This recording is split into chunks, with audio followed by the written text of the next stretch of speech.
Hello. How are you guys doing? You guys doing good? Fixing up some video cameras real quick, because guess who got the new camera in? Well, the battery for the camera I already had. But now you can see Rev in 4K, which is way more K than you really need to be seeing me in. Holy crap, that's a lot of video.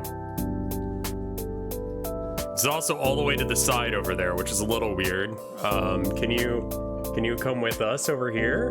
No, the cable's gonna get in the way. Also, there's very clearly some stuff on the lens. Give me half a second.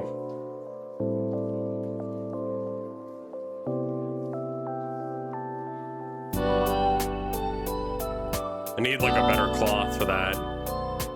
I can see every pore in your face. I know, right? It's kind of horrible, actually. How's it going? Raylord, thank you for the 66 months of support. Backshot Roulette, I'm gonna go ahead and change that so it doesn't say that anymore. Just chatting, because that's what we're gonna do for a minute until we do that again.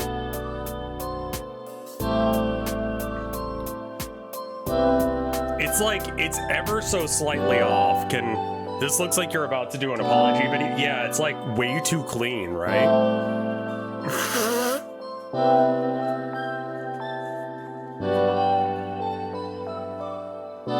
What if I scoot this whole situation over a bit? Can I do that?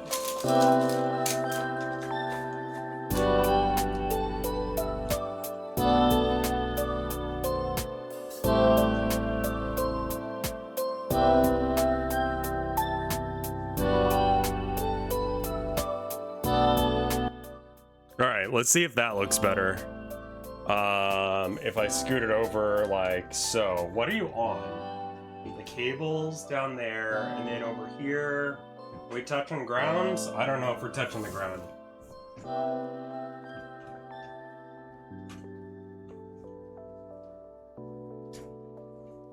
Get real close up with my face there. That's normal and good.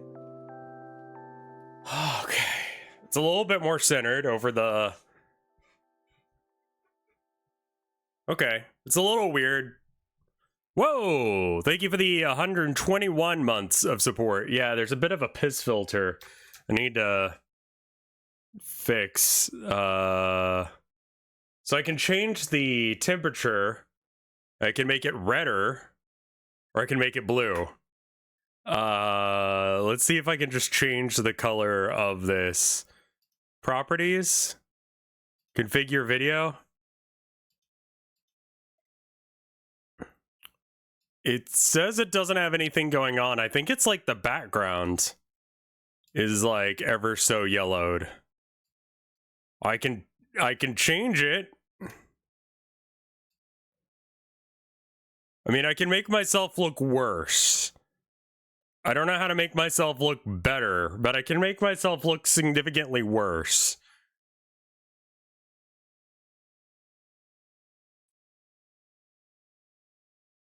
No, the walls are white. Like not as white as me, but still very white. 4.5 goddamn years. Thank you, Calibrated Gallows. Yeah, so what I figured I'd do, I'm gonna be honest, I do not think that there's any way in hell that I'm getting, like, gamer LED lights. Like, that's just not my style. Is there, like, a lot of delay on me talking? Because it looks like it.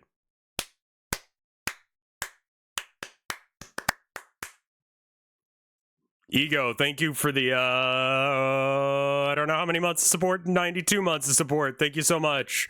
Only slight? Okay.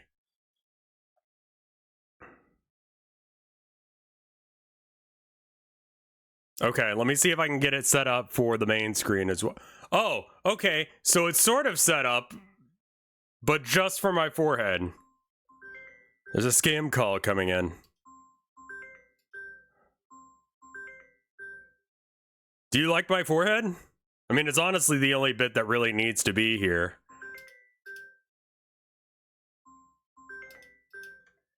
There's no way in hell that whoever's calling me there is worth talking to. We're not doing tic-tac-toe yet, chat. We're gonna wait for a charity and then do it then. Alright, that's better. It's a little weird. Iron Mouse Minion. What do you mean, Iron Mouse Minion? I don't like that, man.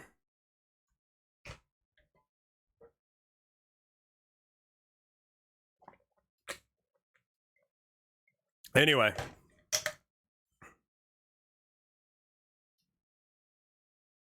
I'm gonna have to figure out how to make the background not look like piss. Cinnamon Roll is Iron Mouse's minion. Okay. Isn't Cinnamon Roll older than Iron Mouse? Like, I remember having Cinnamon Roll toys as a kid. Like, in my nursery crib. I wanted to show you guys something that I worked on.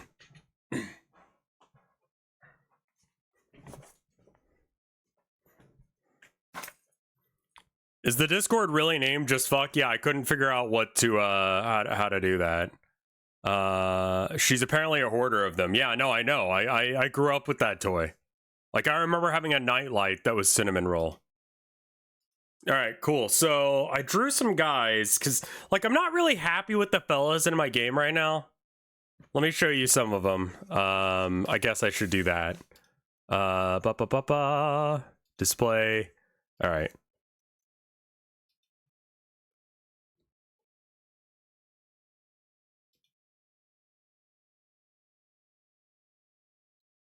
Let's see.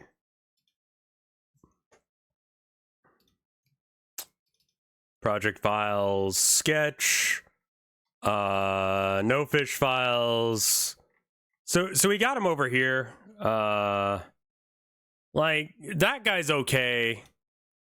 But then we look at some of the other ones. We should just go into the folder where they are. You should pick a camera region even more to the left. It would look good centered. Huh. Cyborg Sucks, welcome by. We are doing some art. I'm going to throw some stuff in the background, but just before we get into watching the YouTube videos, I want to see what people are thinking. All right, so we got this little fella. He's kind of lumpy. I kind of like him, but I'm not sure if I love him. You know? Same with this guy. I need to clean up some of the lines. This person is okay. Like, they're all good designs. They just don't really meet the design elements of the game. Like, the game isn't the same aesthetic as them. They look like they'd be more in like a Hylix or something like that, where everything's like a little fucky. And I don't know as if that's like what we've got here. I do, however, have some sketches I did where I basically just redrew the characters. I'm streaming Buckshot again. Nah, I fixed it. I redrew the characters as little fellas. I was like, maybe this is better, but I don't know as if I like them as little guys. I mean, one looks a little bit too much like Bun Times, like fella.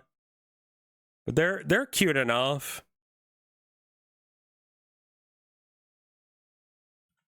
I want like chat's opinion on fellas. So basically we got these fellas. I like the little old dude.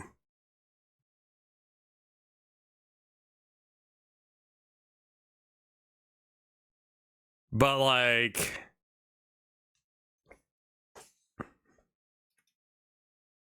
is that better or worse than the fellas that we drew previously?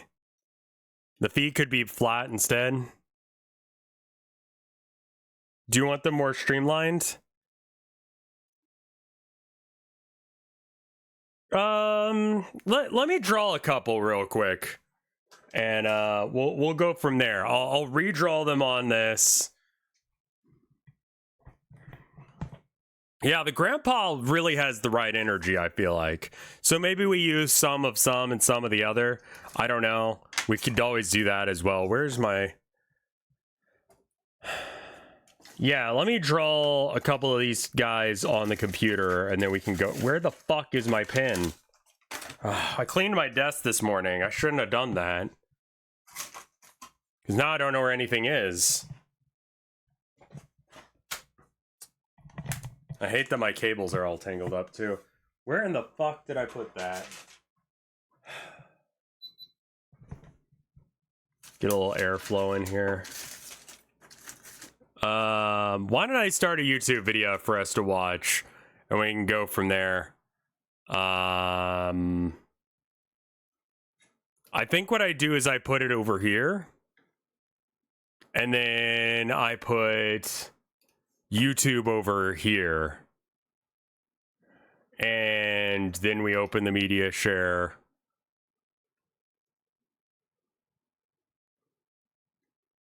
Guy Fieri reads your mind and his own.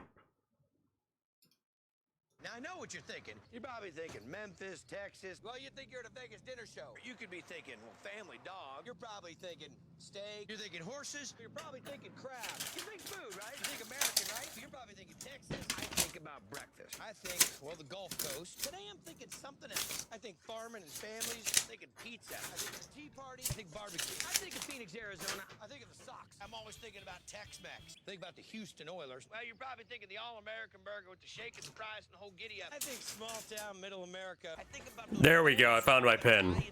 What I don't think is funny little story. In 1914, a Belgian immigrant put up this building and opened up a pharmacy. That's until a husband and wife team, along with the help of a local fisherman, see, they're in the computer business together. They put up a shack to smoke fish. Now, the shack was torn down and the smoking stopped. And all of a sudden, they decided to sell. And it's going to become a Chinese restaurant. Then it became a record store. Then it was a restaurant a few times. What the hell? And now, rumor has it, it's owned by a husband and wife team who met in culinary school, have opened up a place that was once a diner and then changed into a Chinese restaurant. So what happens when two best friends since third grade put it all on the line to open up, get this, a place in an old skate shop at a family-owned restaurant that's been open for more than 62 years. Well, Jesus Christ, man. Closed, but it left a vacant spot for a hot dog joint and then turned back into a diner. And what do they name the place? After the birthplace of Elvis. But then progress and development happened, landfill came in, a father of 6 has a career-ending injury.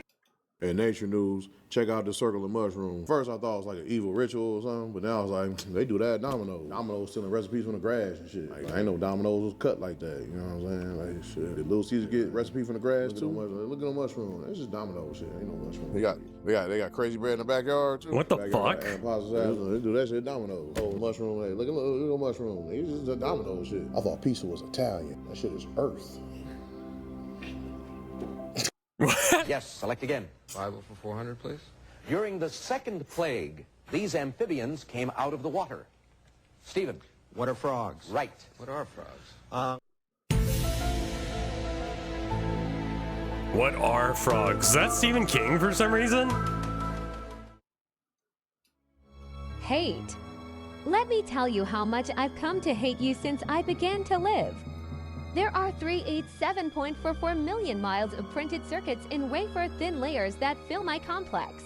If the word hate was engraved on each nano-angstrom of those hundreds of millions of miles, it would What not are equal frogs? 1/1 billionth of the hate I feel for humans at this micro-instant. For you. Hate. Hate.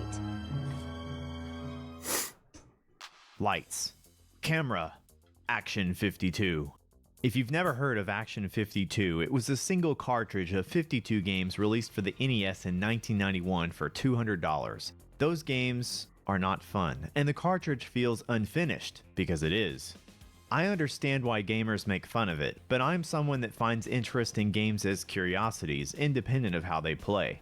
How do they do that? Who was the developer? How much experience did they have? Did the cartridge have any extra hardware inside? These are questions I ask. I'm alright with the longer form shit Maybe today like because me, I'm you think sketching at the outside same time. gameplay box. Is this As for Action 52, does this how look can something okay? be Can you this see? You broken? can't see that. I We need could to make it so you dissect this can. ROM into oblivion and have a multi-part series on Action 52 split across 52 episodes, but let's talk a bit about how this game came to be and then dive into a little bit of ROM Is that archaeology. working? Some of you are developers, some of you are not. If both groups will allow me to sum up life as a programmer, I would explain it like this.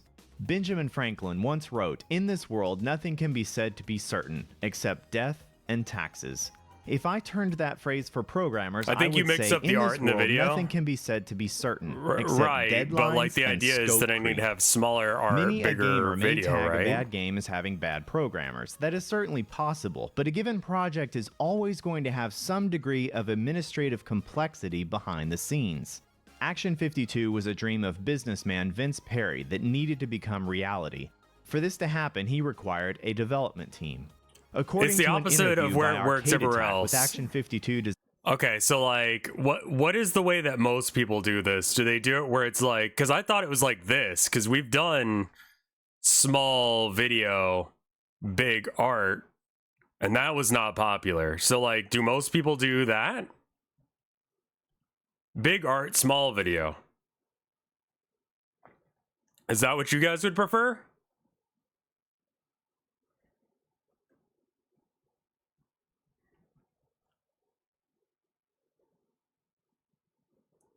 Don't mind either way. I mean, it's the other way. This video is programmer brain. Big focus, ADHD, fun time. The video is just extra. Okay, so let me swap it around then. Hold on one sec. Hello. Hello. Yeah. All right, so we get rid of the window for the art. And then we make the game capture or the window capture for the YouTube.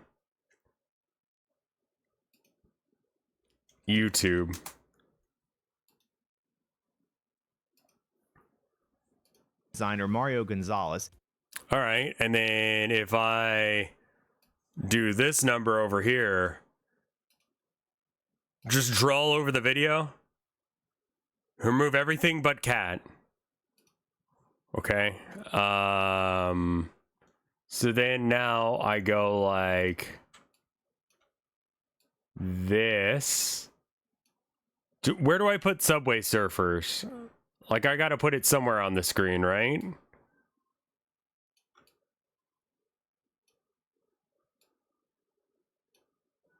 Is this good? Is that good? That seems real bad, fam. Who's the little guy? Fella that I'm drawing for the game. Like, very, very top corner? Like so? He and two other team members demonstrated their development abilities by showing Vince a Tetris clone they made on an Amiga and reached an agreement with him to do the project. Naturally, they needed some training in NES development. So Vince sent them to Salt Lake City, Utah for training. How long were they there? 1 week. 1 week is not enough time to get your team of 3 people to learn NES development and then turn them loose on the project. 1/3 art, 1/3 rev, 1/3 video. I'm going to say we failed step 1, establishing a necessary skill set for the team members. So perhaps a red flag would be appropriate here. Okay, what about deadlines? With your 1 week of training, go forth and make 52 games. A fourth developer that joined later in the project summed up the experience quite well on his blog. 4 guys, 3 months, 52 games, no pressure. What sort of deadline would you call this? You have deadlines like the comfortable deadline, the tight deadline, and the stressful deadline, for example. I call this one the stupid deadline. Red flag. Next up is scope creep, which is when new requests, features, or requirements are made to an existing project that has already more or less started. For the 52nd game on the cartridge, Mario's idea was to have a game called the Action Game Master, where you would fight the other 51 bosses in the game. But Vince came around late in the project and said to make something like Ninja Turtles. Development shifted toward the Cheetah Men, and Vince pushed Cheetah Men as the main selling point. So you've managed to have a project identity shift inside a 3-month development timeline, and that would be a red flag for scope creep. Finally, what about wrap-up and testing?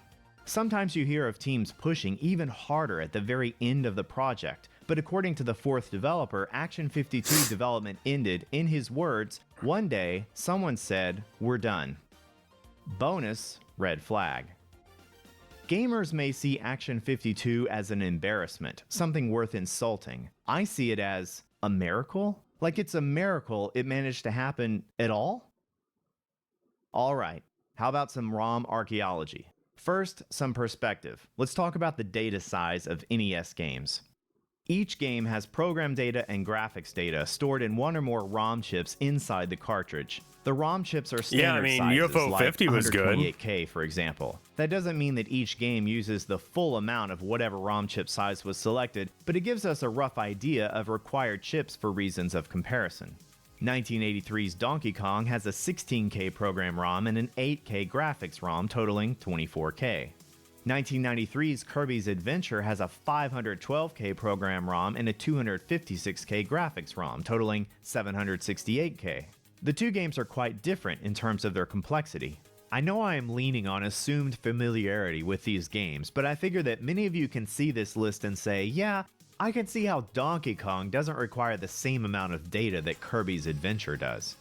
1991's Action 52 uses 4 512K ROMs totaling 2 megabytes. Oh, but there are 52 games. Are you using vector layers? I'm not. You're right. Let me do that. Maybe the games of Action 52 can total 2048K, but my gut response when weighing the complexity of these games with the size of the ROM is, really?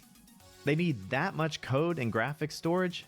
If weighing complexity alone, something that is admittedly rather subjective, isn't enough, you also notice that a lot of the games are the same. For instance, different platformer games such as Ooze, Bubblegum Rosie, and Alfredo are very similar in terms of gameplay and just have different graphics. I suppose if you're making 52 games, you're going to use the same engine that you've built, so to speak, in order to speed up development. But if you start comparing the controller input routines between two games, the logic is identical. Should we be swapped over to the art category? No, apparently this is the wrong way to do it. Appear to be present in multiple places in the ROM. Perhaps certain functions were duplicated copy-paste style depending on which game was being programmed, and the intention was to eventually merge their location into one place once optimization began. I don't know. Many of you developers are well aware of the dangers of the copy-paste, I'll optimize it all I got later a new camera. We'll dive into the gameplay problems caused by this just a logic battery for pack input for my handling a little bit later. DSLR, but cameras don't get better than this guy. And type in, say, 16 consecutive opcodes and RAM locations from the controller input function that do not include any ROM addresses, we end up finding the same pattern in 4 separate locations in the ROM. So at a glance, it seems like 4 platformers potentially duplicate the same code in order to handle controller input. By the way, notice that you can see how the hex values in gray are translated into ASCII characters off to the right side. This is the hex editor just saying, hey, if these hex values are meant to represent encoded characters, here is their translation for the selected character set. NES ROM data isn't intended to have any sort of legible text over here for us, but there are exceptions. In the case of Action 52, one large block in this location contains the intro text for Cheetah Men, along with a lot of instances of 20 hex, the ASCII value for space. It seems like this isn't just junk text, but the actual text data used in the game. So I just wrote what I wanted, saved over the ROM, ran the game, and there it is. Spaces appear to be used to handle spacing between words and are also used for padding between each line of text. FF appears to indicate the end of text for the current screen. How does text from a text file get interpreted into the text we see in the game? NES games are made using tile-based graphics, right? Basically, there is code in the game to translate ASCII hex values to the letters we see on screen. It's very simple. Here's the character viewer debug tab in the PPU viewer window that lets us see the graphics used. The alphabet is at the bottom of both sets of tiles. Don't think of this as a traditional font, but rather graphics in the NES tile table that represent letters. The raw ASCII value is loaded from the ROM.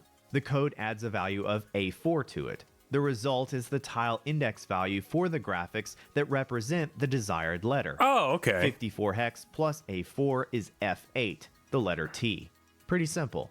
Yeah, And when that's you pretty think about it, cool. this makes it easy for people, especially non-programmers, to work on in-game text as the words can just be written to a text file. No need to use a decoder ring every time you want to change your text. Yeah, I mean, Perhaps that's Action 52 good for included other a text people. file, or even just had a large string of characters used for the cutscenes when the ROM was built. Yeah, maybe In the they didn't interview know with Mario what to Gonzalez, do. he mentions that they received a week's training on NES development on the Nintendo dev kit from a company that was working on a Star Wars game. Star After reading Wars. that, I wondered, you mean this game? Well, what if we looked inside this ROM and see if we can find, aha, same story. This might just be a coincidence. The usage of ASCII codes in both games may have nothing to do with the 1 week of NES dev kit training, but you do wonder if some thoughts on text importation and graphics conversion were discussed during that week. The code for each game, at least for the breakpoints I set to voice stop is when the very text is read AI-ish? from I the don't ROM, think so. is not identical between the two games. Just for fun, I looked inside Ghostbusters, and the infamous got, ending like- screen appears to use English text via ASCII as well. In any case, the text for each of these games can be easily edited in a hex editor. No programming knowledge is needed. Just give it a try. Returning to Action 52 and Cheetah Men, let's take a look at some of the illustrations in the game. One of the subjects I've talked about in the past on this channel is aspect ratio. A console such as the NES has a horizontal resolution of 256 pixels. Those pixels are used as samples to fill the width of a CRT screen. The CRT has a 4:3 aspect ratio, and the pixels are stretched into rectangles along the horizontal in order to fill the screen. Sure. The pixels are therefore wider than they are tall. Of Here are a course. few examples, and here are their raw square pixel counterparts. Now, questions about graphics development for these old games that use non-square pixels include, well, what software did they use for the graphics? What platform did they use? Did they compensate for the stretch? According to the fourth developer, they used PCs running Deluxe Paint, aka D-Paint, as well as Deluxe Paint Animation. Yeah, The I think he's primary just a dork, development y'all. I environment don't for think that graphics he's around 1991 or prior on AI. a PC would be MS-DOS. A common VGA mode used in DOS was 320 by 200, mode 13 hex, or 13H, as I like to call it. There is a video on this subject on this very 13H, as I channel. like to call now, the it. interesting Jesus. thing about 320 by 200 is that the pixels are stretched vertically in order to fill a 4:3 aspect ratio screen. The pixels are taller than they are wide. We now have quite the comparison. The best people to ask would be the artists, of course, but I feel like perhaps it is a fair assumption that the art used for 52 games was drawn in 320 by 200 with no time to worry about aspect ratio translation when it came to the Nintendo stretching pixels along the opposing axis versus VGA. Just my opinion, but here are your references for discussion purposes if interested.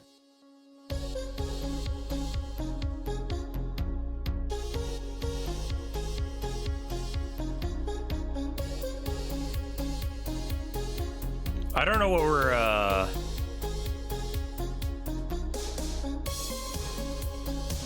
I don't think that this is AI, but it is, I mean, AI voiceovers are getting better.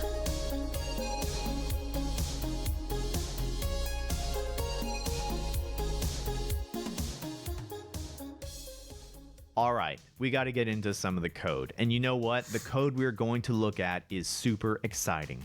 And by super exciting, I mean absolutely terrible. I don't fault the programmer for this because the project was never finished. But hey, we got what we got. Let's take a look. There are several platformers in Action 52. Examples include Ooze, Bubblegum Rosie, and of course Cheetah Men. If there is one thing worth critiquing for these games, it is their play control. From a code point of view, our focus is controller No, you're input fine, you're logic. fine. Now this is more of a let me tell you something you already know type of thing, as many of you that have played the games can probably analyze play control problems without the need for code. But allow me to show you a reason why you encounter these frustrations. Here we are in Ooze. The input response for basic movement is okay. Left and right, not a problem. Jumping in place is okay. Maybe the physics aren't to your liking, but the jump is serviceable. There is some hang time, a bit too much perhaps. Here is weapons fire, one shot at a time. But now let's talk about complex movement. By that I mean the ability to run and jump at the same time. If you press right and then press B to jump, your lateral movement stops. You turn into an elevator until you reach the ground, up and down. That's weird. You have to be able to jump across pits, so you need the ability to jump in an arc, What the not just fuck? a vertical jump. Well, if you press B to jump and then press right, you will make that forward jump. Using this technique is still rather weird as you have that brief upward only motion and then start moving right. Not an arc-shaped jump. If I had to describe the look and feel of it, I would call it a ladder attached to a roller coaster. It's weird. What the I fuck suppose is the that? shape of the jump makes sense as you literally press one button, let go, and then press another button to get it to work. Wait a minute. And this is the moment when you realize this game cannot handle multiple button presses at the same time. Oh. This explains a lot. The weapon code is independent of movement, so it gets a pass, but watch what happens when I hold down right on the D-pad and rapidly tap the jump button. What on earth is happening? This is the Player 1 input processing subroutine used by Ooze. The code uses a lookup table to see how many possible He button sounds like a inputs guy. you could have made. He sounds like It a uses YouTuber this who's to very decide where excited. to go next in the code to handle input. So if you press left or right, it calls a subroutine for that. If you press jump, it calls a subroutine for that. The code sees 3 possibilities of button presses in the case of Ooze and walks through each of them until it finds an action that matches what you pressed. If your button press is not handled inside this function, we exit. I commented the code so you can see each of the 3 possibilities: jump, left, or right. Why in the fuck did you do It is this? one of these 3. Combinations need not apply. In fact, this AND statement here takes the controller input and filters out all other button presses except the target action it is checking. So if you pressed jump while pressing right, the code filters out the right no, I press don't and mind says, suggestions. "Say press What do you jump," mean? And then Like proceeds for to the jump YouTube videos? subroutine. Just put them in the Jump thread and I'll gets get to 'em priority. 10 months It is from first now. up on the list. The jump routine is called, and it will continue to be called each frame so long as the jump button is held down. Or do you mean arch stuff? If you're a gamer that taps the jump button to jump, you won't have a problem aside from that little hitch at takeoff. Oh, no, you're fine, However, you're fine. if you are someone that prefers to No, hold down I'm doing a the lot jump better button this when you week. jump, the only directions you are going I was are just- up and down. I just had some fucking burnout the other day. Like I was burning out hard and just didn't have it in me, and the depression just hit me full force. Like I am okay. I have been better, but like I'm doing work again, which makes me feel like I'm progressing, which is good. I do think it's funny that I found out that my mom follows me on Blue Sky, because I tweeted that thing about being depressed, and then like in the next 10 minutes, I got a text from my mom just being like, "Love you." Just random "I love you." It's like, okay, thanks, Mom. Like, not trying to act like she's not following me, but also like, I love you, child. I will take care of. And it's like, thanks, Mom.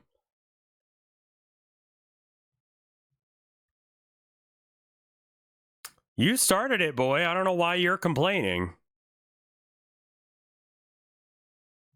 It is sweet of her. I love my mom. She's good.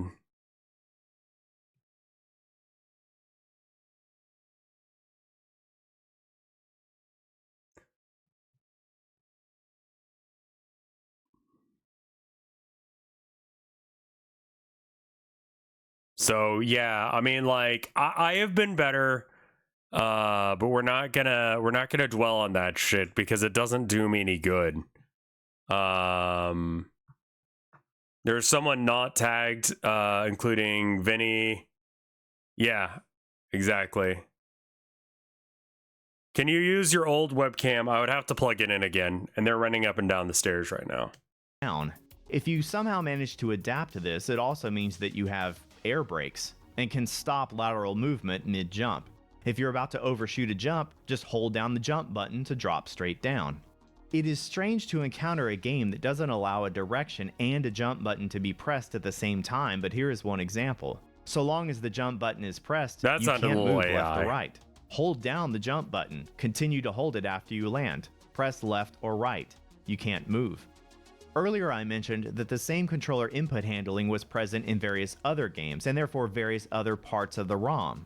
If we load up Bubblegum Rosie, it suffers from the same problems. So how would you fix this? Well, We're just not don't doing know. Hitman today. There isn't really any free space in Well, this let's do particular more block Hitman, that I I just- could see at a glance. Like in case you wanted to add some code to unused space in this 32K bank of code used by Ooze. I suppose you could gut and merge the lateral code and the jumping start code. If you did that and optimized the code, you could probably fix controller input handling for left, right, and jump. Curiously, Cheetahman uses the same code for lateral movement in Stage 2, but jump handling has been removed from this routine and What the has its fuck? own area somewhere else. So if you run and jump, the control is much more fluid versus Ooze or Bubblegum Rosie. But only Cheetahman on the isn't second without level? its own quirks, as attacking in midair would seem to ignore gravity. But as far as jumping is concerned, at least, this provides another possibility. Adapt and migrate Cheetahman's movement logic for platforming into Ooze and Friends. Of course, once you start down that path, you might as well start merging and sharing code used by Action 52. The workload may spiral out of control. I don't know that anyone is clamoring for an Action 52 Special Edition release, but it sure would make for an interesting project for any of you that want an NES programming exercise. Well, that should do it for this little short dive into the abyss of code that is Action 52. We I put hope up you our have tree enjoyed and this finished episode. wrapping our Please gifts like, yesterday. subscribe, and comment on this video. I'm hoping that especially if I'm you have any good. Action 52 discoveries of your own. I would like to hear about them. You can I'm support not this sure channel what, by leaving a super thanks and also by becoming a patron via Patreon. As always, thanks for watching. I'm not sure what Tilda got me. I hope that I got her a good amount and All that of a she's sudden, happy. there was a gunshot, and JFK's head fell off. And as it What? sailed through the sky, the president's severed head was yelling the names of all the state capitals. That What? was his final gift to the country he loved. What the fuck? I got an idea for stream. You can share it here.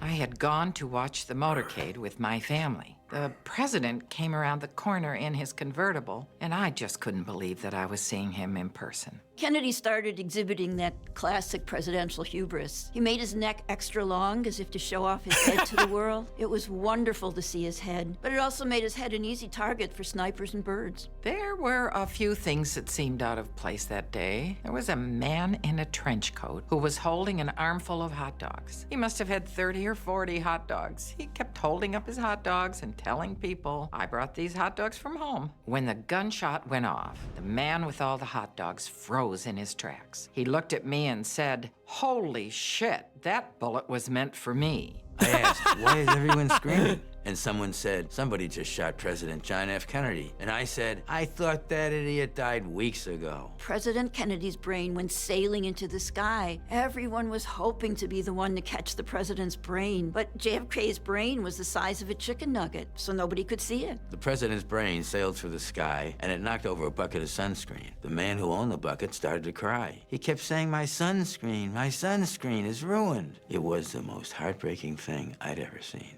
The paramedics arrived and started trying to save the president. They found his head, which had rolled underneath a beautiful car, and they started giving President Kennedy's head mouth to mouth. When the paramedics were done giving President Kennedy's head mouth to mouth, they sewed his head back onto his body. President Kennedy sat up and looked around and said, I'm back, motherfuckers, and then his head immediately exploded again. My father turned to me and he said, well, the president is now entirely dead. I guess we have to go home. From that moment on, everyone knew that the president's head could explode at any moment. Lyndon Johnson became president, and everybody was so paranoid that they decided to keep President Johnson safe by encasing his head in a block of cement. Then when Nixon became president, they kept his head safe by fastening a decoy head onto his shoulders. That way, if someone wanted to shoot President Nixon in the head, they wouldn't know which head to shoot. People tend to believe that it was Lee Harvey Oswald that killed John F. President, but I'm not so John sure. F. President. There were a lot of suspicious figures there that day. What about that gorilla with the sign? Nobody knows who that gorilla was, and nobody saw him after that day. To me, that's What? pretty suspicious. JFK's assassination was a shocking thing to witness, but I do take comfort in the knowledge that JFK's head is in heaven right now, whispering all of the state capitals over and over into Jesus' ear. JFK's beautiful body is in hell. because of all the times JFK was nude in his life. JFK's head is in heaven, and his wild, nude body is in hell. That's something I realized when I watched the president get shot, and it's something that I think over time we've come to accept as a nation.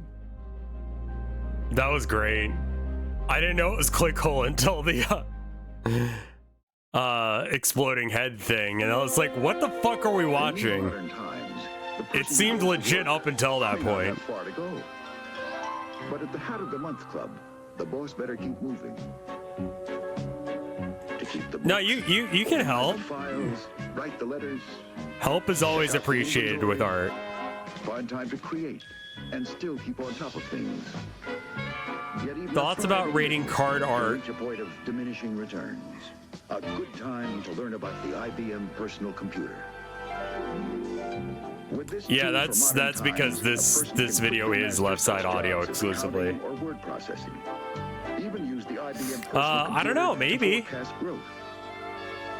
All helping the business person at home to wear many hats while selling even more. And that can be a feather in anyone's cap. The IBM personal computer. Try one on at a store near you. Why did they have Charlie Chaplin doing this? What's up, Luigi? How you doing? It's time to take the first step. A few questions may still be holding you back. Will your PC have the power you want to run the software you want? What about expandability and optional equipment? And how much money is it going to take? If these questions enter your mind, What happened now's a there? good time to look at IBM. The complete answer.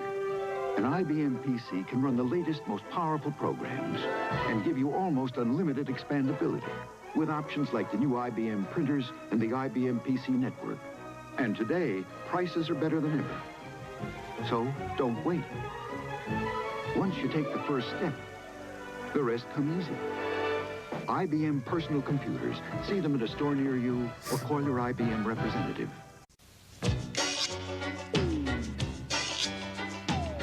If you run a small business, profits can get squeezed when inventory doesn't match up with production.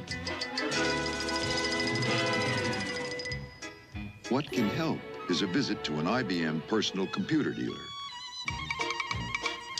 Once you've explained the kind of help you need, a computer expert will show you the system that's right for you, show you how simple it is to get started, and how IBM's easy-to-follow instructions and library of business and management software can help you solve your problems and give you a tool for modern times. This music is something, right? The IBM personal computer. Not only can it help you plan ahead, it'll balance your books and give you more time to make dough. And the cost? That's the icing on the cake. Your own IBM personal computer. Try it at a store near you. All right, enough of this. Come on. I'm a giant, hungry teddy bear. So big, in fact, I'm very rare. I spend all day in the great Northwest just doing my very, very best to eat these silly salmon fish. They're such a hopeless, boring dish. They jump into my open jaws. I don't even have to use my paws. It's time for me to take a stroll to find. You want the name of this one? Lighting looks good. I upgraded my camera hookup. Yeah, so I got a dummy battery for my camera, and so now I'm using my the camera I've used for years for arcade as my screen camera thing. So I set up the thing. It looks good. Should look good. It's very this is as good as a camera that anyone can buy, and it should be measured right. The color is weird. Like it's yellow? Also, I'm slightly to the left. I don't know. What's your take on lol cows? It's not worth your time. Not worth your time. Breathing bear of steel, I'll turn around and wander south. Heavy metal jumps right into my mouth. Steam shovel, airplane, truck, or car.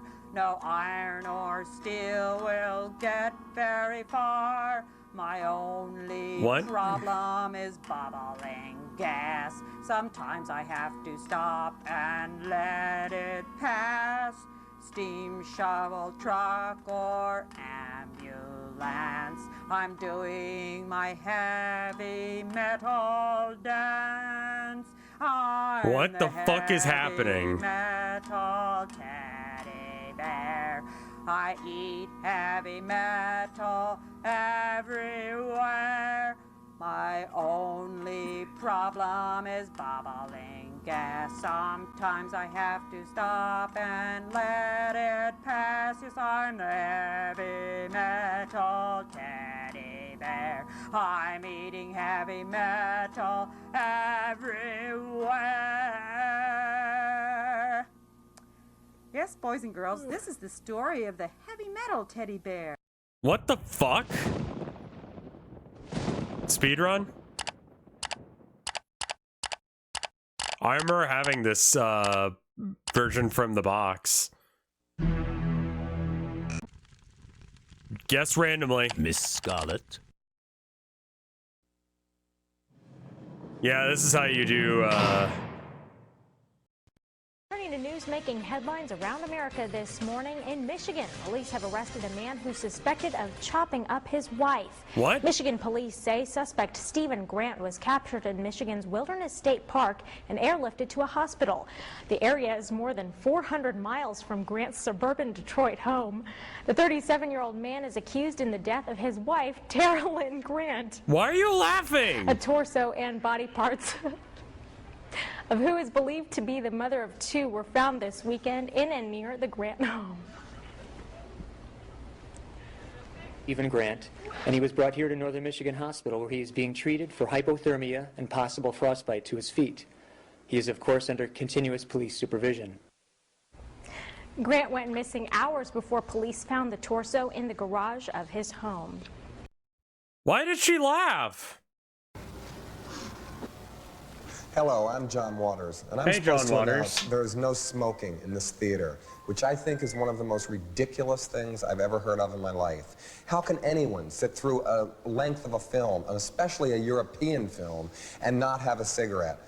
But don't you wish you had one right now?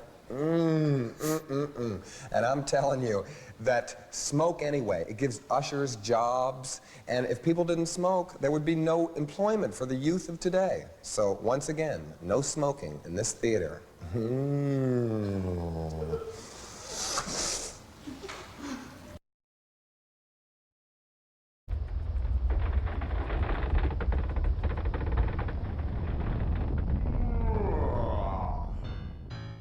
Don't be racist. I am a building. What? This house was built in 2019. This is the approval sticker for the HVAC system.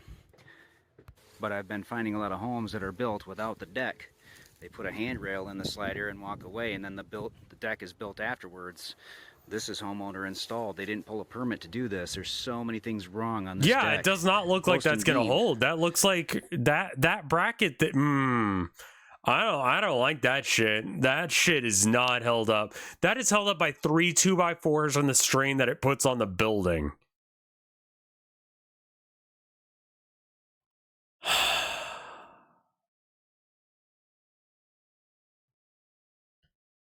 The post is supposed to be notched out for the beam to sit Yeah, into the notched rather out than area using or the sit metal. on top of the actual post. Yeah, this is how when we lived at the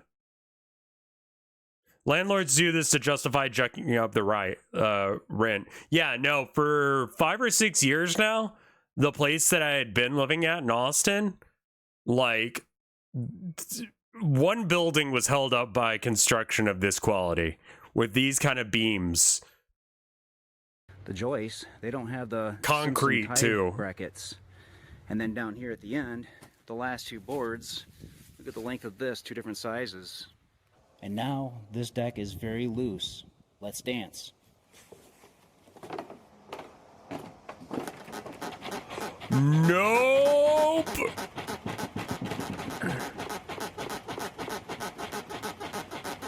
Also, why is that Will Ferrell?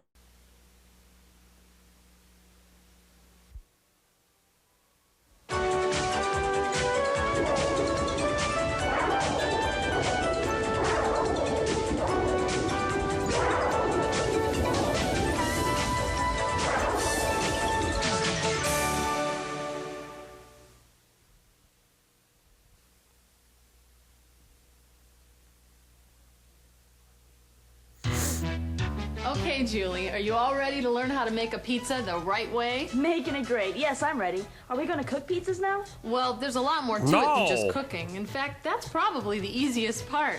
But yeah, the bottom part of the video is cut off a bit. Hold First on. of all, are your hands washed? Nope. Sure are. Good, mine too. All right, let's say an order for a pizza comes in. You'll read it and you'll get started on the pizza making process right away. You have to act fast. Just think, the sooner you get that pizza in the oven, the sooner our customers will be biting into it and tasting how delicious it is. And they'll have me to thank. That's They'll have right. me to thank. Because I we're not did just it. making pizza. We're This is a creating an thankless job experience for our here. customers. Shut the fuck Think up of and do as it. Making pizza that makes customers happy. I like that. Our customers expect the same high-quality product and service every time they come to a Pizza Hut.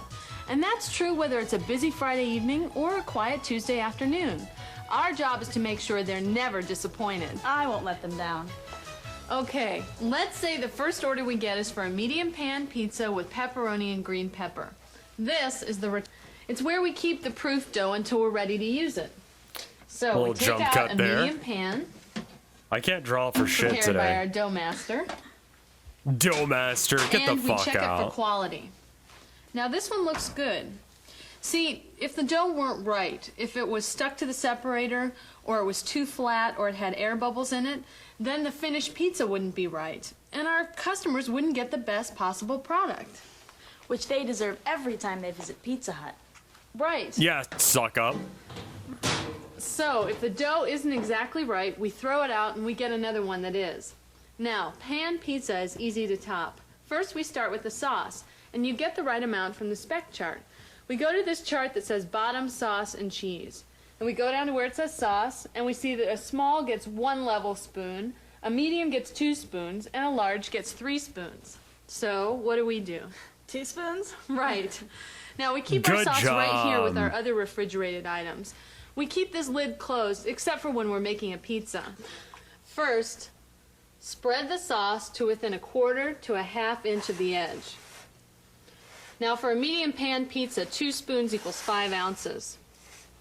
Be sure not to pour the sauce onto the center of the dough, and don't press down with the spoon, because that could cause the pizza to be undercooked. It seems easy enough. It is. Just be sure to do it exactly this way every time. Any variance wouldn't be making it great. Now, on our pizzas we use 2 layers of cheese. The bottom cheese. And the top cheese, right? Right. Since we measure the cheese, we'll just calibrate the scale with this bowl on it. Just put a clean bowl on the scale, zero it out, and then you're ready to go. That way we can leave the bowl on the scale and only measure what's in it. I think Makes every sense? boss acts like Now, you should be grateful to work We'll for put him. some cheese in the bowl, and we'll measure it out to the proper weight according to the spec chart. Let's see. Bottom cheese, medium pizza. Good. Now we'll measure out the exact amount, and then place the cheese on top of the sauce. Again, starting at the outside and working toward the center. That doesn't look too hard. It's not. It's Just not, remember but to you're going to spread fuck the it up cheese anyway evenly because you're going and to be try high not as to shit go when you beyond come the into sauce, work. because that would It's burn the and only look way bad. to survive We this wouldn't want job is that. to be absolutely Now, fucking this trash order is for a it. medium pan pizza with pepperoni and green pepper. So what do we put on first? I don't know. Oh, I look on the spec chart, right? Right. Let's see. Medium pizza, pepperoni. 2 columns, single and multiple. Which do I look under? Well, the single column is for single topping pizzas, like a medium pepperoni pizza. And the Multiple column is for pizzas with multiple ingredients, like the one we're making. Okay, let's see. So which one should I look under? Here it is. I'll let you do this part. What does that mean? Here, I'll show you. 1, 2, 3. You're counting out 24 fucking peps? There. Notice how I started at the outside and worked my way towards the center, placing the pepperoni evenly. Got it. Green peppers next? Yes. Did you look at the spec chart? Uh-huh. Do I measure into here? Yes.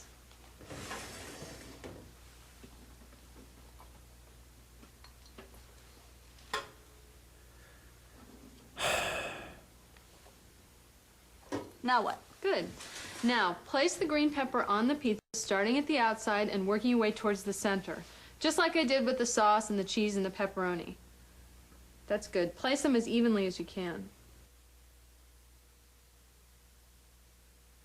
Yeah, she's trying to pretend like she actually gives a shit That's about good. this. We're always careful to avoid center loading. She's doing the a topping great because job of acting because she does legitimately seem like someone who's excited for their first job, and she doesn't know that this is not how anyone actually does shit here. it could cause the pizza to be undercooked in the middle. I wouldn't want that if it was my pizza. What's next?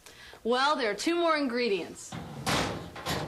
The top cheese and the world-famous fairy dust. Whoa, fairy dust? That's right, Pizza Hut fairy dust. It's just a little magic ingredient that we have for making it great. Okay. You'll see. It's All right, for cocaine. the top cheese, how much do we need? Well, let's see. Here it is. Can I do it? Sure.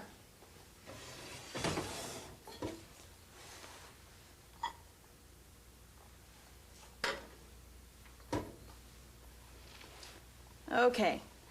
I spread the cheese over the top of everything else, but not on the edge of the pizza. Right. How's that? That's good. Now we'll just make sure it's perfect. And now it's time for the fairy dust. This amazing substance is fairy dust. And it magically transforms our ingredients into the perfect Pizza Hut pizza. Come on. Okay. Actually, it's a careful blend of cheese and spice. But it really does give our pizzas that extra delicious touch. And we're very careful about the number of shakes we use. You can check the spec chart for the right amount. You really do call it fairy dust. That's right. And now, you see what a delicious and perfect Pizza Hut pan pizza looks like before it goes into the oven. Yeah, it's probably just the Now, we just put MSG it in here on the there. conveyor. Makes it taste good, meaty. Notice how the pizza starts completely outside of the oven. It'll be done in just a few minutes. These ovens are calibrated to perfectly cook a pizza as it travels through the oven. Now, while we're waiting for that to cook, why don't we talk about some of the other products you'll be making? Great. First of all, there's thin and crispy pizza. Thin and crispy pizza is the original You don't need Pizza Hut salt pizza. with your Of course, it's MSG been because it fine-tuned is a over side the of years, salt. all part of making it great. There's just too much now, salt. as far as making the pizza goes, the main difference between The thin and conveyor crispy oven pizza is and pretty pan cool, pizza yeah. is the dough preparation. Pan pizza dough is portioned in pans and kept under refrigeration, but thin and crispy pizza crusts are made to order. Now, pan pizza proofs individually in the pans, but thin and crispy pizza dough rises in this container. Whenever you get an order for thin and crispy pizza, you have to prepare the crust. The only exception is during rush times, we might prep a few thin and crispy pizza shells in advance so that we can get them in the oven quickly. Because our customers count on us to make it fast. Right. and Yeah, I'll show shut you up how. first. Now, do you remember the safety procedures you learned about the dough roller? I remember my safety word. Good, because we're going to be putting them into practice right now. First of all, you have to check the calibration of the dough roller to make sure that it delivers the proper dough weight. So you estimate about 3 ounces more than the finished dough. It's right here on the dough weight chart. So you pull out a chunk that you estimate is 3 ounces more than the weight on the spec chart. You'll get used to making these estimates, but for now we'll weigh the dough out. You form the dough into a flat circular patty by turning the dough around in your hands and folding the outside edge under. Then you flatten the patty to about 1 inch high by pressing down on top of it. Okay. Then you drop it into the top chute on the dough roller. Keep your fingers away from the chute and catch it as it comes out. Then you turn it sideways and put it into the lower roller. Make sure that it goes into your... Got it. All right, as it comes out, you catch it on the back of your hands, being careful not to pull it or stretch it. That would cause thin spots or tearing, and we'd have to start all over. Then you place the dough evenly in the pan and press it into place, making sure that there are no air bubbles. Next, you trim off the excess dough with the dough trimmer. We keep the scraps separate from the rest of the dough so it can rejuvenate. We can use the excess dough to make more pizzas after it's been in the separate bucket for 2 hours. Now we'd weigh the first shell to make sure the dough roller was set right. You see, if it was set too thick or too thin, the weight would be off. And that's why we make a test shell. We can adjust the dough roller so that the next one is right on target. Okay. Pre-pan thin and crispy pizza dough should look just like this. It should reach all the way to the edge. I think I got sick the one time I had no Sbarro as well. No it's not holes, actually and good, no is it? If it doesn't look just right, I mean, it's we have mall to throw it pizza. away and start It's over. not. Check. But this one looks just right. You ready to give it a try? Sure. Now, if we were pre-rolling thin and crispy pizza crusts for a rush, that's a busy time, like dinner, then we would put a separator in between each one, and we would mark the separator with the time that we did it. Pre-rolled thin and crispy pizza crusts are only good for 30 minutes, because after that, they start to dry out. So we throw away any pre-panned dough that we don't use right away. We'd really throw it away? You bet. If it's over 30 minutes old. Also, we use the first ones we made before the last ones. We call this our first in, first out procedure. That way the customers never get anything less than the best. But say we were going to use this dough right away, then we would perforate it. Perforate it? Right. Stab with a this bitch. Perforator. We only perforate the bottom of the dough, not the sides. So you make one firm pass over the surface of the dough, and then one right up the middle. That prevents bubbles, and then you're done. And how do we do toppings for thin and crispy pizza? The same exactly fucking the same way. way you did for a pan pizza. There's no difference in toppings for a pan pizza and a thin and crispy pizza, except that you go right to the edge with your sauce and cheese and toppings. We don't leave a half-inch border. Like we did when we topped the pan pizza. Right. Which, by the way, is out of the oven. Come on, I'll show you how to take it out and serve it. We always use a pan gripper. Learning so much about and we serving always and wait till topping. the pizza is completely out of the oven before we remove it. You see, we wouldn't want the pizza to be undercooked. Anyway, when any pizza is completely out of the oven to the last inch, we check it for quality. It has to look great or it doesn't go to the customers. This one looks great to me. Looks like shit to me. Try again, asshole. It's completely cooked. All pan pizzas should be golden brown, and the cheese should be thoroughly melted. See? Just like on the cooking chart. If it doesn't look great, we start over.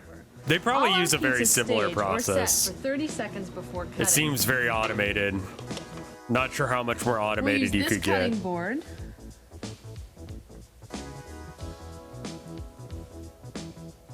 And this rocker knife. Be sure to hold it like this and cut all the way through the crust. This is a medium pizza, so it gets cut into 8 slices. A small gets cut into 6, and a large gets cut into 12. Now, if it's a carry-out, you have to use one of those boxes. Make sure to use a box support and an insert. If the pizza is going to be served here, you'll put it back in the pan and place the pan and a spatula on a cork pad in the pickup area. The server will do the rest. No, the customer will do the rest when they bite into my delicious pizza. Delicious pan pizza and delicious thin and crispy pizza. What more could a customer want? Personal pan pizza. What? That's another important product you'll need to know about. Oh, yeah, I forgot. Personal pan pizza is a smaller version of our popular pan pizza, like the one we just made. It's a lunchtime favorite because it gives our customers that big pizza flavor in a lighter lunchtime size. And it's also ready fast, which is very important to our lunchtime customers. I've had that before. I bet you make a whole bunch of those every day. We do. And that's why, depending on our prep list, we're going to be pre-topping some of them for the lunch rush. That's a good idea. Do we make them the same way as we make the larger pan pizzas? Almost, but there are a few important differences. First of all, we stamp personal pan pizza doughs after they've been proofed to give them the right shape and get them ready for topping. Also, because the topping amounts are much smaller, we use scoops to measure them. Otherwise, it's pretty much the same. But we'll be going over personal pan pizzas in more detail later. Sounds good. There sure is a lot to know about making it Yeah, she does seem like a suck ass. I mean, like, when you first get your first job, you're like this, or at least I was. Make sure our customers get the best quality pizza we can give them every time they're here, with no shortcuts and no compromises. And everything you need Do to people know actually will be order the waiting right personal here to pan guide pizzas? you. Yeah. Just remember to follow the instructions exactly and you'll be just fine. And so will Every the now and pizzas, then I right? will. Right. Now, are you ready to try your hand at topping? Me and Thin Tilda crispy don't like the pizza? same thing in Hey, our I'm not pizza, just so making every now and pizza, then I'll order I'm it. making it great. Now, let's go over the special topping procedures for hand-tossed traditional pizza. It has several unique ingredients, so there are some special ways that we make it great. Now, the dough master will have pre-portioned and panned the dough. So when you remove it from the refrigerator, just check it for quality and make sure the dough extends all the way to the bottom of the rim. For saucing, you'll spread on some of our special hand-tossed traditional pizza sauce to between the first and second perforation marks from the outer edge. Be sure that you don't go beyond that outer perforation mark. Then you'll distribute the bottom cheese out to that same line. Then the toppings go on to within ½ an inch of the edge. Now, when you distribute the top cheese, be sure once again that you don't go beyond that outer perforation line. And make sure that the cheese and toppings completely cover the sauce. As always, avoid center loading.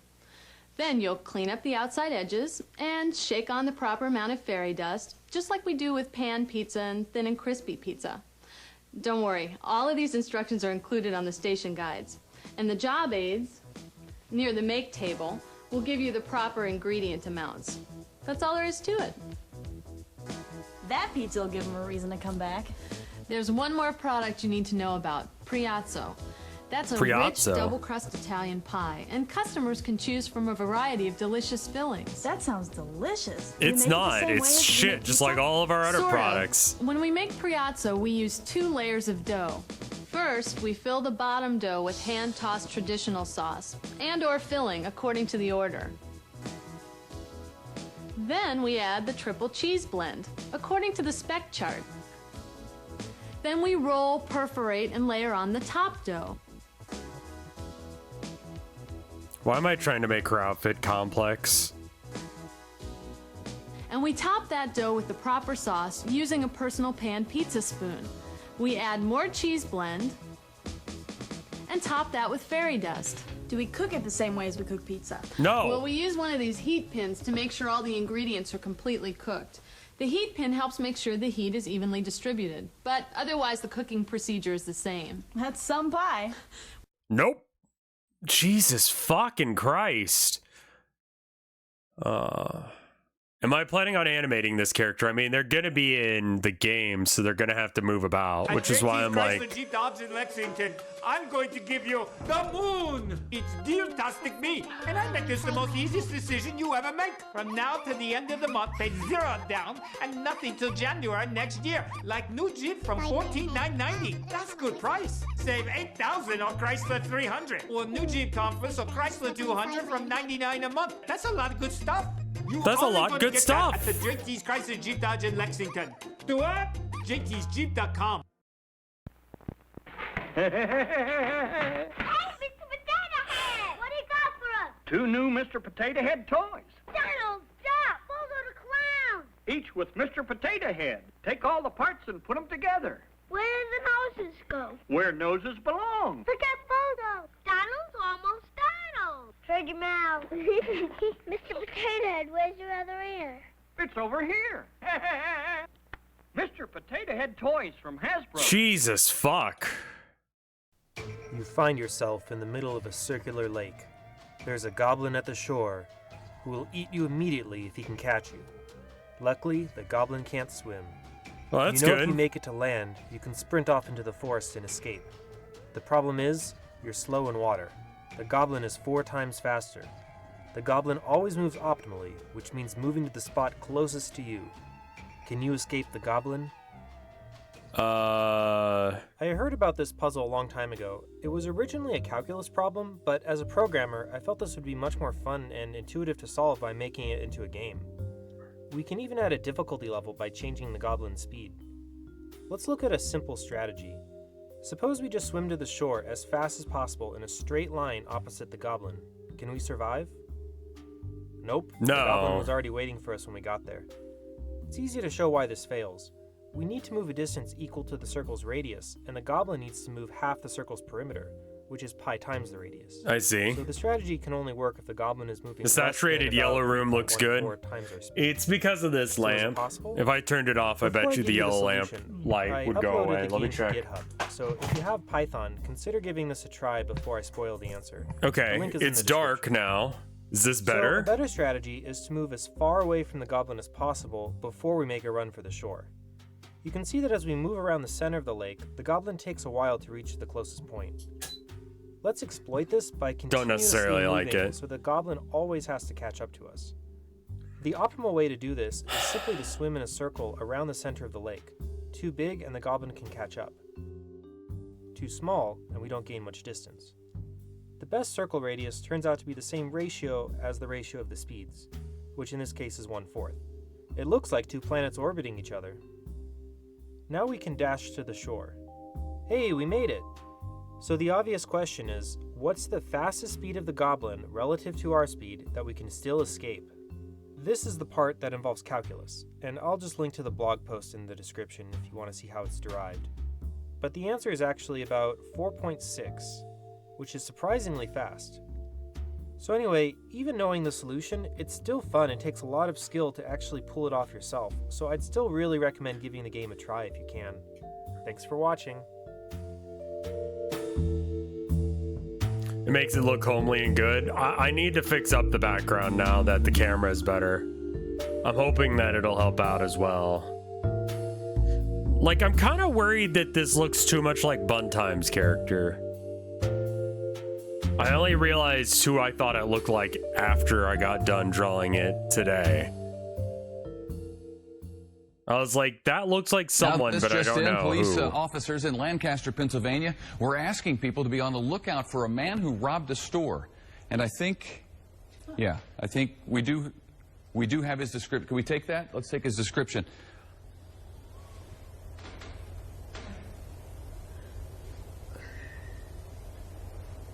Okay, this is the guy they wanted people in Pennsylvania to be out on the lookout for. He's got a nose and some hair that goes like that, and he was wearing a hat at the time of this particular crime. He's got kind of a chin that comes down to almost a point.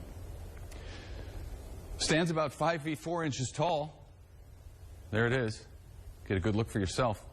Oh, and now I'm getting word that police actually caught this guy, thanks to the sketch, no doubt. So here's a picture of the real guy next to the sketch that led to his arrest. Where's the pointy chin? It's uncanny, Lisa. The eyes and cheeks are right. Is now charged with 2 counts of theft. Is being held in the Lancaster jail. And I say, give that sketch artist a raise. This wouldn't be so funny, except it's a real sketch. That was actually the sketch that the police sent out to the good folks in Lancaster. And, hey, to their credit, They've got him. they came through. Okay. Minus the hat. The Freak Phone. And now you can call the phone freaks on the Freak Phone for freaky, frightening fun. Call us now at 1-900-490-FREAK, and you'll get full tilt, madcap, wacky, warp madness. Give us a call. Wait, you call a number and they just connect you with some fucking freak? Dimension of torrid, twisted terror. Join the party. Selected callers get to talk to one of the phone freaks live. Call us now, 1-900-490-FREAK. Just $2 a call. What? Is Elvis alive? No. Judge for yourself by calling the 900 number on your television screen. Hear what could be the incredible Elvis phone call. Listen to the newest and longest recording ever, just released from the original taped conversation purportedly of Elvis recorded about 4 years after the 16th of August, 1977.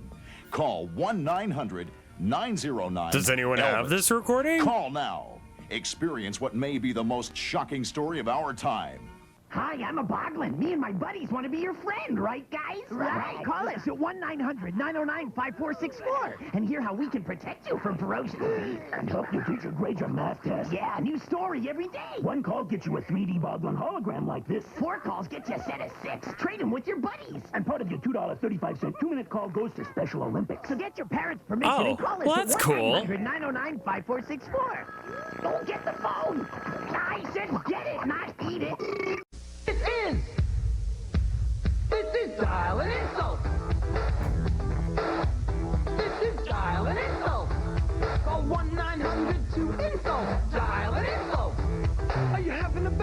about to get worse. There's a guy called Sultan who's waiting to grow. When you dial out, he's gonna cut you down. He's gonna let you know that you're nothing but a clown. You'll get him, Sultan. $1 per minute, $2 fast minute. Kids get permission. 1-900. Why would you do that, though? You'll never be the same again. Hi, I'm Harry the Easter Bunny. This here's my latest Easter egg design. Pretty rad, huh?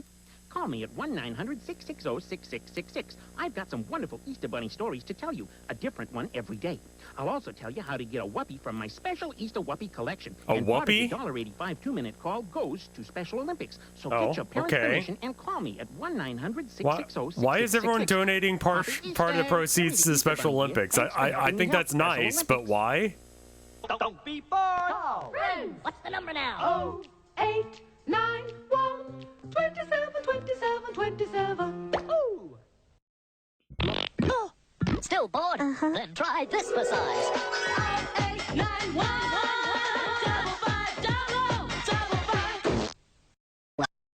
It's the freak phone. And here's the party. There it is. Friday freaker. Dancing new sensation. Grabbing the nation. Doing the freak. Call now.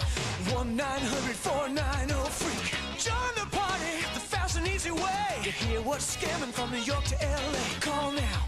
1-900-490-FREAK. What's happening? What's jamming? Party till you drop. Dial and hear the action. What's hot and what's not? Call now. 1-900-490-FREAK. $2 a call. The Freak Phone. And now you can call the phone freaks on the Freak Phone for freaky, frightening fun. Call us now at 1-900-490-FREAK, and you'll get full tilt, madcap, wacky, warp madness. Give us a call, 1-900-490-FREAK.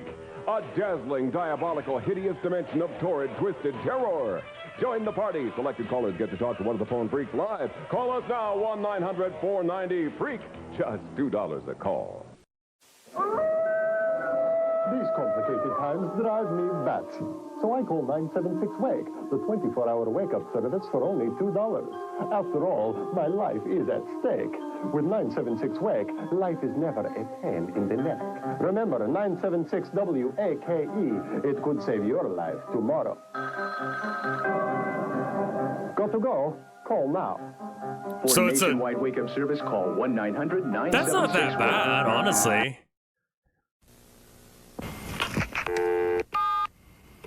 The puppet was broken, and that's why it couldn't move around that much. This is 1-976-PSYCH.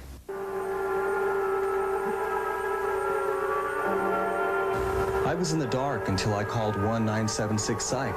Now I know my past, present, and my future. You can too. Call 1-976-PSYCH. Boy, what? Call Hot Hints for the best Nintendo strategies. Oh, I give up. Don't give up. Call 1-900-HOT-HINTS and supercharge your game. Cool. I can select all my favorite games. There's hundreds of action-packed hints full of secret passwords on all the latest Nintendo games. Oh, wow. Odd. Thank you for the gift subs. Fun, and it's $1.65 a minute. Now I have the power. Ask your parents before calling. An alien creature has accidentally landed on Earth. He's lost, frightened, and he needs a friend, somebody just like you. No, actually, I don't need to talk to that freak. What the fuck is that? Be his friend and share his adventures. And if you call Mac now, he'll send you his poster for free. Ask your parents before you call. $2 first minute, 45 cents each additional minute. Mac and Me, coming March 30th to your favorite video store. Yeah, call that, Mac now, 1-900-909-4MAC. He's waiting. I won $5,000. Now you can win $5,000 playing Spell It, the new telephone spelling bee. Call this number on a touch-tone phone. Listen and spell 21 words correctly in 2 minutes or less, and you win $200 instantly. It's easy and fun to play. Spell the word cash. C-A-S-H. That's right. I won $200. Grand prize $5,000. Call 1-900-SPELL-IT. $1.99 per minute. Average call $5.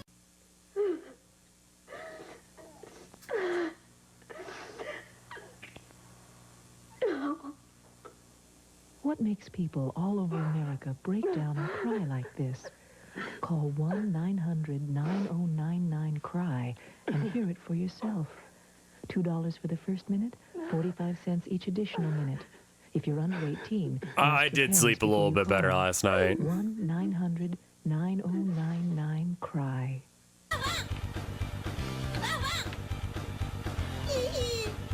What the fuck?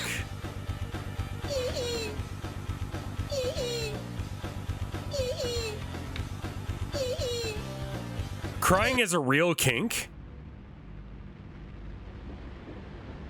What? What? Why? What? Do people get off to other people crying?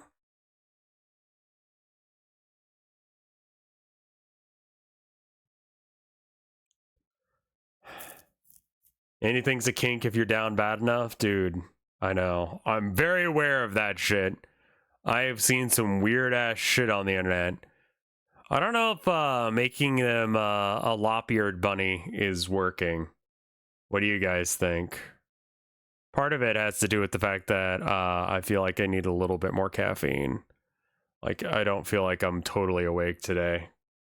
It looks okay. Like, they look okay as a lop-eared bunny. Is that a genuine question? Which part? The crying bit? Yeah, I mean... I'm just gonna accept that it's a thing. Don't worry about it.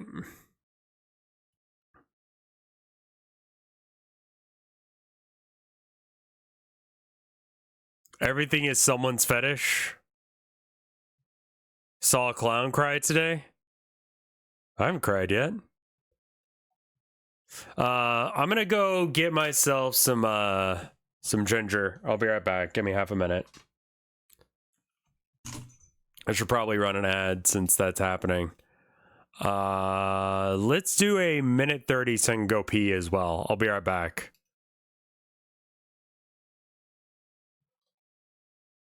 Yeah. All right. Be right back. 1 minute 30.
Oh, I'm back.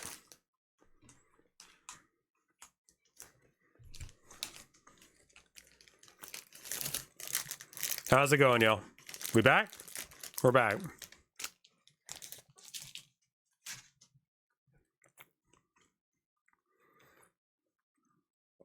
Baller is a very rev-coded word. 100% agreed. Let's just, you can have that window for a minute. I'm eating some stuff so I can drink some more coffee because I need it.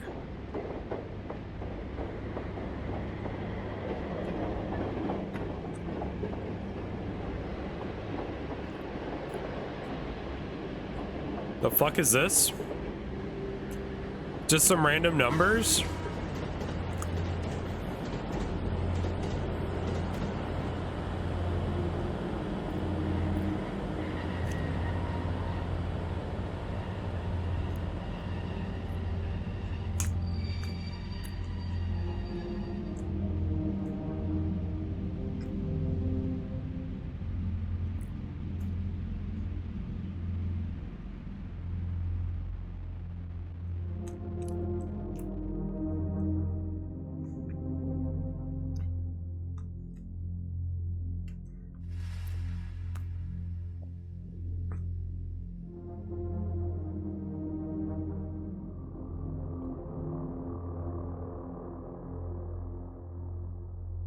You ever watched a YouTube video with like 10 views?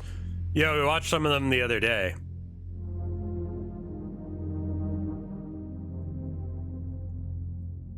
This has very like Voices of the Void energy. Like creepy, but like I can't quite put my finger on what's wrong.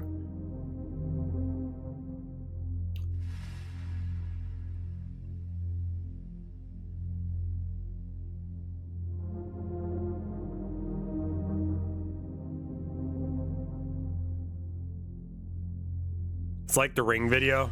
There's something wrong about it. I can tell you that much. It's the music, maybe? I don't know. The way it's shot as well is telling you that this is bad, but like...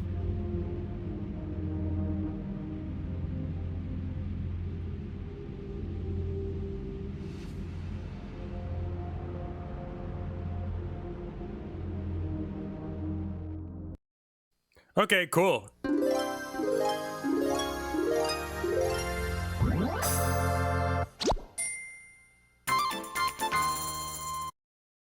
That was a little jarring, I'm not gonna lie.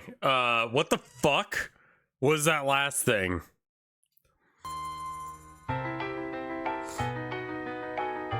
Okay, class, gather around. This morning, we're going to talk about nutrition. Who can tell me the name of one of the 5 food groups? Oh, I know. Well, tell us, Adam. Chocolate! That's a good guess, Adam, because chocolate sure does taste good, and maybe a little chocolate's okay. Just about all foods can be okay as long as you eat the right portions. But anybody else? Why is there so much porn of the Ring Girl? Pizza. I like bubble gum. Man, I don't have the time or ability to explain that shit. Pickles? Everything's porn, apparently. Maybe I should give you a clue.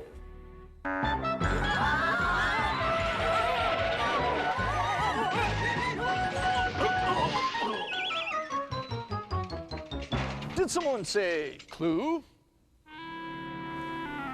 Maybe Yeah, it seems like it would be like the, oh no, stepbrother, I'm stuck in the washing machine thing, right? Like,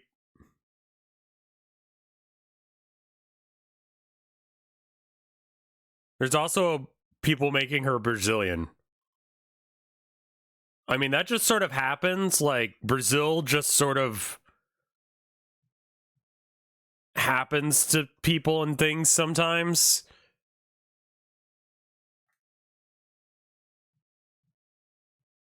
Like, every now and then people just become like Brazilian.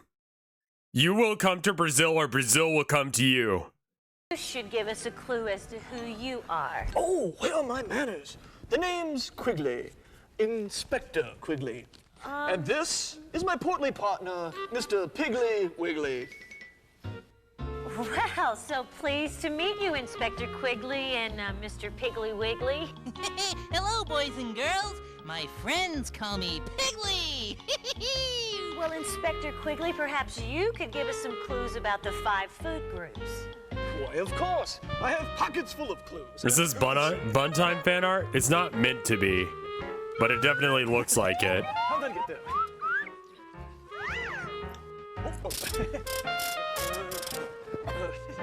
Oh, just wait. Why did you send me this? How'd that get there? Oh.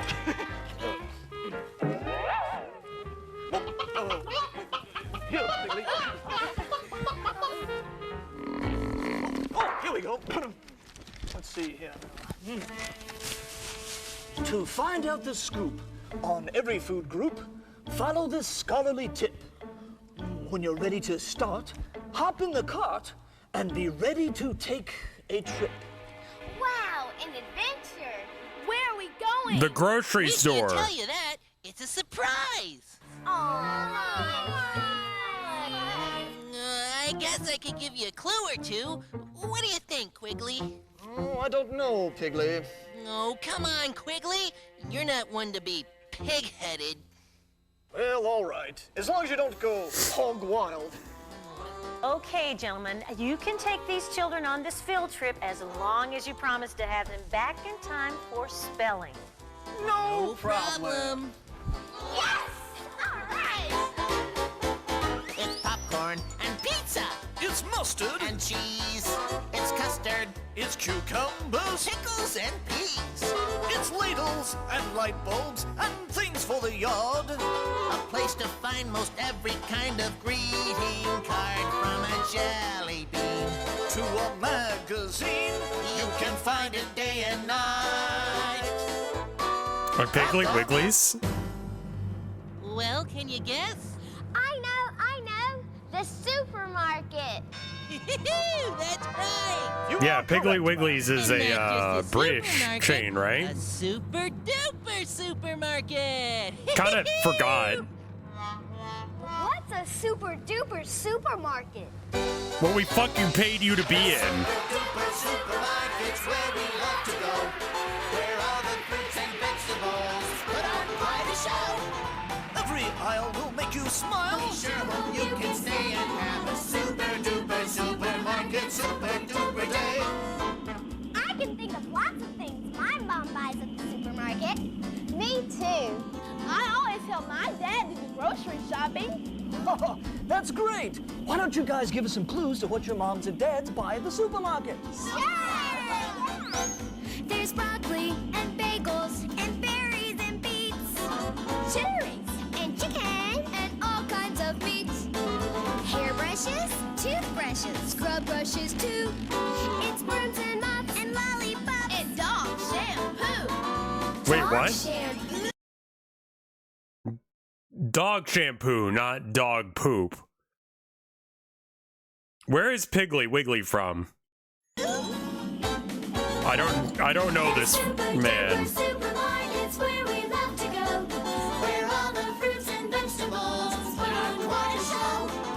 Every aisle will make you smile. We sure hope you can stay and have a super duper supermarket, super duper day. Every aisle will make you smile. We sure hope you can stay and have a super okay. duper supermarket, super duper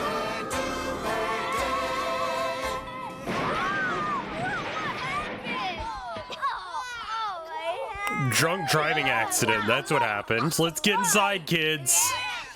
Piggly, Inspector Quigley, so glad you decided to drop in. Why, Seymour Deals. We're delighted to be here. Aren't we, Piggly? Seymour Dicks? So are we. The ride here was pretty amazing. Looks like an emergency's in progress in the produce department. Cucumbers in some sort of a pickle. I'll have to catch up with you later, Quigley. I know with all the clues you have, you'll be able to help my new friends find their way around.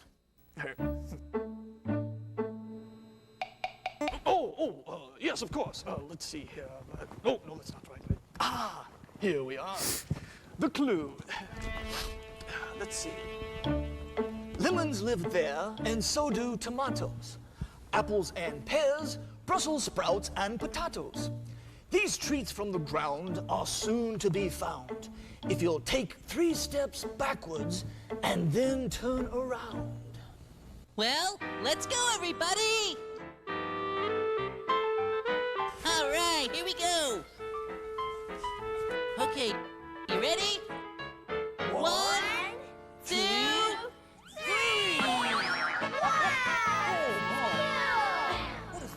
hello. I'm Emil. Welcome to my happy home here in the Isle of Produce.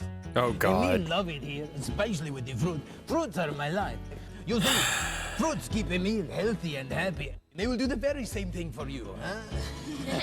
That is why it is important to eat fruit each and every day. How do I feel about Buc-ee's? I get that people are like super into Buc-ee's, and I do enjoy a clean bathroom, but like, you don't need to be that hype about it. Like, it's not that good. It's just good, you know? Like, no truck stop is good, excluding Buc-ee's. But like, you know, like, it's kind of like, what if everyone freaked the fuck out about 7-Eleven or something? You know? It's like, oh man, I went to this place, it was fucking awesome. They had these cold drinks, they call them Slurpees. You could get that there. There's a guy outside who'd give you a fucking blowjob. Like, it's fucking so cool. As opposed to like Buc-ee's, and you're like, man, there's this place where they have clean bathrooms and like normal food.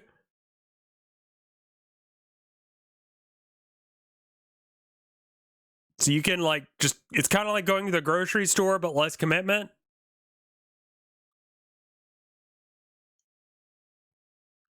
Like, what if the Town of Nowhere Home Depot cult was real and corporatized, essentially? I mean, like, it was running as a corporate entity. Like, it was a proper Home Depot. They just believed that they needed to be Home Depot employees in order for, you know, the you know, God they worship to love them. And so, like, working at Home Depot and worshiping this creature were one and the same. It was an act of subservient worship.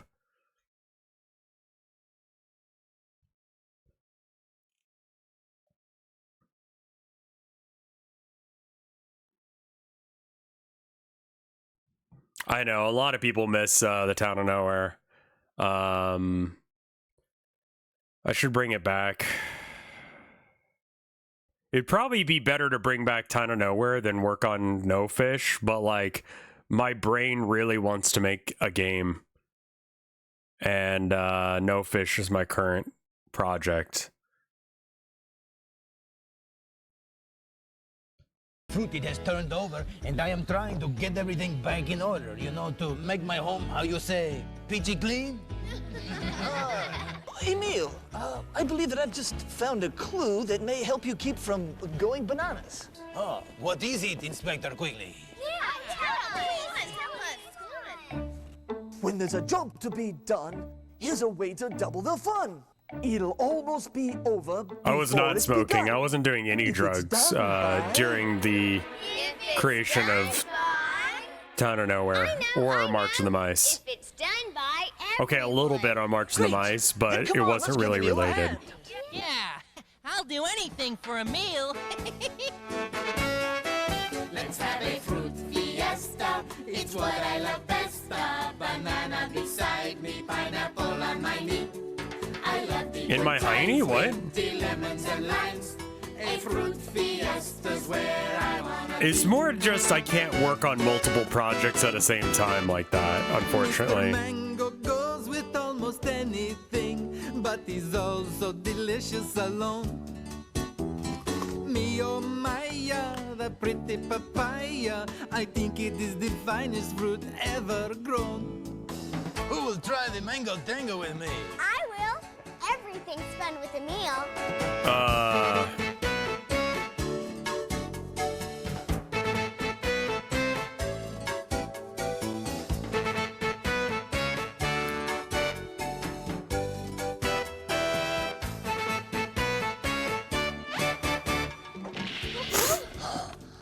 Emil, I didn't mean to upset your apple cart.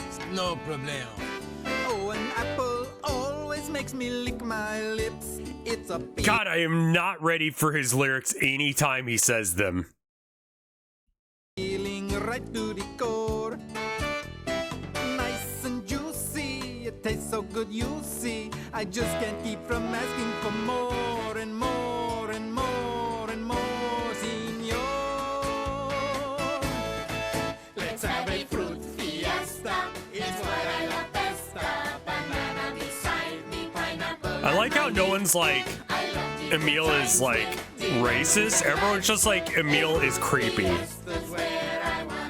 Like, we haven't hit that part of the brainstem. I have a crush on every orange. What? I care for every pear nut. I cherish every Who is this fucking bird? Every berry everywhere. Everywhere. I love to share. Share. Let's have a fruit fiesta. It's what I love best. Banana beside me, pineapple on my knee.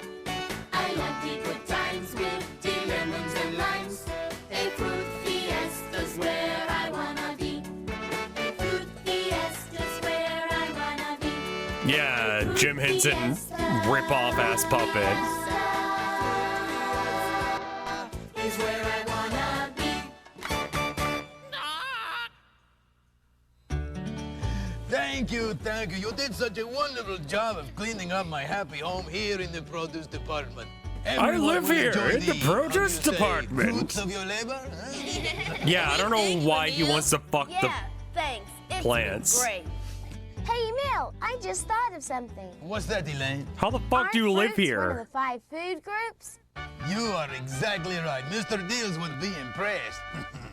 I sure wish that he could have been here. Me too. I think I'll go find him right now and tell him all about it. Bye, Emil. See you later, Emil. Goodbye. Come back and see me. And remember my happy fruits. Fruits make Emil happy, and they make you happy too. Whenever you go back to drawing, you start giving this Kubrick stare. I apologize. Oh, Piggly, I agree. Let me see here. I've got my pockets full. Oh, sorry, that's not it. The divorce book? Yeah, it kind of did sound like him. Oh, sorry. Oh, wait a minute. Oh, no. oh, so sorry. Take that. Oh, here we go. Oh, yes, let's see now. Our clue. Right alongside the friendly fruits, you'll find some more friends from the ground. They come in bunches and bushels and bags, and they even come by the pound. They give us lots of get up and go. They help us to be at our best. If you eat them every day, your body will be impressed. Oh, howdy. Pardon me, I was just keeping an eye on one of these potatoes. What the fuck? You ever piss so hot that it started to Yeah. I try not to go outside and piss when it's that hard or hot. We got an ad running, so I've paused the thing.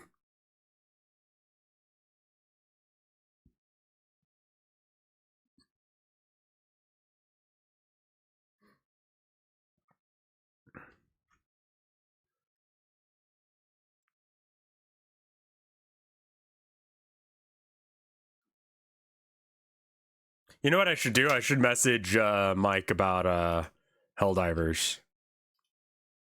Because I know he likes that game.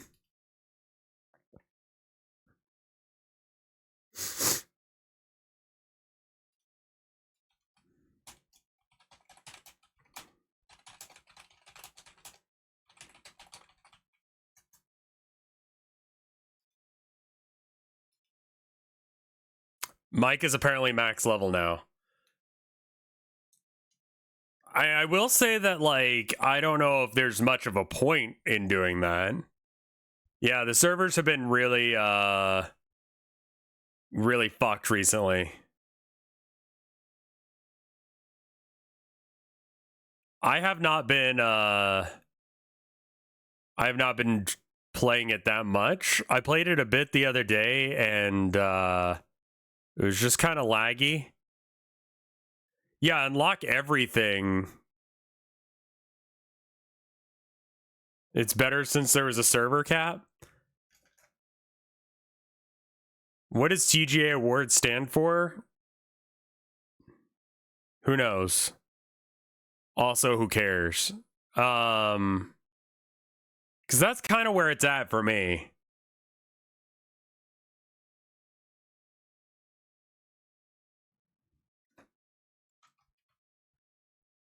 What do they stand for? I don't know. AAA Industry? The Game Awards.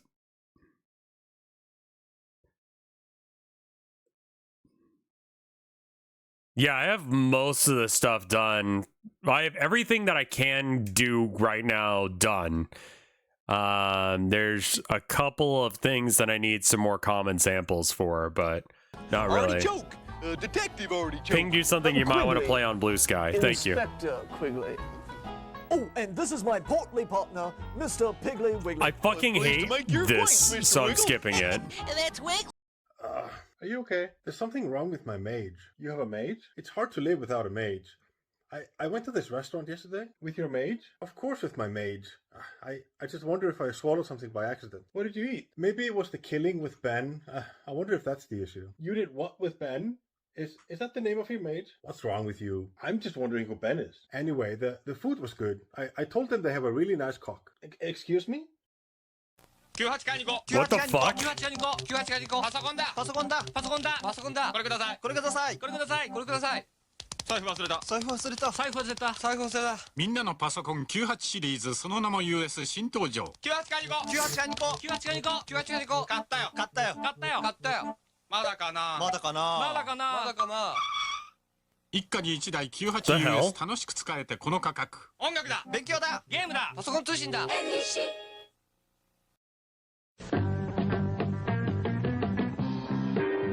Mr. M with a munching mouth. My mouth must munch, munch, munch. My mouth has lunch, lunch, lunch. I munch from morning to midnight, midnight to morning, munching mouth. I'm Okay. Mr. M. Meatballs, macaroni, mashed potatoes, I adore. Marshmallows, maple syrup, melon milk, there's room for more. For Mr. M with a munching mouth, my mouth must munch, munch, munch. My mouth has lunch, lunch, lunch. I munch from morning to midnight, midnight to morning, munching mouth. Meet Mr. M. Milkshakes, marmalade, mayonnaise, I adore. Muffins, mushrooms, and molasses. More and more and more and more. Why is he grooving, man? Also, how long has he had hair?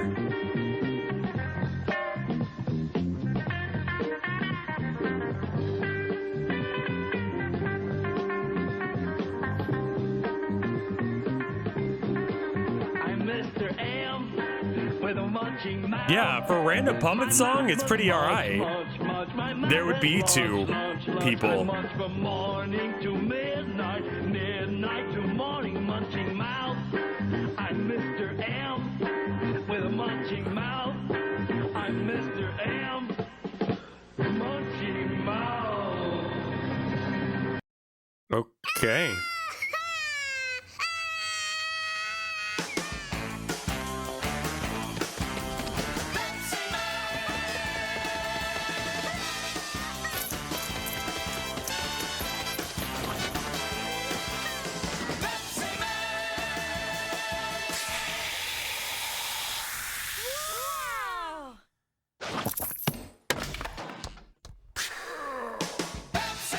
Okay. I didn't realize he was a fuck up.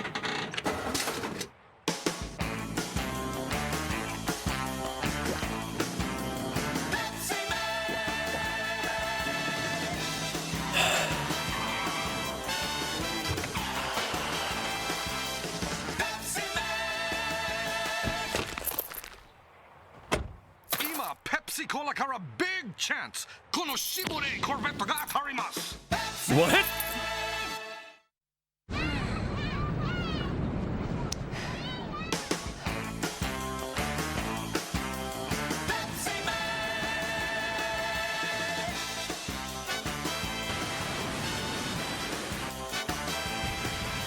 What?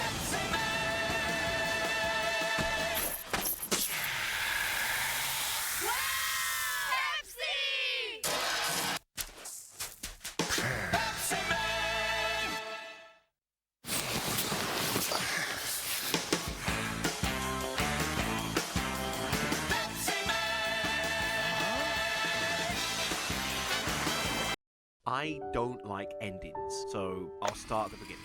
In 1926, Alan Alexander Milne published Winnie the Pooh. It became a treasured and beloved story, especially thanks to the Disney adaptations. It's timeless, but was it meant to be immortal? What if you can't escape escapism? Maybe it should just stop.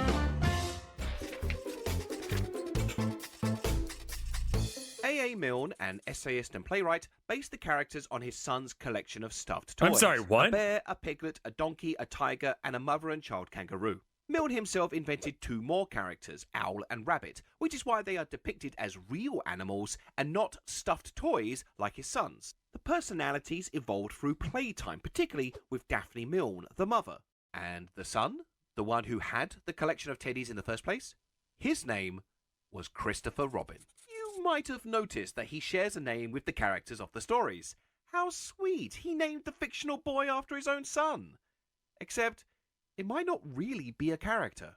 When you read the book, it's surprisingly autobiographical, and it opens with A.A. Milne talking in first person. What about story, said Christopher Robin. What about a story, I said. Could you very sweetly tell me 41 out of 40! was? Suck my nuts, So I Christopher could, I said. Robin! What sort of stories does he like? About himself, because he's that sort of bear. So this isn't a story about a boy named Christopher Robin. This is a story being told to the literal Christopher Robin. Christopher Robin, you must shoot the balloon with your gun. Have you got your gun? Of course I have, you said. But if I do that, it will spoil the balloon, you said. But if you don't, said Pooh, I shall have to let go, and that would spoil me.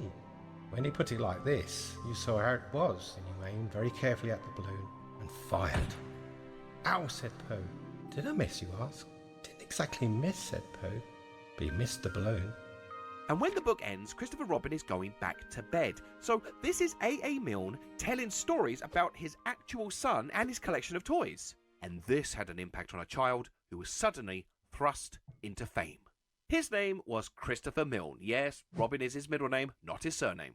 Christopher became the subject of a lot of his father's works. Before Winnie the Pooh, there was the short and stout Edward Bear in the poem Teddy Bear, and then in his more famous poem, Vespers. Hush, hush, whisper who dares. Christopher Robin is saying his prayers. A private moment cribbed and published with Christopher Robin's name permanently attached. This was published in Vanity Fair in 1923 and was eventually published in a poetry book along with Teddy Bear in 1924's When We Were Very Young. This sweet poem of prayer was said to have been framed in many people's homes and was hugely famous. Christopher Robin had become a household name, and he was barely 4. Then came Winnie the Pooh. He's still called Edward Bear to begin with, but he and the rest of the toy collection became superstars, with their real-life counterparts coming to inspire their characters, such as the neckline of the donkey toy becoming loose, thus making his head sag like it's depressed. The Milne family would regularly visit Ashdown Forest, and Christopher's games were going to inspire the stories almost verbatim. During one stormy day, Christopher Milne would place sticks in the dirt to measure how much the water was rising, and one blustery day, Christopher Robin did the same. Galleon's Lap, the Heffalump Trap, the Pooh Sticks Bridge, these are all real places. You can go to them. I was going to film a video there, but I couldn't afford the location fees. This makes the Pooh stories not a work of fiction, but a collection This is kind of cool. of the games and characters created partly by Christopher Milne. And in a manner, this is very sweet and endearing. It's a time capsule of a moment that a family can treasure forever. Many of our most beloved stories are inspired by the children around the author. The Mr. Men were created by Roger Hargreaves after his son had asked what a tickle looks like. There's nothing unusual about taking ideas from stories created with children and turning them into stories for all children. But perhaps Alan Milne's biggest error was that he took away his son's name and gave it to another boy. Okay. Christopher Milne was an early example of a child star, which was nice for a shy boy who found it hard to socialize. He then had to go to boarding school, and no matter what he did, Christopher Robin followed him everywhere he went. It's well known now the massively negative impact fame can have on child stars. Mara Wilson describes the overwhelming lack of privacy. Jeanette McCurdy endured a lot of pressure and abuse from her own mother. Macaulay Culkin was massively typecast.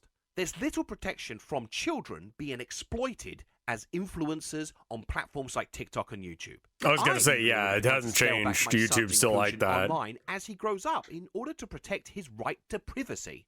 Christopher Milne was not given that choice. He was relentlessly bullied and teased. He realized he could never live a normal life.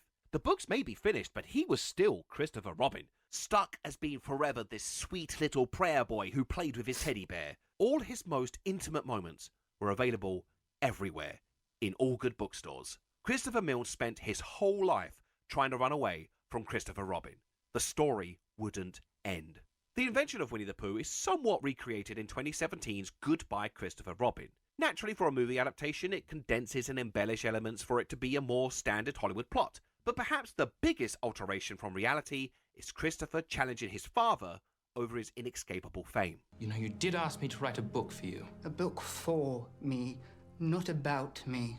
This catharsis makes for good drama, but it didn't happen. In real life, it either had little impact on the family as a unit, or his father was just unaware of the effects it had on his son. When A.A. Milne died in 1956, Christopher never returned to that Sussex house near the woods. He had been still pretty close with his father. The Coco Melon family are very protective of the identity of their children. Good, at least. The already strained relationship with his mother. I don't like him for anything else, but that's good. She never good. spoke to her son again, even on her deathbed. He opened a bookstore, which is strange if he was trying to escape the fame of Winnie the Pooh that he'd openly invite book fans to see him.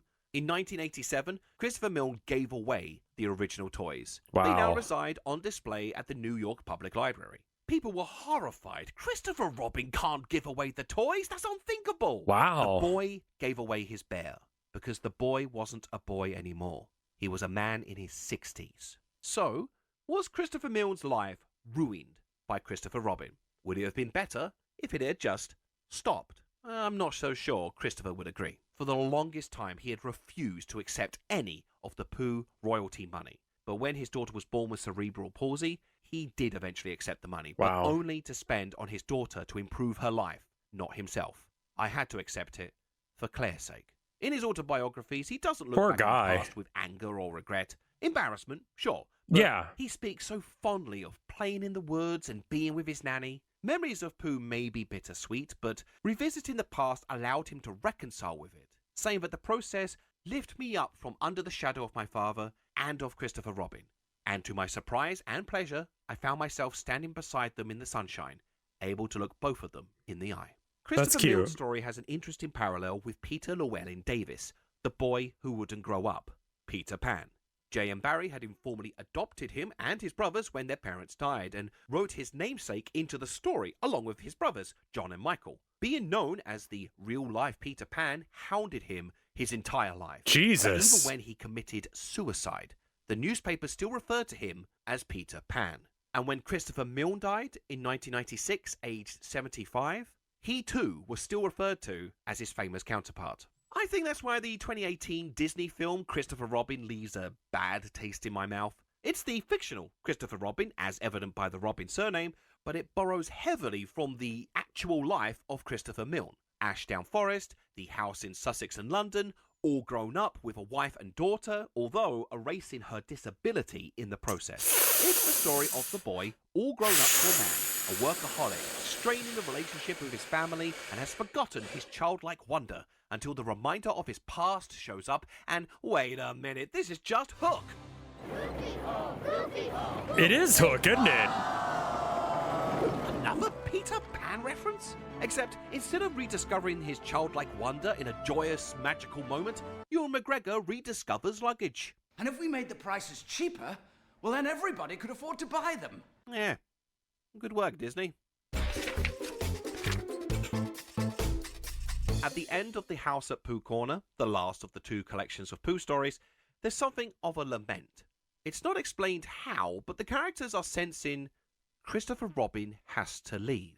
Christopher Robin was going away. I like Hook. Nobody knew why he was going. Nobody knew where he was going. Indeed, nobody even knew why he knew that Christopher Robin was going away. The tone shifts. Instead of the carefree utopia where nothing bad happens, the characters are learning how to say goodbye. Poetry is often used as something of a love language in these stories, so they write their own poem. Each sign it and present it to him as a parting gift. Whilst Christopher Robin reads the poem, they quietly disappear, never to be seen again. Christopher Robin doesn't notice them go. Only Pooh is left. The pair take one last trip through the 100-acre woods to the enchanted place called Galleon's Lap. Christopher seems to be getting mournful and sulky, claiming to be going nowhere and wanting to do nothing. Then he info dumps onto Pooh stories of kings and queens and Europe and knights and Brazil. What? Real world things. Things from outside the 100-acre woods. This is startling because the 100-acre woods is an Arcadia, a harmonious and natural place like the Garden of Eden, a sort of paradise where there are no problems. The dilemmas are small scale, the fears are trivial. It's a place without corruption. Have you ever written a poem? I don't think that the world is ready for me to write poetry. I'm not good with words, and so it's not going to be worth anyone's time to read. I do not care for poetry personally. Not that it's bad, but just like as an art form, it's one of the lesser ones, in my opinion. And it's not saying that people who do poetry are wrong, but I have had the long-standing belief for the longest time that people see music as the highest art form. Like, sorry for weirdly exact and actual, like, real answer, but I believe that every form of art has like a different staying power, a different quality to it. And poetry just has a bad, like, people don't have favorite poems in the same way they have favorite songs. People might even have a favorite painting or whatever. Like, in order, things people will have is like maybe favorite song, favorite movie, favorite show, maybe favorite episode from that show, favorite IP that they enjoy in general, but they don't really have favorite poem. They probably don't have a favorite painting. So it's like, also, like, when someone goes, yeah, I do blah for a living, how much of a jackass do they sound like? Let me put it that way.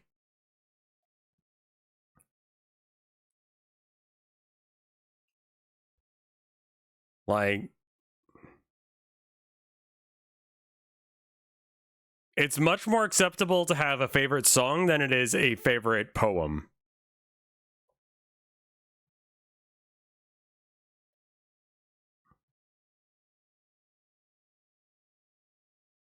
Like, that's a thing you can do. You could totally have both, but most people don't have favorite poems. What's your favorite poem, chat?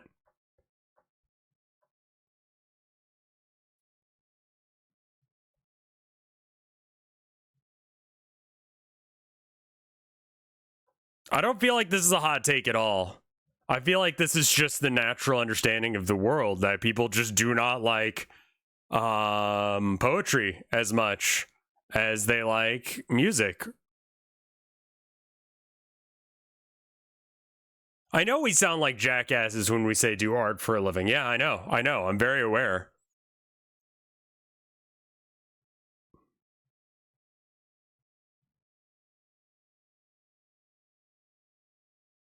This is Clip Studio Paint. Yeah, exactly.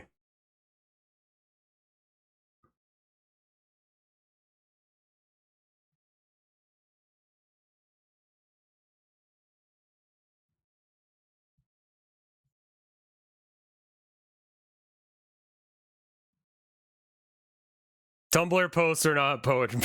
I mean, they can be. They're most of the time prose, but The Red Masquerade, without a doubt. I mean, I've quoted my favorite one. And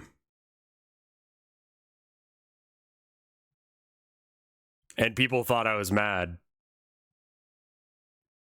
Not like mad as in insane, but mad as in like upset.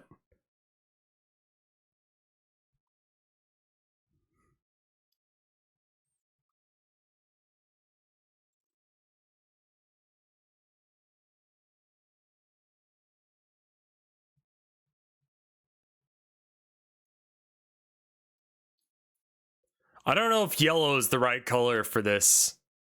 And I'm not sure if like single color is right either.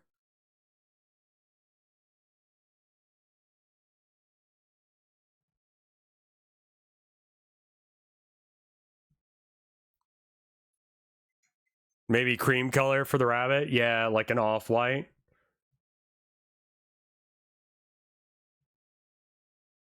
I was just doing yellow so that way I could like easily see where it was.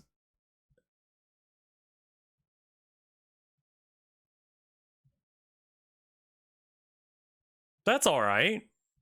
I'm not sure if I actually like it, but it's there. I don't know if like the characters that I had look right. Having fought in the First World War, Milne spoke out against it in 1934's Peace with Honor, something he later somewhat retracted in 1940's War with Honor. So perhaps the woods is also meant to represent a place where there is no war. Even in the Kingdom Hearts games, it's one of the only levels where there's no conflict. Maybe that's why these stories are so appealing and pleasant to revisit. It's a safe space and nothing can hurt you. Whilst this isn't the same thing as heaven in a Christian sense, Milne was probably more agnostic on this front, the concept does have a lot of crossover with some religious ideas for its serenity and peacefulness. But the woods is also a temporary place, and Christopher mentioning elements from outside the woods, it's a sign that he's been pulled away. He cannot stay anymore. He's growing up. Pooh doesn't understand what's happening. He's just happy to be with Christopher Robin. Pooh, promise you won't forget about me, ever. Not even when I'm 100. Pooh thought for a little. How old shall I be then? 99. Pooh nodded. I promise, he said. The 100 Acre Woods, this whole book in fact, encapsulates the magic and innocence of childhood and the tragedy that is learning to say goodbye to it, to leave it behind other than in memories. No matter what happens to Christopher Robin, a part of him, that joyous childlike wonder, will always remain in the 100 Acre Woods. So they went off together, but wherever they go, and whatever happens to them on the way, in that enchanted place on the top of the forest, the little boy and his bear will always be playing. Disney's The Many Adventures of Winnie the Pooh, which amalgamates various chapters across both books, kinda botches the impact of this ending in a few ways. In that enchanted place on top of the forest, a little bear will always be waiting. Instead of always playing, he's always waiting, and the teddy winks. We don't get this sense of poignant goodbye, the heartfelt longing to stay, the permanency of the end. And the no, because there can't be an end to the Disney version because they need to like get more money out of it. It's a see you later. And it's not even just Disney, because in 2009, the publishers just made a new book. They just made more books. Chapter 1, in which Christopher Robin returns. They made 4 additional books now, including one where Pooh meets the Queen. So much for stories of kings and queens in Brazil. You may recall earlier, of the animal friends I listed, someone was missing. And I don't mean Kessie or Lumpy. Yeah, they're not Perhaps you real. thought I forgot him. So, I will make up for that now. Obviously, the Disney adaptation is how most of us have heard of Winnie the Pooh, and Disney have made some fun and heartwarming stories out of him, but not without some alterations to the source material. Going down? Gopher is a character invented for the Disney adaptation. He isn't in the original story, and his character's introduction seems to reference this. I'm not in the book, but I'm at your service. His character seems to have been entirely lifted from the beaver in Lady and the Tramp 11 years prior, speech pattern included. 6'6" and 7/16 inches. And, at least to begin with, he didn't really fit into the dynamic of the others. Yeah, As he's mentioned kinda before, weird, the 100 Acre actually. Woods is meant to be secluded from the outside world, but here's a gopher talking about money? Do the job for hourly rate, plus cover materials, plus overtime, plus 10%. This was an attempt to have a bigger personality as part of the ensemble, but the character did evolve over time. In the TV series, The New Adventures of Winnie the Pooh, he had a very prominent role where he's more of a workaholic pyromaniac. But since A Very Merry Pooh Year in 2002, Gopher's role has been reduced to minor appearances and cameos, barely seen or mentioned again. So, why was he here in the first place? According to the film's director, Wolfgang Reifferman, Disney had wanted to add more of a folksy, all-American grassroots image to appeal to an American audience, and perhaps more controversially, to replace Piglet. Looks like there's gonna be a swinging. Oh, dear. You see, when Disney adapted Winnie the Pooh into a film, they didn't begin with a feature film. Originally, it was a featurette, a short film called Winnie the Pooh and the Honey Tree, and it was attached to the 1966 movie The Ugly Dachshund, and it was pretty well received. Not The Ugly Dachshund, no. In America, Yeah, I liked The Ugly Dachshund, though. Thanks to the direction of making it more Americanized and added more comedy. But in the UK, it had more of a mixed reception. Winnie the Pooh illustrator E.H. Shepard called the film a complete travesty. Many balked at the Disney changes, and when the second Pooh featurette, The Blustery Day, was made, Piglet was added back in, and has remained ever since. Eventually, the 3 Winnie the Pooh featurettes were spliced together to form the 1977 movie The Many Adventures of Winnie the Pooh, with the added ending I mentioned before. But at least, Piglet had his place restored as Pooh's best friend. But was this really what the author intended? According to Angela Milne, the niece of A.A. Milne, she recalls a story of the real-life Christopher Robin discovering a creature in the woods that might have been an escaped gopher from Brighton Docks. What the fuck? A gopher was written into the manuscript, aka the Gopher Draft. This larger-than-life American character had to be removed, as you will confine the appeal to a handful of illiterates munching hamburgers. Hey, I'm just quoting here. Don't shoot the messenger. Please don't. You have a lot of guns. But as for the empty parts of the book left when the Gopher character was removed, it was suggested by the publishers to use the minor character of Piglet to fill the Gopher gap. This is mind-blowing. Piglet originally replaced Gopher, and in an absolute clairvoyant fluke, Disney then replaced Piglet with Gopher, the same animal. That's amazing. That's impossible. That sounds too good to be true. It is. Oh, bother. Alan Milne nor Christopher Milne mention a gopher in their autobiographies. The published original manuscript makes no mention of a gopher either. So let's look at Angela Milne's article again. It adds that the other characters were rewritten to have American accents as well, and A.A. Milne himself started saying, "How come you ain't wearing your paper Dr. Dodger bag?" Let me try that again. A.A. Milne himself started saying, "How come you ain't wearing your paper Brooklyn Dodgers cap?" It's a joke. A statement of how Pooh being Americanized by saying it was always meant to be Americanized. Angela Milne is Alan Milne's niece, but this is a parody article for Punch magazine. Think of it like a paper version of The Onion. It's a publication that Alan Milne has also written for in the past. But to be extra thorough, I did scan through past newspapers for any news story of an escaped gopher and found nothing. Sorry, TV tropes. We were tricked. After all, he's not in the book, you know. Disney have taken the stories and massively altered them for an American audience. Yeah, This I mean, was that and makes remains to sense. be a massively successful move, and I personally enjoy them very much. They retain the spirit and charm of the books, but at the same time, the changes were divisive, and the corporate Disneyfication of Winnie the Pooh was in many ways personified by a gopher. Then things got messy. Pooh has had his fair share of legal troubles.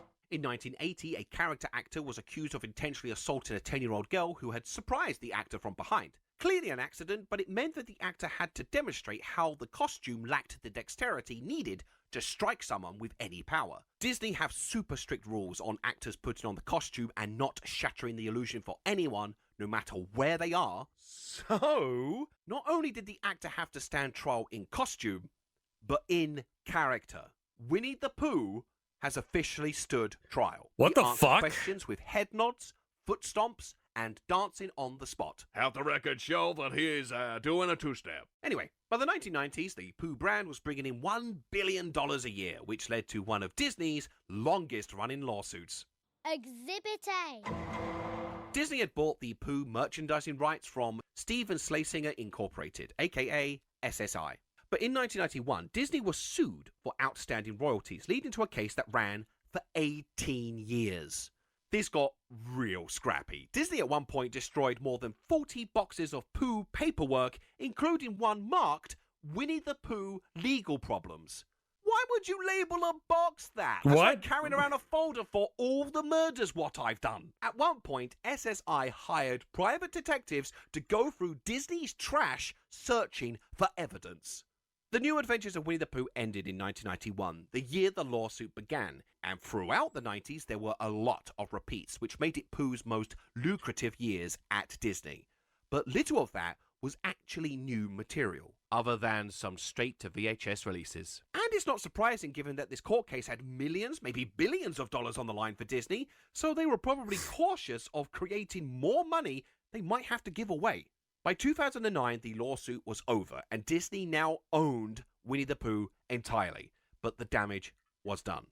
Disney made the 2011 Winnie the Pooh movie, which was meant to be a revival of the Pooh franchise, but by this point CG animation had taken over. So the franchise once again went dormant, with one last gasp attempt in 2018's live-action Christopher Robin, and a 2014 pilot by Cartoon Saloon that never got picked up. So why was there a last-minute rush for Winnie the Pooh all of a sudden? Under US copyright law, one of the ways works enters the public domain is after 95 years from its first publication. So Winnie the Pooh entered public domain in 2022.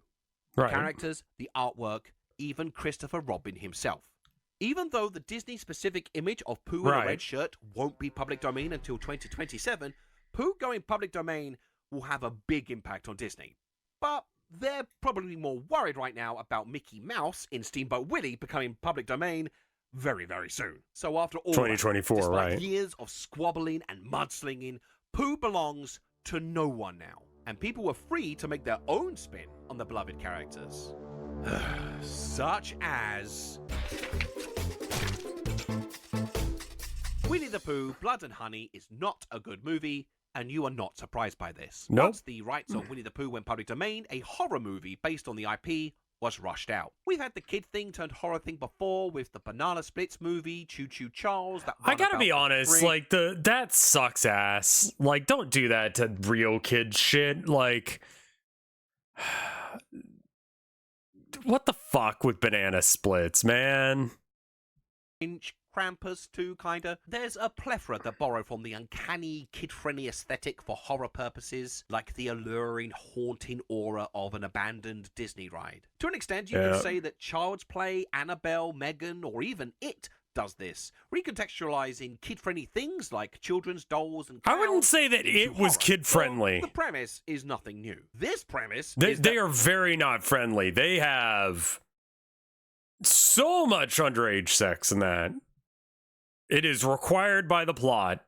Clowns? I know, but like, nah. Pooh's characters are not teddies, but in fact, animal-like abominations that Christopher Robin befriends. But he grows up and has to leave, just like the book, but unable to fend for themselves, they become so starved and feral, they eat Eeyore and swear to kill any humans that enter the woods. For something unable to fend for themselves, they sure seem pretty good at fending for themselves. Plus, it's just a dude in a mask.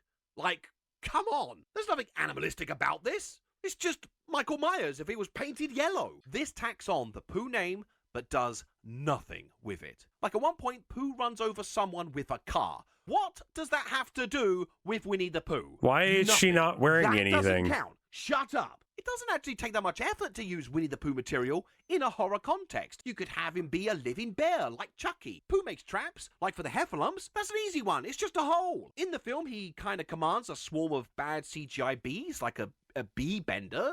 Why not submerge someone's head in bees? I don't even like horror movies that much, but even I can come up with plenty of ideas that are just loosely inspired from the source material. But they don't care. Look, I'm not against the idea of genre-bending reinterpretations like horror, but people only watch this film because it has Winnie the Pooh's name on it. It is devoid of imagination to cohesively work Pooh and horror together in anything other than lip service. And now we're getting a sequel and a Christopher Robin horror TV show. And a game. Fantastic. It reeks of shallow cynicism, greedy opportunism, and they don't even have the audacity to make it any good.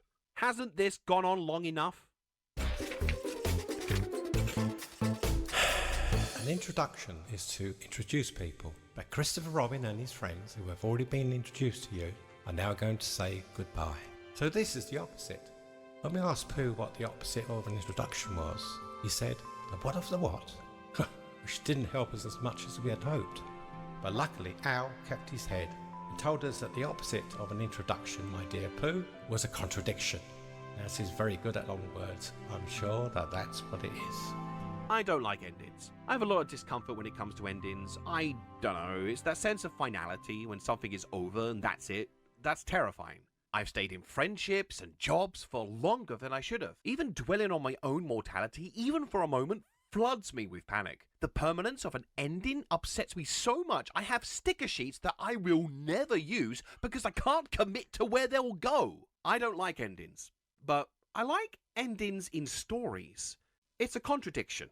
There's a lot of talk of shows that have gone on for way too long. The Simpsons is a classic example, but it's obviously still an incredibly popular show. Just because I've stopped watching it, who am I to take that away from anyone else? Have no fear. You should. Safety is here.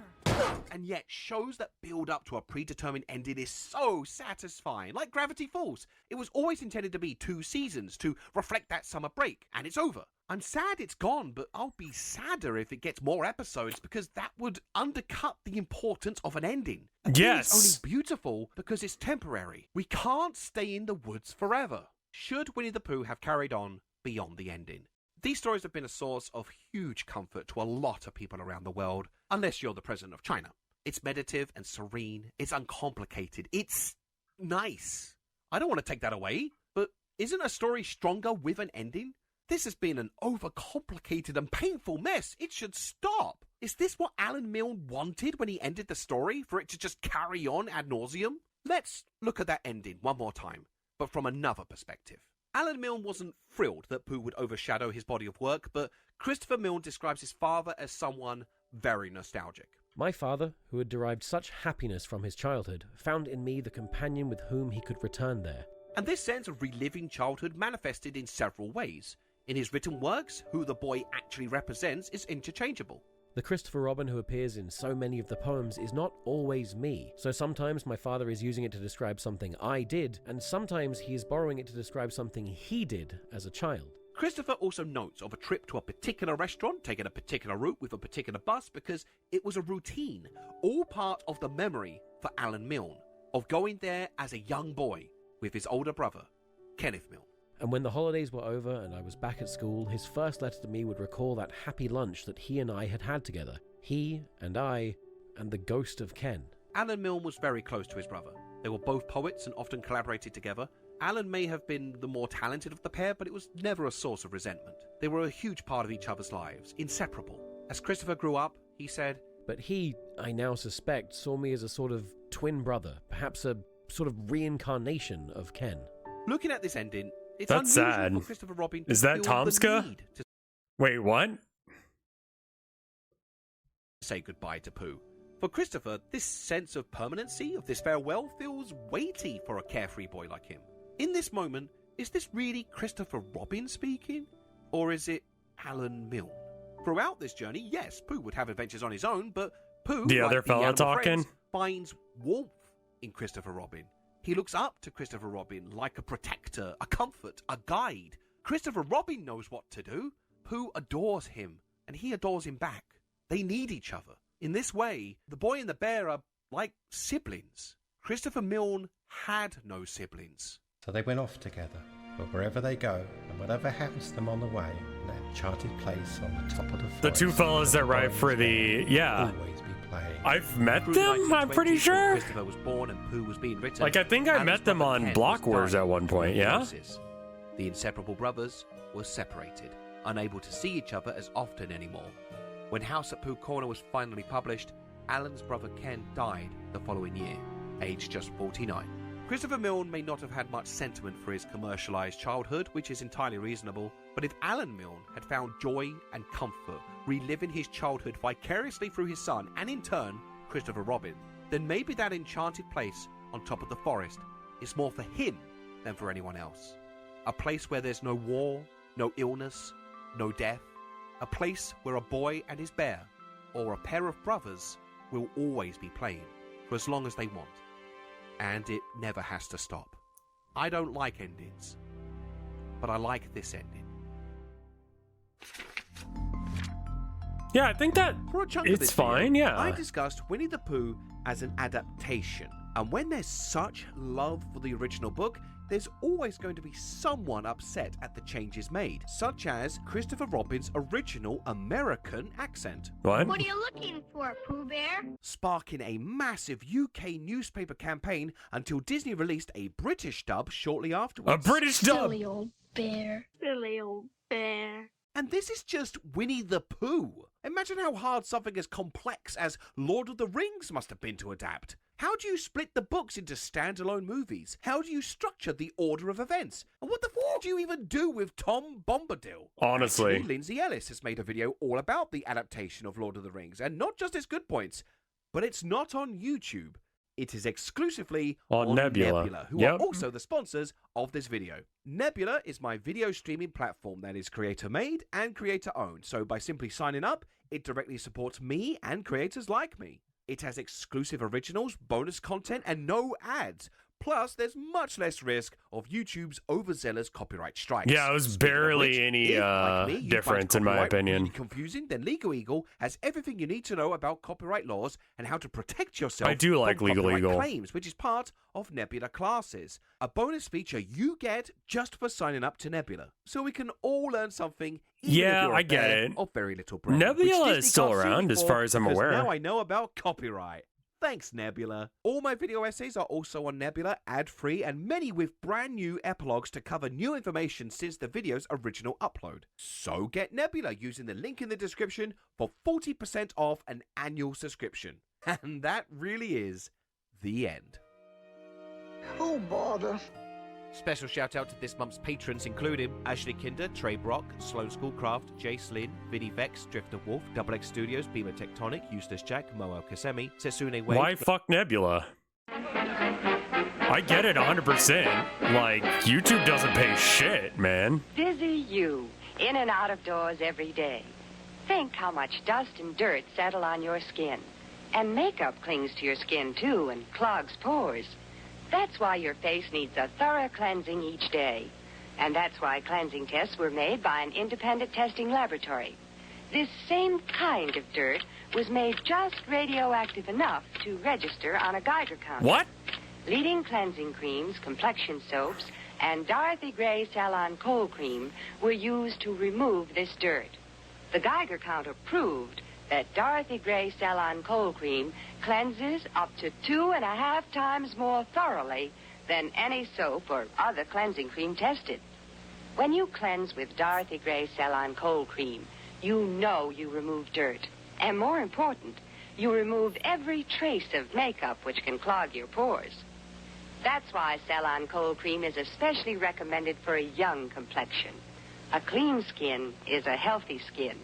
And your skin will look smoother and clearer when you use Dorothy Gray Salon Cold Cream. It's so quick and easy, too. Takes no more time than improper cleansing. For particulars of this Geiger counter story, write for this test booklet to Dorothy Gray Limited, Box 18. But, like, Grand why the Central fuck Station, were they using a New Geiger York counter City. to test the cleanliness? I'm not gonna be like this, but like maybe, and I don't want to sound like out of line here, but maybe we could just put them in effectively blackface with dirt, right? And then like clean it off and show how much you were able to clean off. Like somehow I think that would be better than the Geiger counter thing. I'm glad all of the people involved in that are dead now. I guess, yeah.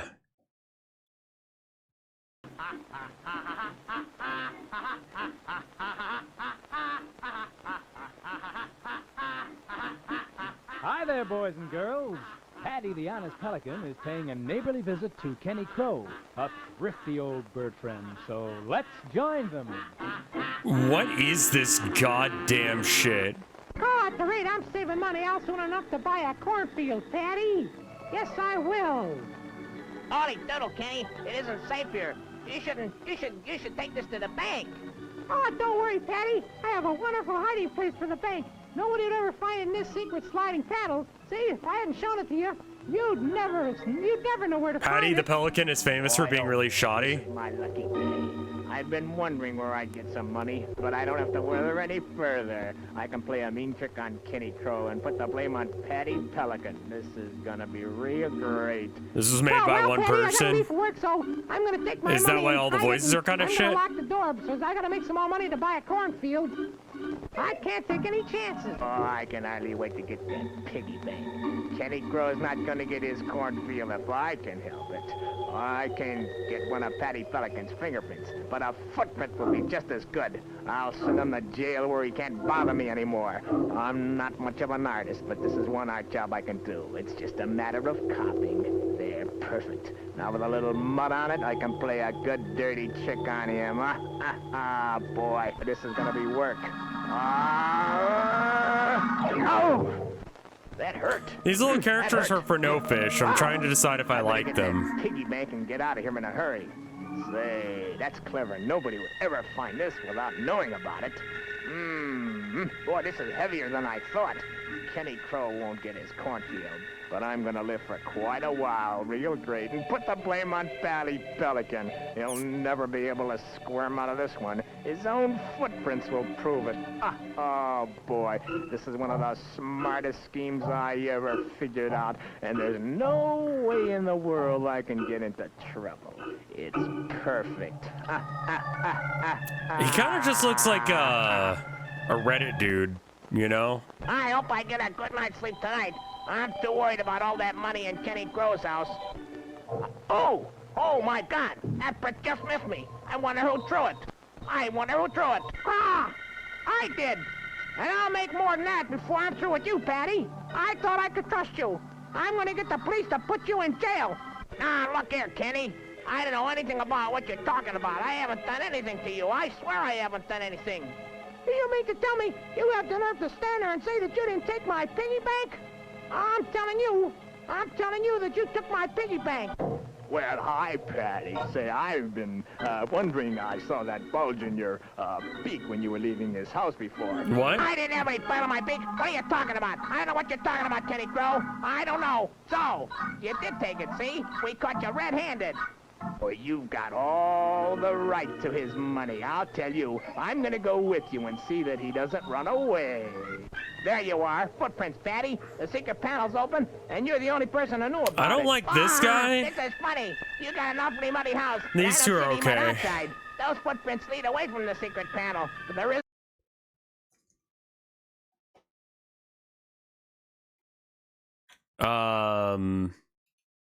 Let me show you the guys that we've got right now.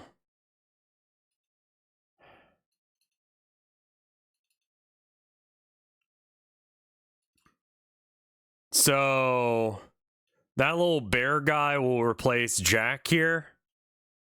Oh, we've got an ad running. Shit, sorry. 2-minute ad, all right. The guy on the right is a Redditor. I agree. I don't like the way he's designed. We got 2 minutes of ads. Let me check and see if I tweeted out and all that jazz. Snufkin game. Oh, there's DLC for it. That's cool.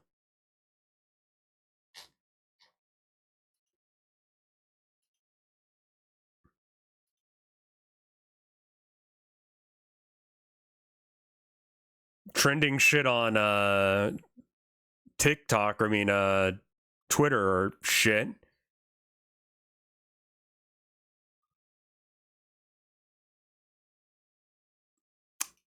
Okay. The bunny's adorable. I like the bunny. I like the bear well enough. And they look like they'd fit more in the world than what I've got right now. Like here, let me just export and save as a PNG. Fellas alt. Animal fellas, you mean furries. I guess. Cool guy can just be a frog.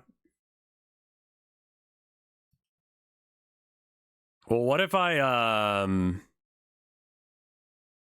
shades on raise up eyes? Yeah, that could be all right. I did draw a frog fella. It was basically like the bear here, but these are the eyes. It was kind of freak. Cute animals and the freaks that live in their tanks. Let me go ahead and open up this.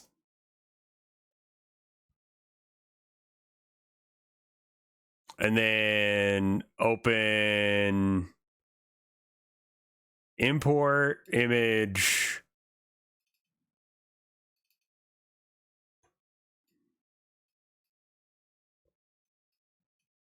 Can you move?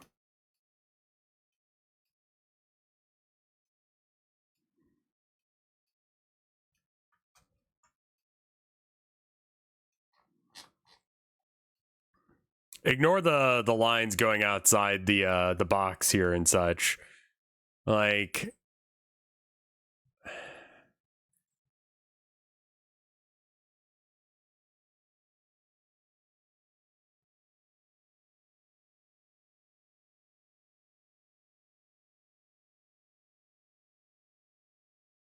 they kind of fit better.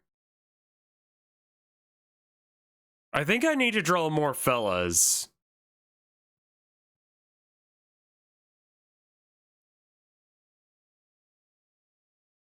Because I'm not like 100% happy with this. What do you guys think?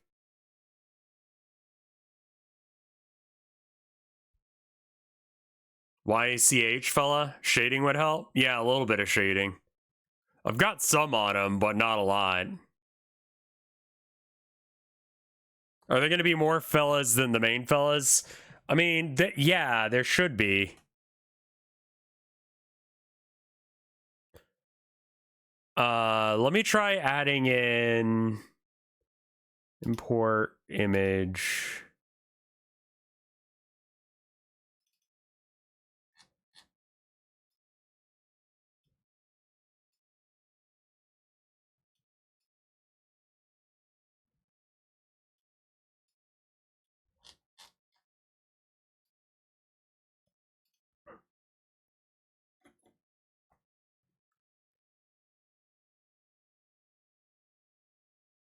Like, I kind of don't know how I feel. What's the story here, may I ask? It's about making friends and pursuing your dreams. And it's a little game, you know? Well, I don't know as if the big fella is going to be in the game. I'm just asking, between the big fella and these guys, which aesthetic do you like more? Like,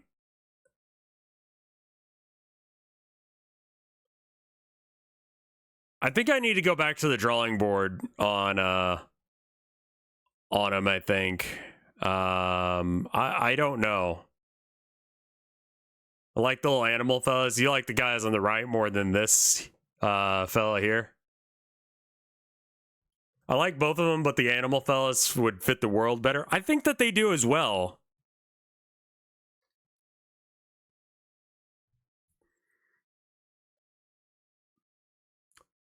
But I'm also a little bit worried that they just kind of look like Redditor things.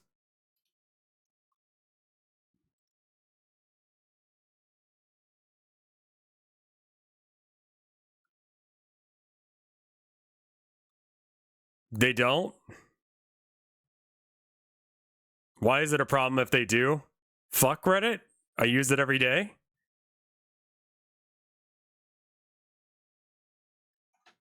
Each house could have their own resident freak of some kind.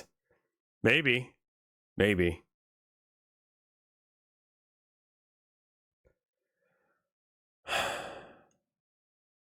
Let's see.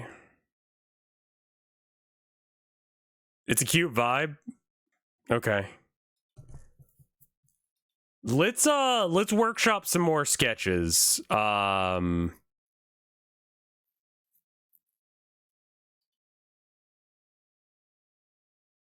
Yeah, the little android freak. That's not Bun Time. Yeah, that's the problem, is that one kind of looks like Bun Time, doesn't it? Maybe it's just the color palette I went with. You know?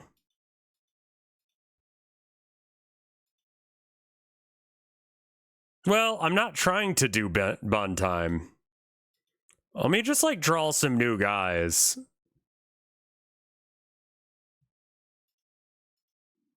Any leading toward it. That was going nowhere and was shit. Candy. And I'm not gaining weight. I'm losing weight deliciously with the aid of AIDS. The AIDS diet plan really works. The what? AIDS candy contains a safe and effective appetite suppressant when used as directed. Helps curb your appetite so you can lose weight. And AIDS candy has no stimulant that can make you nervous. The plan lets you enjoy 2 AIDS before each meal. Delicious chocolate flavor. And I love being a size 10 again. Lose weight deliciously with the aid of AIDS. We're now talking to 2 young people from South Burlington. Burlington. All right, one from Burlington. What is your name? Michelle. Michelle, and your name is? Mike Blair. And Mike, you're from South Burlington. Michelle, you're from Burlington. Well, let me start off by saying it's an interesting hairdo. Thank you. Lipstick is also very interesting. The color. Is that Bernie Sanders? Who the fuck is... What? Why the fuck is Bernie Sanders interviewing... It is him.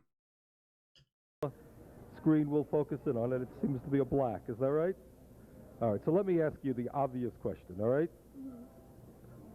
What does your dress mean? What does it say, or does it mean anything, or what? It's just basically saying, to heck with society, to heck with law and order. Well, it's not so much law and order, but... Come on. Come on.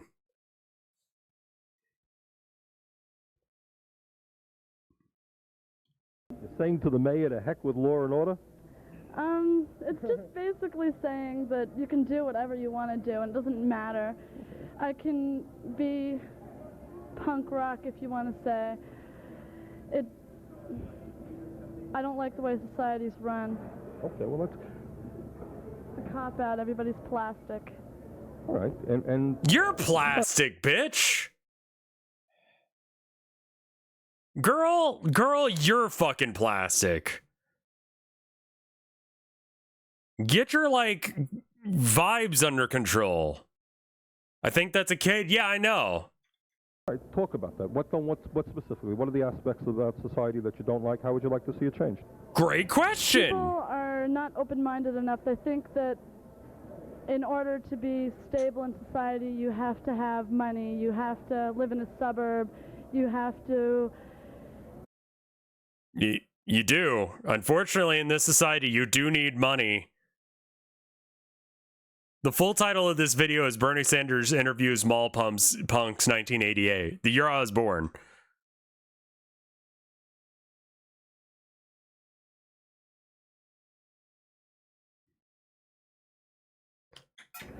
Do the set things, such as have so many people over for dinner a night, a week, or you're not socially acceptable. You got to dress a certain way to be socially acceptable.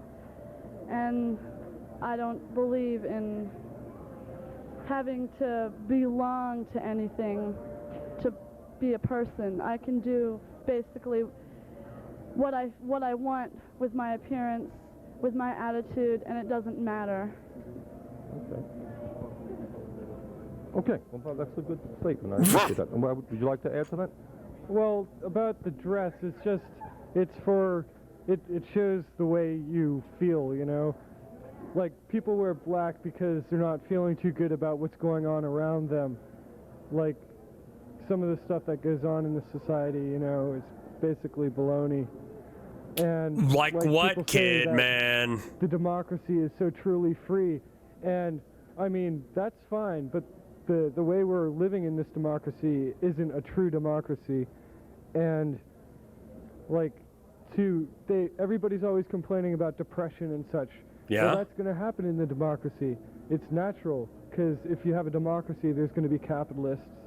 And, like, I guess that, I mean, they shouldn't be complaining because that's what they asked for, you know? What kind of society would you like to see? Well, I'm kind of an anarchist, but communism doesn't bother me like a true communism where it just goes to like no freedom of enterprise, because then everybody gets the chance to live and be safe, you know. But when it goes as far as cutting down people's freedom of speech, you know, that's not, I don't feel that's right. So you're distinguishing between what you mean as true communism as opposed to what exists, say, in the Soviet Union. Yeah. Yeah, Marx's idea of communism was a lot different than what they have it now. I'm kind of an anarchist too, but I don't believe in total anarchy, because then we're just going to kill ourselves. I just don't like the way it's run now. How do you feel society can be changed? Well, if we could go into the archives and see what the government's really been doing for the past, I don't know how long, many years, then we'd all be pretty appalled and sickened by it. Because we think we're so free, we think we're so democratic, everybody has a say. We're just as imperialistic as the Soviets are, if not more. We're the ones that go into the other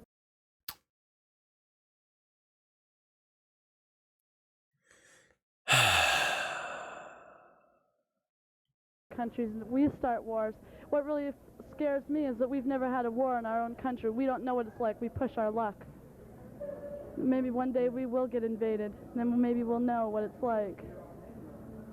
Okay. Also, with communism and democracy, like, one government always makes the people in its country feel that the other government's trying to impose on them. Well, I think what they're referring to is modern war that was invasion. The Civil War wasn't really an invasion. And I don't know if you want to count the Revolutionary War as an invasion.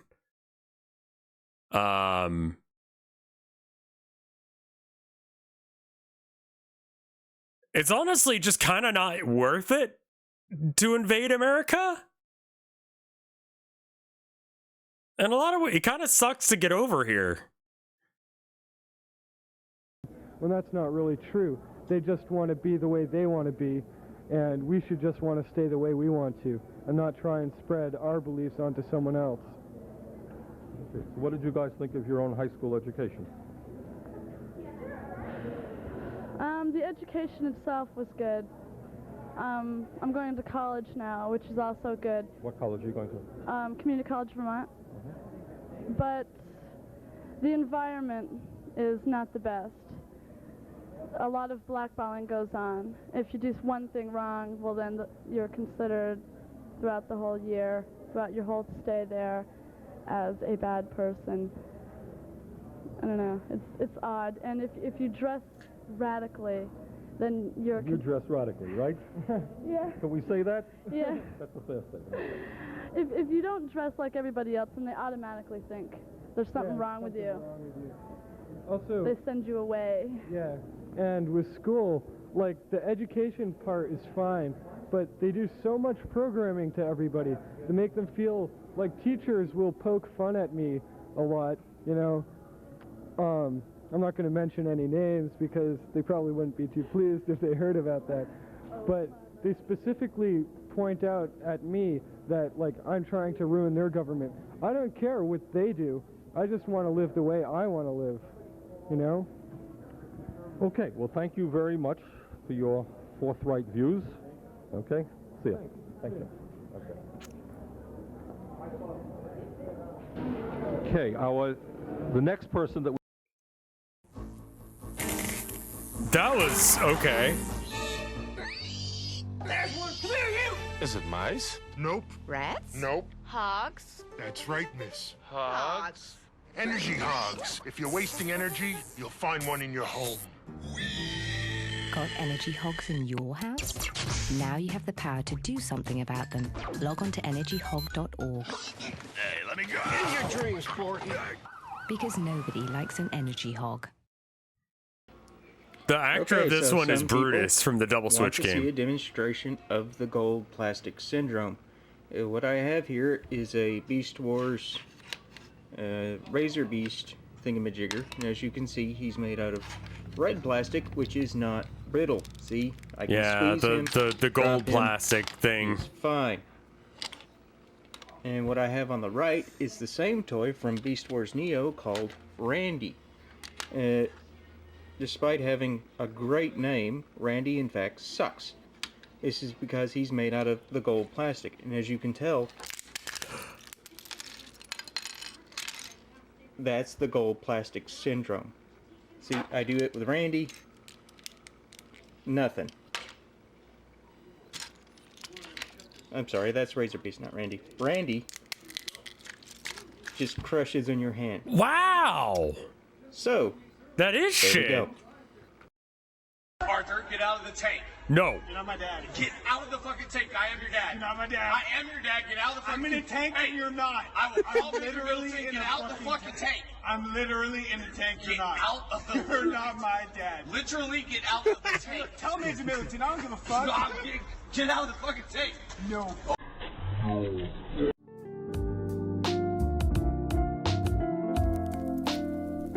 Classic. Hello, everyone. Imagine if... What the fuck? Okay. If you can, the culture war. The great clash of ideologies taking place on the battleground. Sean makes good content, but it's kind of a long-ass video. Then narrow your focus, if you're able, to just one front of that conflict. The video games front. What I'm going to do today is attempt to relay to you a single incident that happened on that front not too long ago. It wasn't a very consequential incident, it didn't really come to much, and it was almost entirely contained on the aggressive side of the culture war, and it wasn't... Do you guys want to watch 2 hours of a guy complain about the state of video games, but he's actually right about it? Nevertheless, I am going to tell you about it today. So, our story begins with a tweet from the 1st of February of this year. I'll summarize this video because I've seen it. He's mostly complained about Grums. Grums is a former developer and currently working on a sexy game that he has not put any time into recently because he spends much more of his time complaining about shit on Twitter. That's the protagonist of the story. Or antagonist, depending. He has not made a game in years. And he says that Stellar Blade is awesome because titties. Grums is the Blizzard. What the fuck are those words? The milk stealing thief. He also prefers to use a little picture that he drew of himself or whatever. Yandere Dev is more of a developer than Grums, and I fucking hate the guy. He released Yandere Sim, which is somehow more than what Grums has done. Grums has not gotten it together yet to finish making his game. Anyway, he really liked Stellar Blade because it has tits. And then other people were ready for the woke libs to be upset about the titties in Stellar Blade. I distinctly remember this game coming out and being like, is this a game that chat wants me to stream? I keep seeing people talk about it, but it kind of just looks like a whatever game, you know? And it's fine. It's not bad. It's you know, Devil May Cry-ish. And it's tits. So, you know, it's all right. But I mean, I was like, chat didn't really vibe with Bayonetta, so they're probably not going to vibe with this.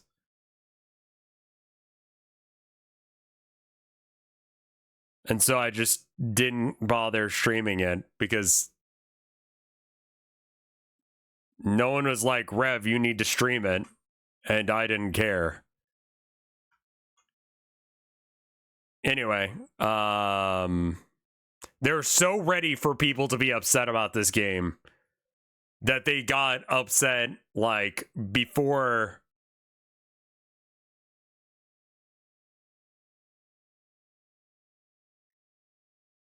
like it.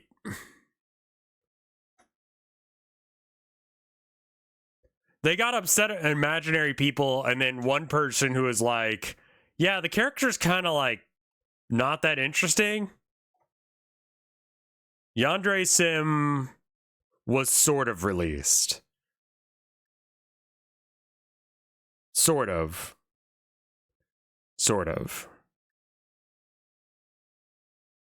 It was an alright game, but was bogged down by culture war bullshit. Sure, I'll believe that. Anyway, we're skipping this one. It's fine. Hey, everybody, look good. This is a good profile. Heck, it's White Gator Week right here at Gatorland. Come on. We got Pearl. We saved the biggest and the You best can for the actually last play day. Yandere This is Sim, day 7 of the and week. he's not taking You money met from it. Yandere Sim was, and still is, banned. Why do people listen to Grumps? Because he's the only one saving us from the woke mob.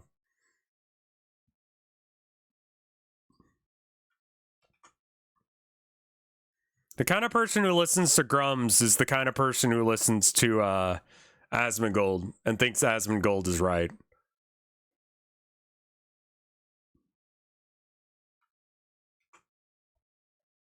I just don't care. Like, it's just none of my fucking business. People on Twitter are saying that Harriet Tubman aren't real. Yeah, people on Twitter are saying shit so that way they get people to react to them.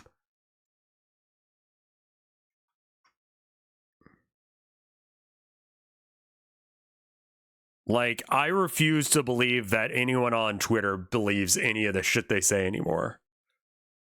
Like, Twitter is basically not a real website anymore. Twitter now is like a website that, like, bots go to.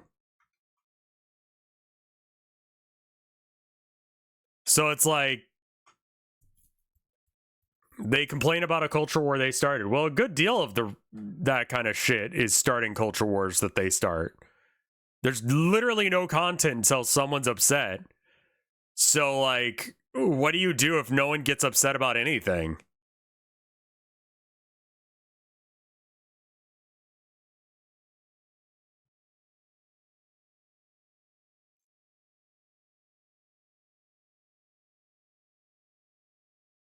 They're already mad about the next Naughty Dog game because the character isn't hot.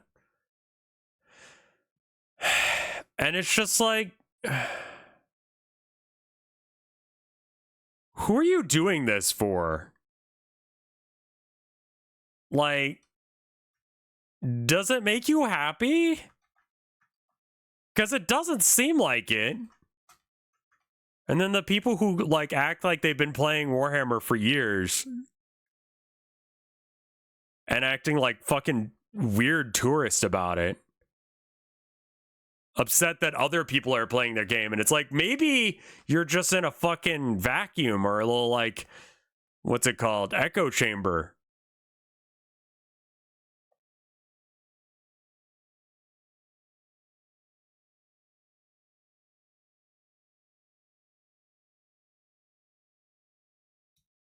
What kind of name does this old man give off? I don't know. Go back to the past where we can control women proper. Make sure women stay in their place. Am I right, guys? Am I right, men? Real men with real men dick?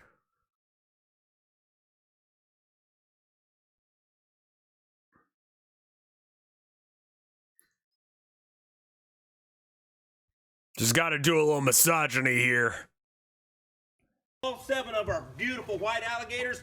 This is Pearl. She's the internet superstar. Everybody's got to know Pearl. And that's Michael Brown right there in front of her. This is a little enrichment. We're teaching her to go out for a little bit of a walk. Tell us what you're doing, Michael. We're getting her to come out and check out some of the other white alligators that are out here. We get her to come out of her exhibit, get her to stretch her legs, get a little walkabout. I kind of don't like this series because I don't think that they actually treat the thing well. My beach ball collection. We've seen this one.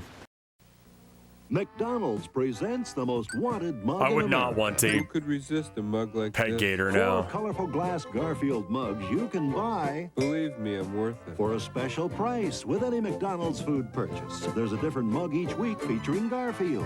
Garfield? Just getting my mug ready for my public. This summer, McDonald's is serving up 4 Garfield mugs. Some summertime, serving up summertime. It's the most wanted mug in America. At McDonald's. And it has lead in it, right? Cheese. Welcome to Cheese World. IBS information stand. Life is Gouda Carousel. Pepper Jack Pirate Ship. This is gonna take a while. Bathroom. Pizza provided by Charles Entertainment. Cheese. Cheddar Machine. Cheesus. Cheese Wheel. Cheese Rolling Competition. Charcuterie Maze. What's Parmesan? Oh, spray cheese log flume. You don't have to read that. Cheese ball, cheese chase. Oh no, look out. The Velveeta Lazy River. Omelette du fromage. I don't know what that means. I don't speak Spanish. Hot craft singles in your area. Fondue dip. Munster mash. Cheeto dust in the shape of an unwashed hand. Mozzarella monorail. In queso emergency. This park is what so the fuck? unique. There's a cheese park in South Korea. What? What?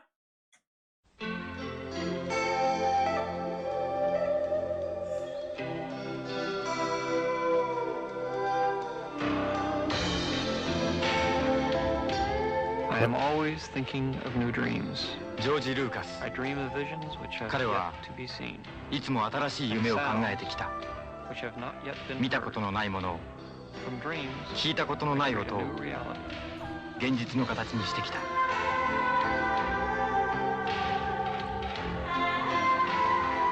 What the fuck? In this universe, new dreams and new friends. この宇宙は新しい夢と仲間でいっぱいだ。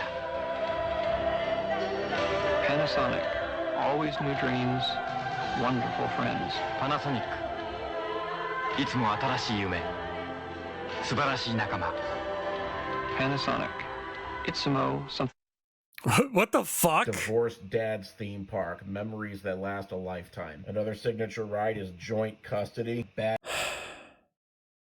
In bondage by the chains of Satan. What? Through the forces of fear, depression, anxiety, and drugs have you bound? Yeah. If so, then pray to the Prawn God. Okay. A benevolent force that repels all sins, the Prawn God will visibly patrol the sky above your home in exchange for small fish and invertebrates. And coming soon, strengthen your prawn bond with this cassette tape that discusses the 8 tenets of prawn. Cleanliness is prawnliness. Ingest of the brine. Ingest the brine in order to shine. Devoutness shall be rewarded with a ride on the prawn. Almighty prawn, we lick your shell and pray it remain strong. And much, much more. Worship the Prawn God today and wash away the dirty sins of your past. Order now while supplies last.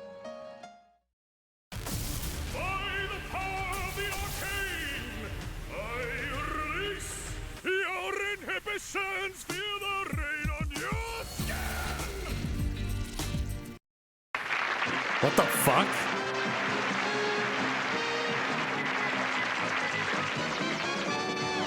Commercials, all commercials, just commercials all the time. Because we only fill you with excitement and delight. We got nothing but commercials on our show for you to buy.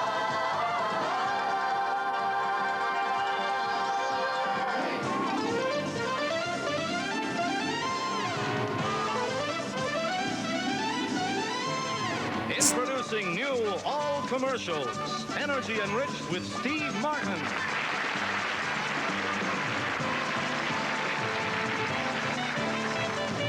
All commercials is fortified with Julie McWhirter-Dees, Antonio Vargas, and Julian Griffin. This product contains your minimum daily requirement of Ann Lockhart, Louis Nye, Pat Proft, and Paul Rubin. With special added ingredients, the Dirt Band and Robert Klein.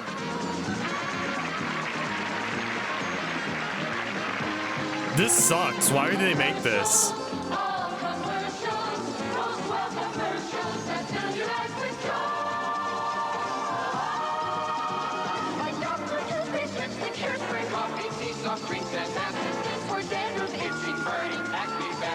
Diarrhea, kitty litter, gasoline, deodorant, and burger helper. Everything from Punch to Parmesan.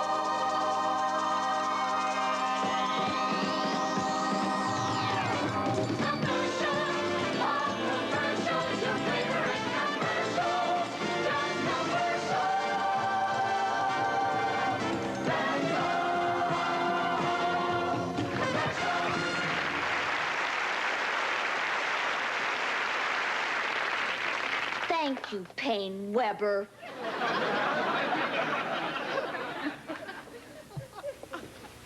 Fuck this, man. What?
It's nighttime in a kitchen just like yours. What? All is quiet.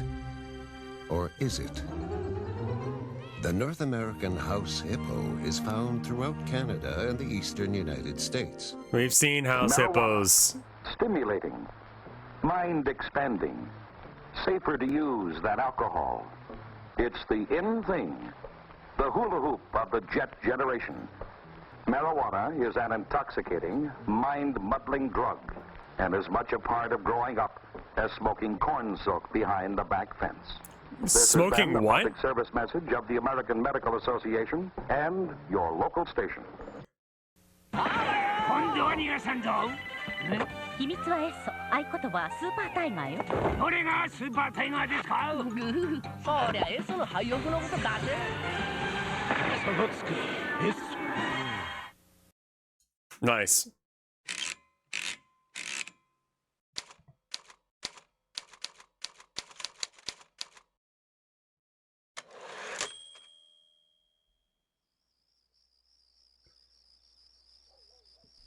How much longer? This is so boring. It's only 2 more hours, dude.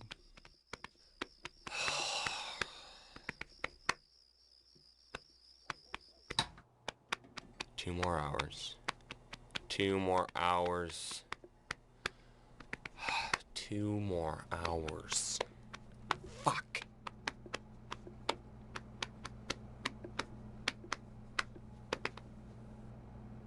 Dude, want some candy? Wait, this is No thanks. Oh, whatchamacallit? This is the regular show, guys. This is like their early pilot for the idea. You gotta have candy on Halloween. It's Halloween. Dude, candy. Oh, alright. Yeah. Like, you can see where it is. This is a student film. I think there's something wrong with this candy. What do you mean? What are you talking about? I don't know. It tastes funny. Huh. Oh, yeah. No, yeah, that's because I put drugs in it. What? Why? What's wrong with you? Oh, dude, I'm sorry. I thought... Oh, you thought wrong. I mean, what did you put in these things anyway? It's just a little marijuana. It's just a little marijuana. Weed candy. You put weed in a candy bar. How? Oh no, wait. No, I remember now. Don't worry, dude. I didn't put any weed in this candy.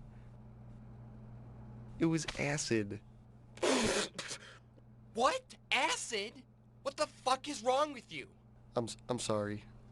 I mean, you said that like acid is safer than weed. You know it's not, right? Yes. Yeah, oh. Yeah, I know. I'm sorry. I don't know why I said that. Oh, I've never done acid before. Well, I didn't want to do acid.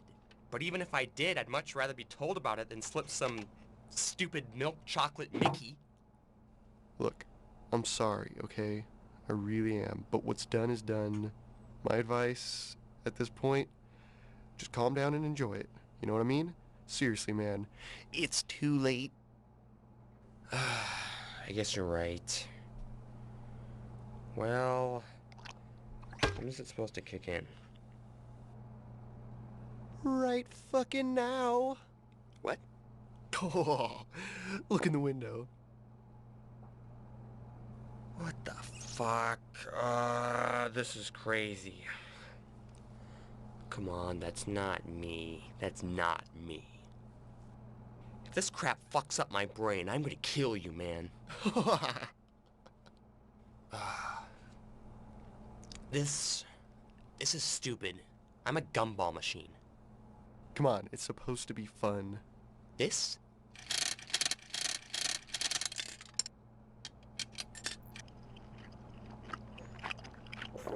Not fun, man. Oh, cool. Fuck off! Who knows what that even this is? Isn't my fault, all right? Not your fault, huh? Not my fault.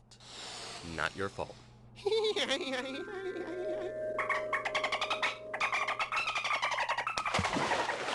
Okay, stop it. This is too weird. Yeah, this is getting a little weird for my tastes. Especially right now. What are we gonna do when someone comes in for gas? We can't help people when we're like this. We can't help people when we're like this. Yeah, we can. No, we're gonna get fired over this crap. Look, just calm down. It's 2 in the morning, nobody's coming in for gas right now, okay? Okay?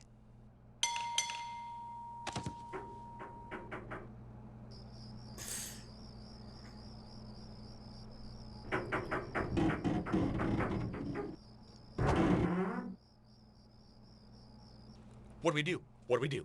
Just shut up. Just shut up for a second. I have to think. Oh, shit, what do we do? What do we do? Fuck, what do we do? What do we do? What do we do? What do we do? Nothing. Oh. Okay, I got it. Just don't do anything. We just have to concentrate on what we're supposed to look like, and then we'll switch back. What? I heard it makes it wear off faster. You are so full of shit. Do you have a better idea? Fine.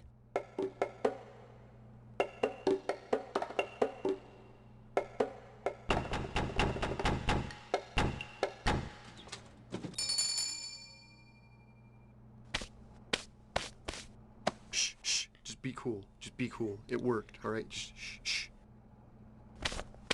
Oh, fuck, it's a cop. How's it going, fellas? Good. It's kind of slow. Yeah, I hear that. But it is Halloween. Everyone tends to be out on foot. Yeah. Yeah. Yeah. Hey. You two staying out of trouble? I'm just messing with you. I just need a little midnight snack. How much do I owe you? Okay, that'll be $124.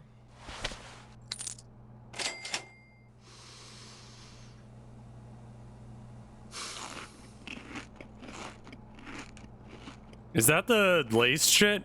These chips are a little stale. Oh, do you want No, no. It's fine.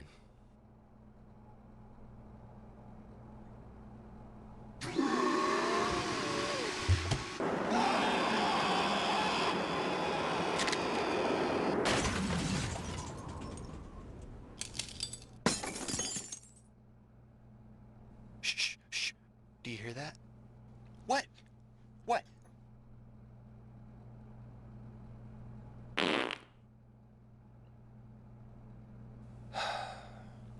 I fucking hate you.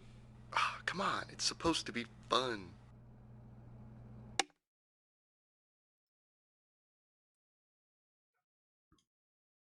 It's cute.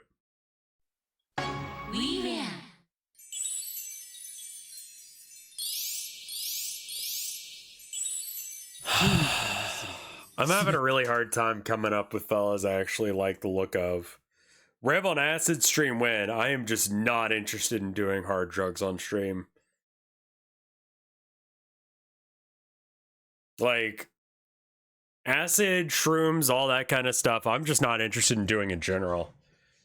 I don't think that they're a good idea. Trying the round head over like the... I don't know. I can't get it to be something that I'm like hype about. Like, I think I just need to draw more like fella drawings. Cause like I've got this general shape cause like cute is defined by big head and 2-to-1 body proportions, more or less, right? So that means the head could be like this big, and as long as that is roughly the size of the body, it should work. Like, people like things that size. That's good. Try Kiki versus Boba shaping them. Like, cute is like, here's your head, and then the body needs to be one head big as well, give or take. Get some reference images. So I looked up cute video game characters, and they were fucking wrong.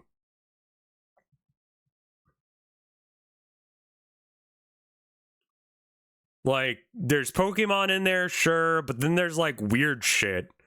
And there's also like cute as in Hollow Knight's protagonist is cute and fella. Yeah, like Sanrio might be good. Like, they were calling characters like Tifa cute, and it's like,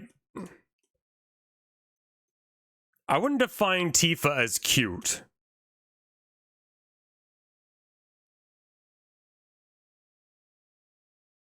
You know what I mean?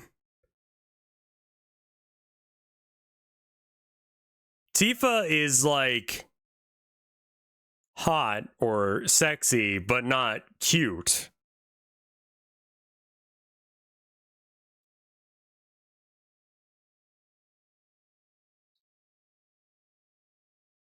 So I think that like another thing that's like kind of popular in cute characters. I mean, like let's talk about cute character designs. Yuffie, I don't fucking know Yuffie. Sanrio characters. So this has the same like head to body ratio of like 1-to-1, right?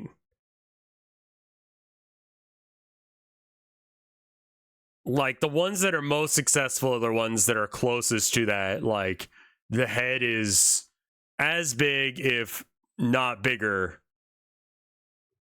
Do not Google them on stream.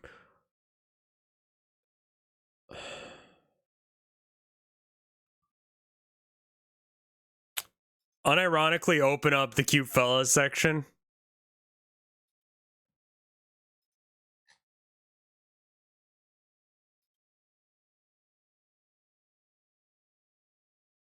How much horny shit for Sanrio could there be? Cute shit. All right. Got lots of cats. Like, honestly, cat with a little outfit on is adorable. Agreed. Agretzico?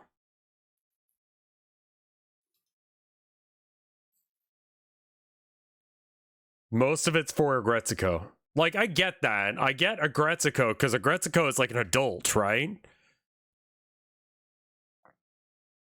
Agretzico is Sanrio? What? Really? I did not realize that.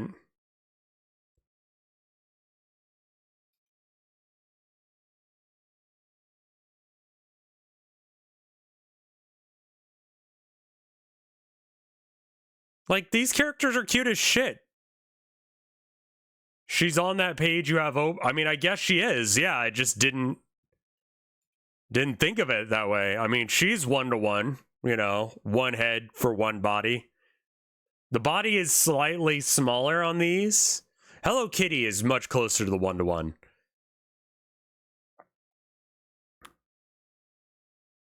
The eyes are spaced out as well. They are almost all the way to the side. So like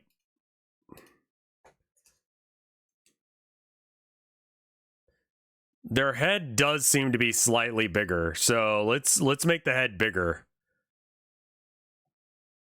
I would call it chibi, but well, so that's just sort of like all babies, regardless of species, tend to have these features. It's called Cupid doll syndrome.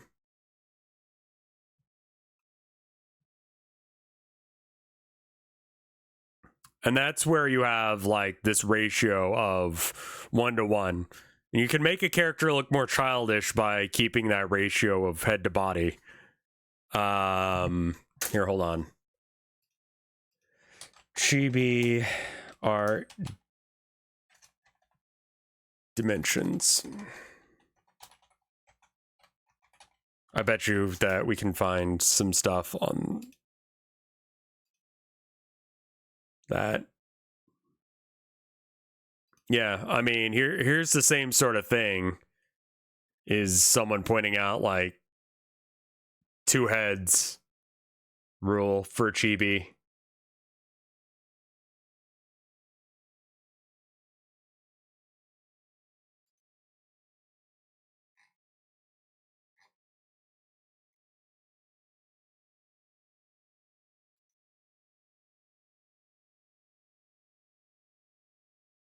So yeah, you kind of just like want to keep the ratio. Fucking AI shit.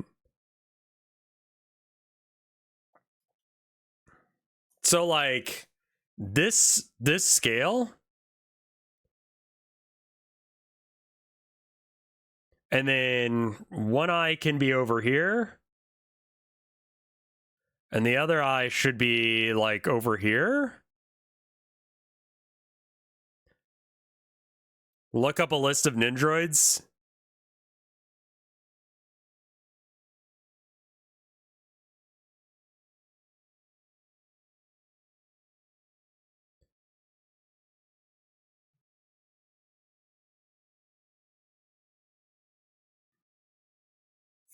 Nindroids could be a good reference, yeah. Also, heads are rounded, not circular. They tend to be more oval shaped.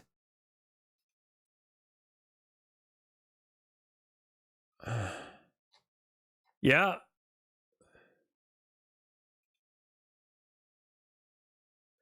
Sure, I remember this.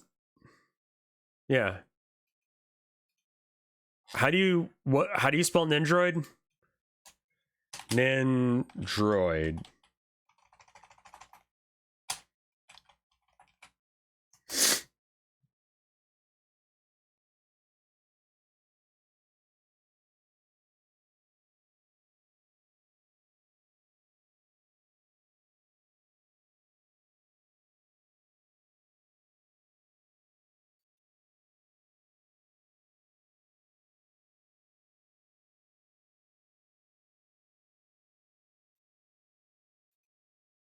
There's I don't know why I'm surprised.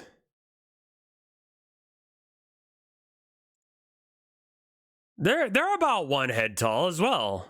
They have like the same proportion. You know?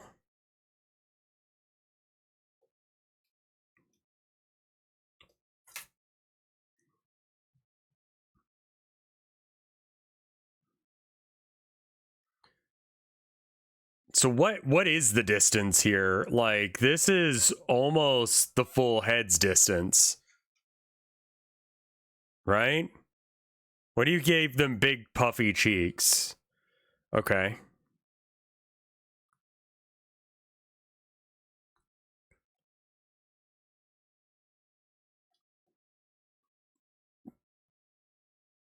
Chub out the cheek a bit.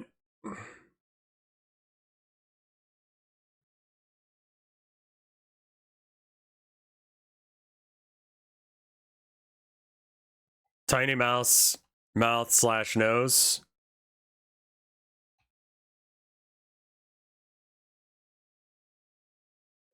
Like, I don't know if the cheeks are the way to go, man.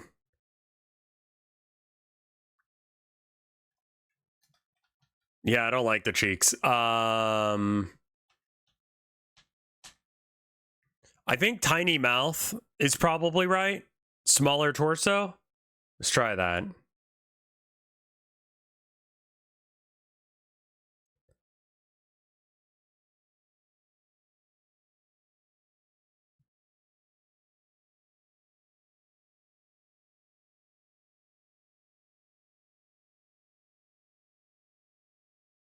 Get literal 1-to-1 with that shit. That does actually look better.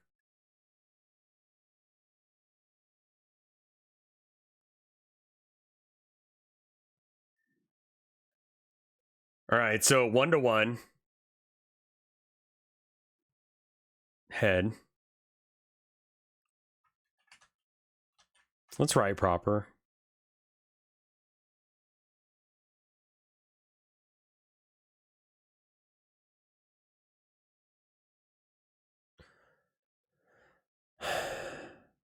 Video still stopped? Yeah, sorry, I was getting chat's input on shit.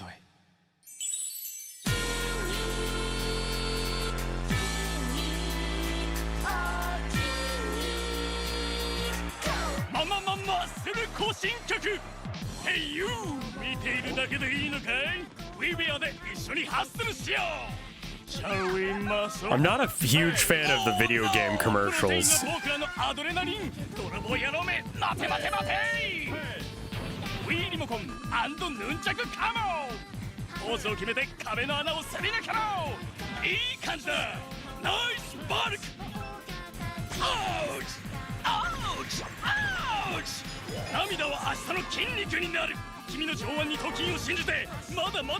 wanted cute shit. シェイクしてバタバタしてテイクダウン。しかし筋肉を甘やかしてる暇はない。うなれモンスターマスカラ。縦横無尽に広がるステージで君の乳酸上昇率はマックスに。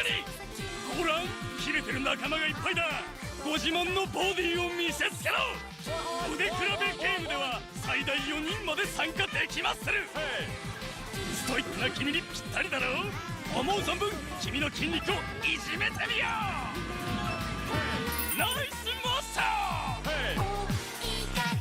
筋肉様のお通りだい。切れてる切れてる切れてるぜ。 WeWear マッスル更新曲5月26日800 Wii ポイントで配信しまする。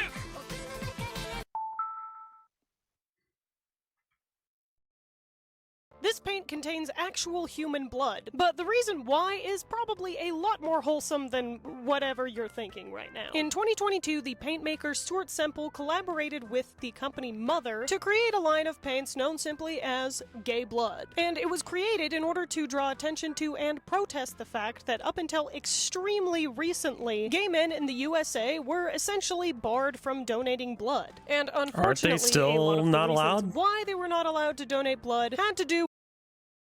Isn't there still like a ban on gay men's blood? Yeah. Now that being said, some people in chat like it wouldn't be an issue for you because it's only if you've had sexual contact within the last like however many days. That was really not cool of me. I'm sorry.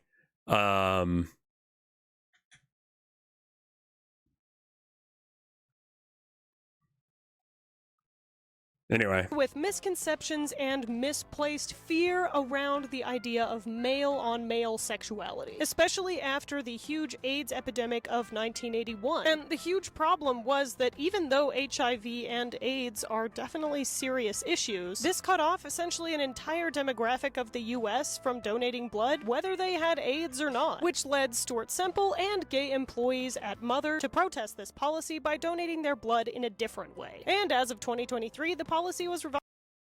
Oh, okay. What about a woman who had sex with a guy who had sex? That's fine.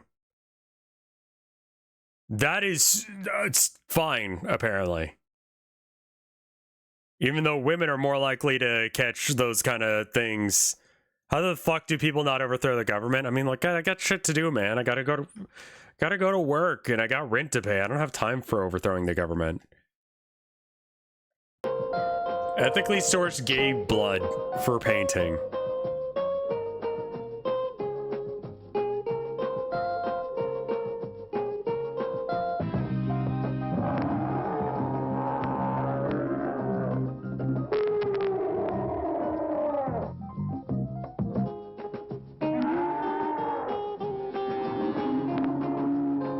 What the fuck? Painting a room is easy. All the work is in the edging, and the edges are everywhere. Meet Edgemaster, the self-guided rolling edger. With Edgemaster, you can paint every edge. Oh, good, effortlessly, Edgemaster. because Edgemaster's beveled edge self-guides as you paint. Just load the roller, flip the bevel in place, and Edgemaster guides itself to paint door and window moldings, light switches, thermostats, and walls and ceilings. Straight edge or round, Edgemaster does it all. With the Edgemaster, you'll get a precision edge every time. We guarantee you can paint any room in 1 hour, or we'll buy it back. Use it once, and The you'll room? never use anything else again.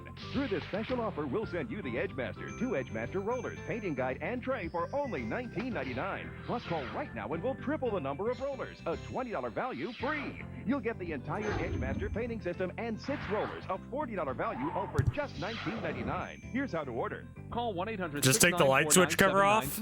You're not someone who's worked in maintenance at an apartment complex. Don't even bother cleaning that bitch, just throw dirt on it. Opened his animation studio, he pictured he'd just need a secretary and some phones. Hello. But as his company grew, the phone system just couldn't keep up. It's for you, Doug. Somebody get that. So the characters insisted he'd call Bella, Pennsylvania for Bell Atlantic's Centrex service. It had the latest phone features, was maintenance-free, and when they branched out, Centrex grew with them. So if you have trouble communicating, draw on Bella, Pennsylvania, a Bell Atlantic company. We're more than just talk. Oh, yeah.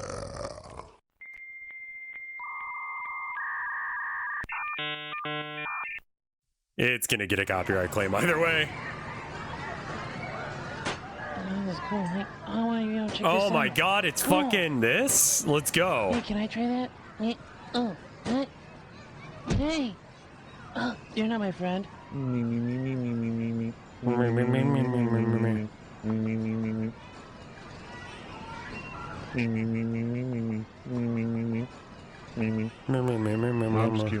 man, who's that weird dude you're talking to, bro? My friends are here. Oh, cool. So, see you later. G.I. Joe.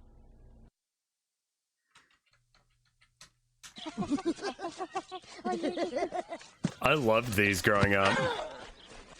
I want someone to take me to the hospital. You sure about that?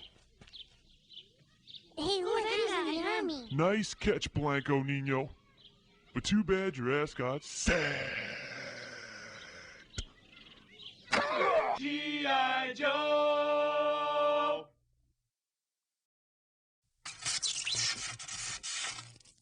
Oh man, check out that thing, man. What do you want to do with it? Let's launch over it. Who wants a body massage? Who wants a body massage? What did he just say to us? Low. Mr. Body Massage Machine. Gone. What the hell? Body massage.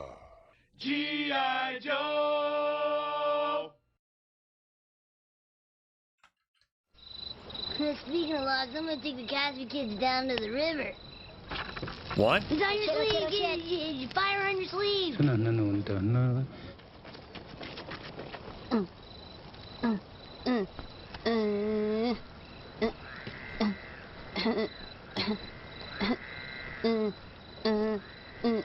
Okay. Alright. Stop. Istino transkino tu yok sajil. Aline ayo iskesha inania kilo. You didn't take anything out of our tent, did you? Jangatalai. G.I. Joe! The Rev Discord, yeah. Last one there's the penis pump. That's no fair. You're no. Holy cow, I'm totally going so fast. Oh, fuck! Ah, fuck! I love that. My favorite one is the, What the fuck are you kids doing on my the fucking lawn? sandwiches Don't one. look at me when I'm fucking talking to you. Wait, was he actually speaking like actual like an actual language? I assume it was just some bullshit. Pork chop sandwiches. Help Get that me, kid off my help. eyes, you little wankers. Alright, give him the stick. Don't give him the stick. Do you know my dad? Oh, G.I. Joe! I doubt that they did, because why would you go through that trouble? What is this? Just look at the door, Johnny. Look.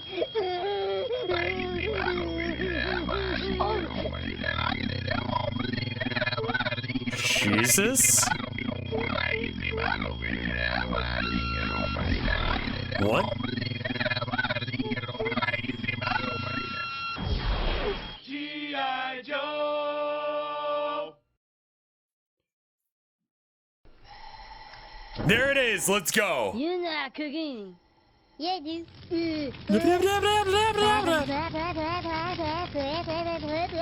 Pork chop sandwiches. Oh shit! Get the fuck out of here! Get the fuck out! Get the fuck out of here, you stupid idiot! Fuck, we're all dead! Get the fuck out! My God, did that smell good? Detect it. There's no going, and you tell me do things. I done running. What? G.I. Joe! I love these. That one's probably my favorite. Mom, Dad, come here. You gotta see this. This is so good. G.I. Joe! Why can I not draw a basic circle? You're out. Oh shit. Well, look what we got here. That's right, Billy. I'm back, and I want you. What? I'm not gonna play. Why not that guy? Because I already had him. That's right, kids. I already had him. I don't think so. What? Hey, come here and Okay, I'll play. 1, 2, 3.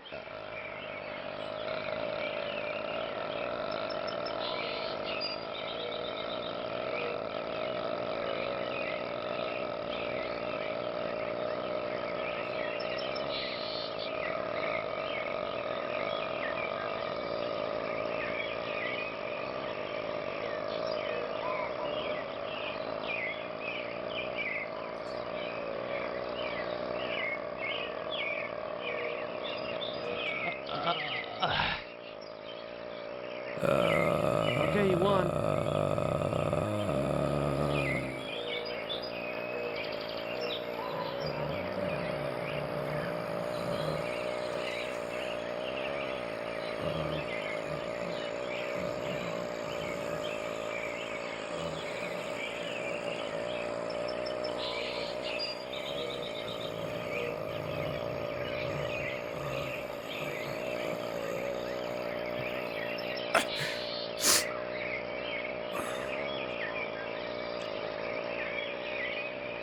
G.I.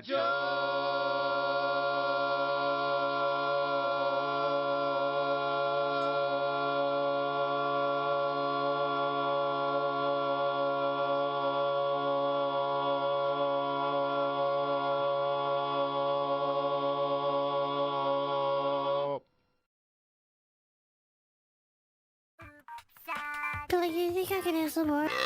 Yeah, we should totally hit it again, but I get first dibs on it. To me come off, what's me nearly dead with laugh. I watch the people rush the door like a bash a chuck up. Fun time there, time for the bus ride. Sunshine there, a time for the bus ride. Sunshine there, a time for the What? bus ride. Fun time there, a time for the bus ride. No! G.I. Joe!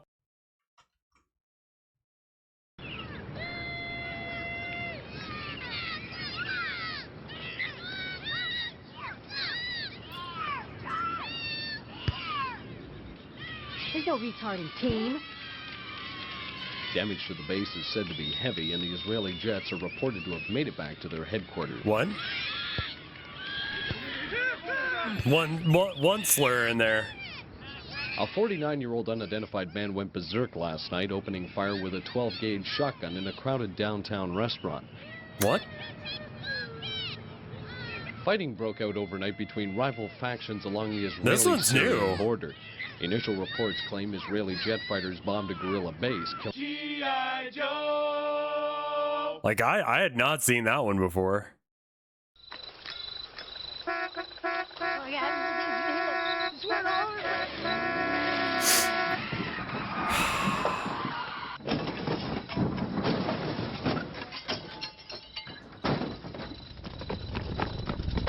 Game over, girl! What? G.I. Joe! All of them are just what? It's just E to your steps. Just flip it, stick it, and see you later. Bye. I don't think I can do that. You better bring it. What's up with you? Hey kids, did you happen to see a pink, I want to say vinyl purse around here somewhere? Just dying to get my cigarettes. What are you talking about? Ain't nobody seen no... Damn. What?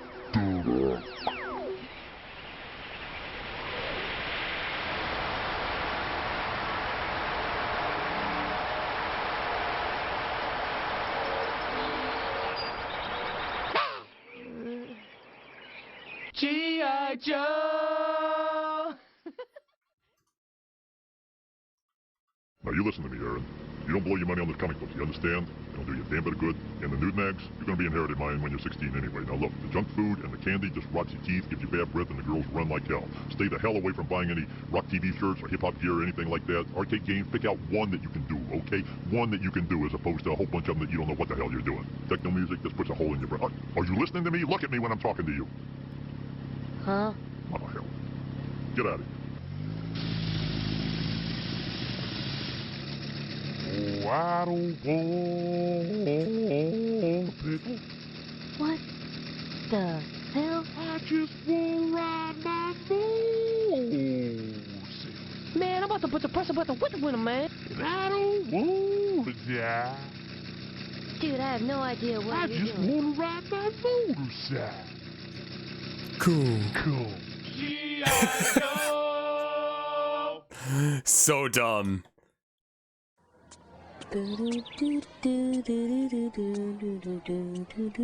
Oh, hell nah. What's up, dog?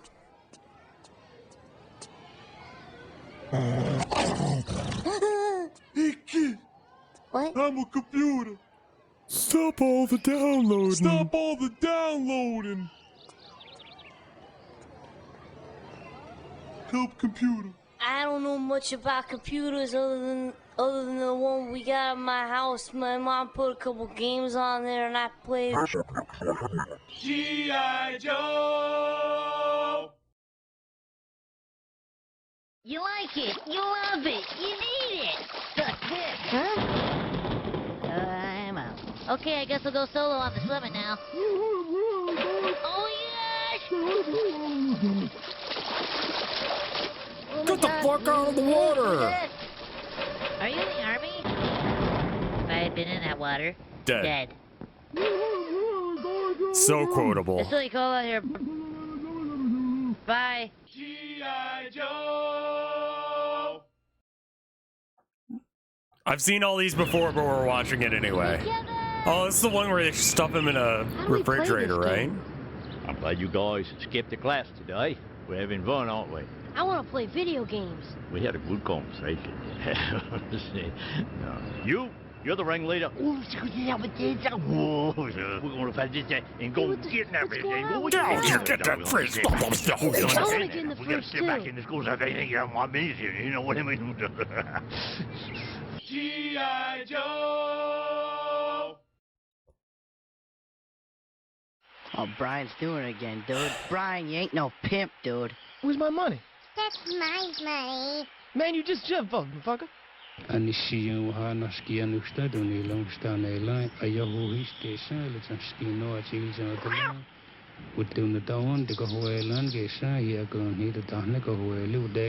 Is this just a Reddit guy? G.I. Joe!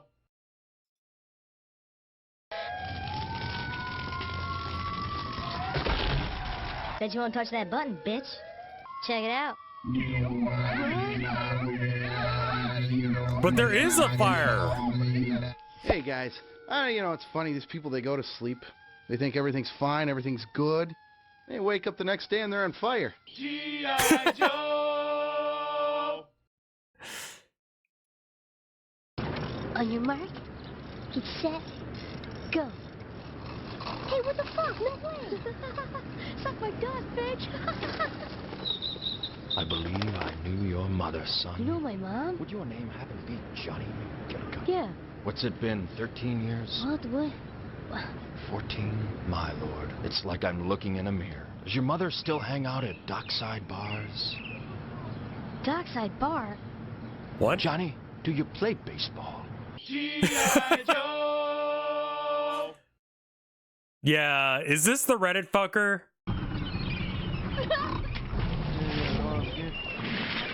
Some of the things that I do. My turn. Okay, after my turn.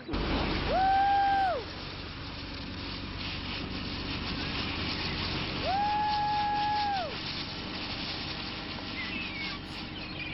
It's new.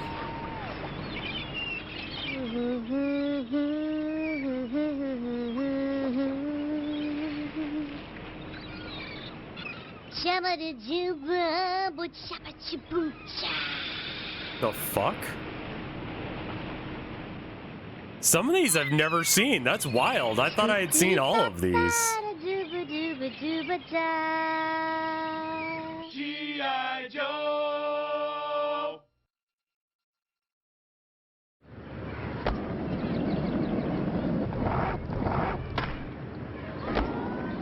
That was rad. Huh? Hey, sup? Susie, don't forget your sandwiches. Hey, I made sup? you. Sandwiches. Oh, you boys look so lovely in your little outfits. Hey, what's up, Mr. Lafitte? Hey, watch me alley. Oh, I just want to eat you up. Love the tattoo, Mr. Lafitte. Look at all your different colored hats. G.I. Joe! 何時ですか？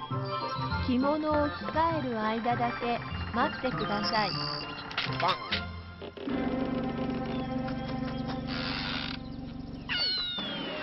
こんにちどうぞは。よろしく。坂田さんをご紹介いたします。お元気ですか？変わったことはありませんか？はじめまして。2、3日したら電話をかけてください。ではまた。 Okay, why can't I not draw this?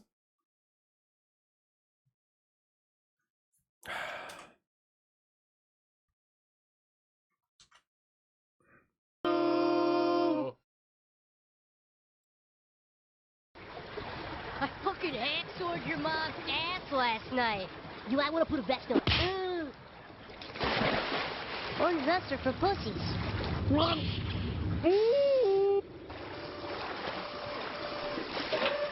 So I taste. Boost it. Hey, aren't you Buzz Lightyear? I love your movie. G.I. Joe! It's fucking old school.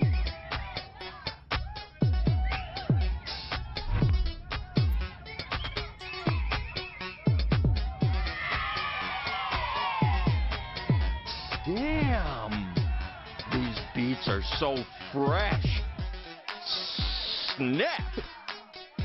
G.I. Joe!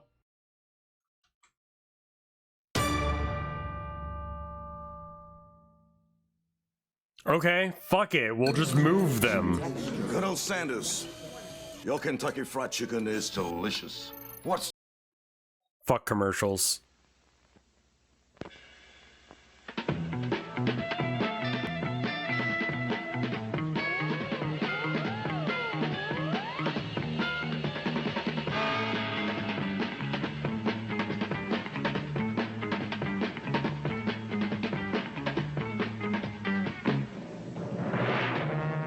I mean, a little lumpy would help, but...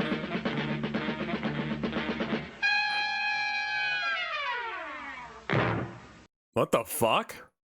What was that?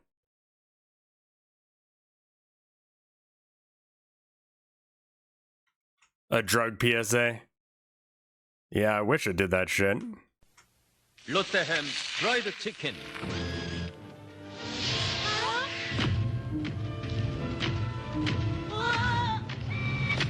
롯데햄 프라이드 치킨. 발라 먹으니까 실감나게 맛있습니다. 통날개 더 주세요. 와, 뼈 없는 닭튀김 이건 모를 거야? 뼈 없는 닭튀김. 롯데햄 프라이드 치킨. 롯데햄 냉동식품. What the hell? Fried chicken? I love my waifu Sayaka Maizono. We've gone everywhere, to a zoo, in a limo, multiple times to the mall, movie theater, ocean, pool, restaurants, and all of the above. And I may be her most dedicated fan, as it's a deep rabbit hole, as alongside that, I also have an RC car so she can move around with me if I want. All my consoles are covered with her, alongside all my game covers, which I replace. I follow over 200 Maizono accounts, which is currently half the people I follow on Twitter. I have over $500 in commissioned artwork, some of us together. I also have medieval chainmail with all the push-button pins that I've collected of her, which goes together with a sword and shield, which is entirely made out of her. But most importantly, I've turned my house into a church for Maizono, and this is what the outside of my house looks like. Besides advertising the church in the front of my driveway, I also have multiple billboards outside also advertising it for people driving by. My house is a legitimate place of worship though, as when you walk in, you'll see a choir of Sayakas, alongside an 18-foot tall mural. Then if you go upstairs, you can see the truly special part, which is the walls and rooms of Sayaka Maizono, as seen here, and have gone as far as putting pages on the ceiling. Then when you come upstairs, you'll see that the floor is completely covered with pages, and extends all the way to this mini hallway. But the truly special part is this room right here, which is the most decorated part inside of the house. Nothing is covered, and is the pinnacle of the Holy Land. Generally, for the rest of the rooms upstairs, they're all very similar, including my room and the 2 separate bathrooms I have upstairs. If you were wondering how I did this, they were all printed with my 10 photo printers, which are also Sayaka Maizono. Now, of course, being concerned about robbers is a problem, which is why I also have custom Maizono boomsticks, which include a revolver, a rifle, an army knife, blessed ammo, which I all keep for myself, but also have an entire Sayaka Maizono militia, which I call the Waifu Warriors in order to guard my house, and also the giant monuments that I've built, which include a 25-foot tall cutout of her, 10 20-foot tall cutouts of her, 2 30-foot tall cutouts of her, and 1 cutout the size of half a tennis court. The following is a public service announcement. May I help you, boys? Yeah, I'll take a mint. Men? A couple of ski masks. 2 ski masks. Keychain. Keychain. And some plutonium, please. Okay, plutonium's over on aisle 3. Hey, you boys have a note from the government for that plutonium?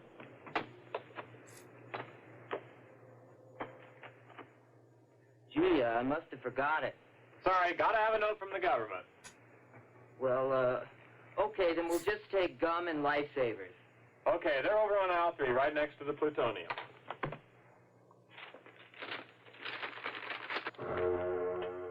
Come on. Is this from something? Because it's Pee Wee Herman and Steve Martin. Remember, plutonium is the main ingredient in an atom bomb. Keep it down behind the counter, away from terrorists. Be wise and beware. Right, Hootie, the radioactive owl?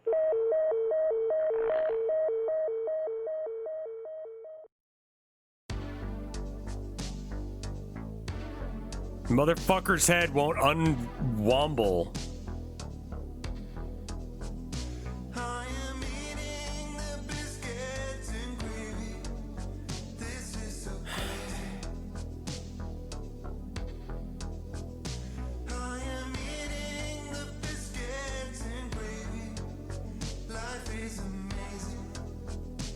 Hot Dad. Because I don't want to draw shit lines. I want to draw curved lines that are good.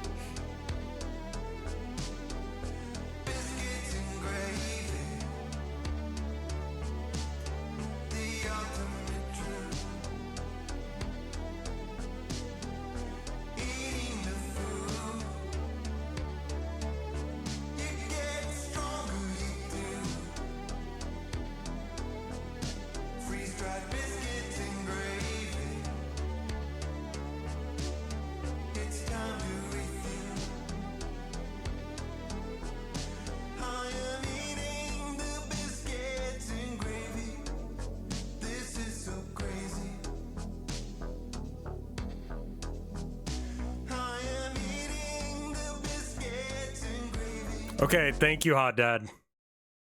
You see these new songs Paul's written? They're absolute shite. Old blah day, old blah fucking dies. You having a laugh? There's not even anything for a sitar. I mean, you can't have a rock song without a sitar. And he's even written one without drums. I'm gonna have a word with him. No, John. You know what he's like. Remember what he did to Pete Best. Word with me about what? You challenging me for leadership of the Beatles, you specky swat? Okay. All right, then. Where's your tool? What tool? This fucking tool.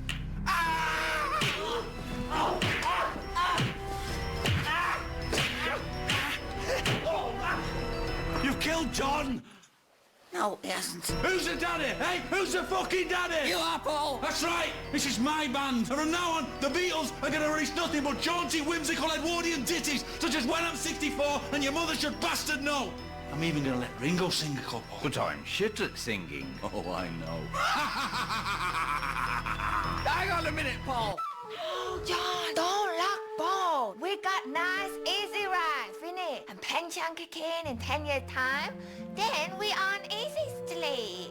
Get a nice bungalow in Eastbourne. Yeah, I suppose you're right, Yoko. Of course she fucking is. Who's the daddy? You are, Paul. Right. Now get up on that roof and start playing. Oh, no, it's cold up there. I mean, I've got Indian blood. Get on the fucking roof!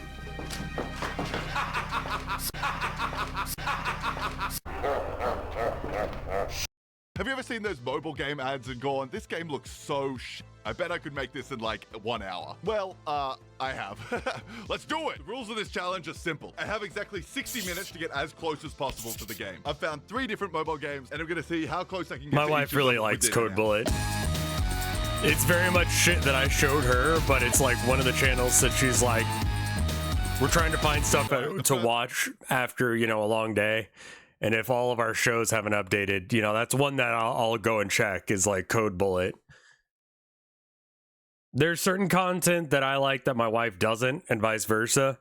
Code Bullet is an intersection of our likes. It's mostly because his content is like,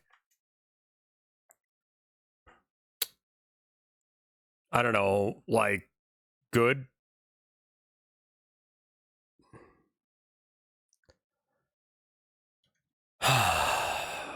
I mean, his head is still lumpy as shit. But let's try using this as a base. Yeah?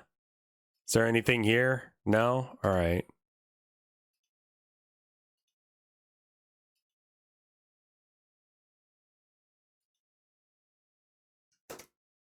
I actually like the lumpy shape, though. Alright, I'm gonna try drawing, like, some of these designs that I've done previously. What texture are they? I have no idea. He looks raccoon-shaped. This game is this piece of shit. It's called Count Masters. And if you already knew that, then that's really sad. This is the poster boy for shitty mobile games. It's a classic. I'm sure you've seen it around. All right, new Unity scene. New timer. Let's do this. Okay, I forgot to start right away. All right, let's start with a platform to run on. Okay, great. And now we need a character to. Let's try doing the rabbit that we drew earlier. She's zooming. Me when your mum is. Okay. Boom. Yes. Okay, we got a running guy. Excellent. Now we need to set up a nav mesh, which is Unity's pathfinding. So that just helps our guys move together and follow like a central point. Okay, please. Yes. Yes. Okay. And then if I move the sphere around, I should run towards the sphere. Yes, it's all coming together. Now we just have to move the sphere down the thingy and they should follow.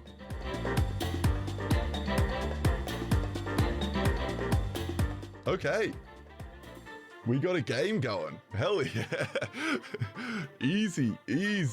Okay, it's gate time. It's fucking gate time, boys.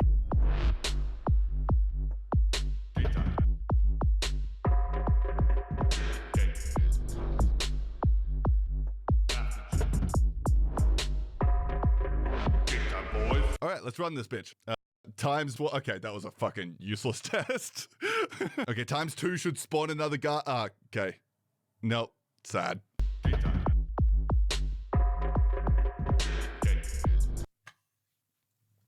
I think you... All right. That's fair. That's fair enough.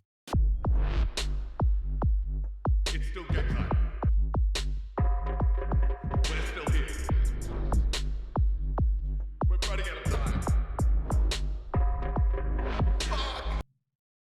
Times 10? Yes. Okay, let's add some more gates, and we got a game, baby. +1, boom. 14, just 14. Times 2, double it and give it to the next guy. Double it again. I'm so goated. Holy shit. Now let's go -6. I think ×0 might break the whole game, and I don't want to deal with that right now. If you don't test for it, the bug doesn't exist. Write that down. Yep. Okay, let's like clump them together a little more. They're a little too spaced out. Okay, divided by 1. Nice. Times 10. I should have done +45. I'm bad at this. I'm the guy in the ad. +17 times 4. Oh, hell yeah. +17. This game's so easy. It looks great.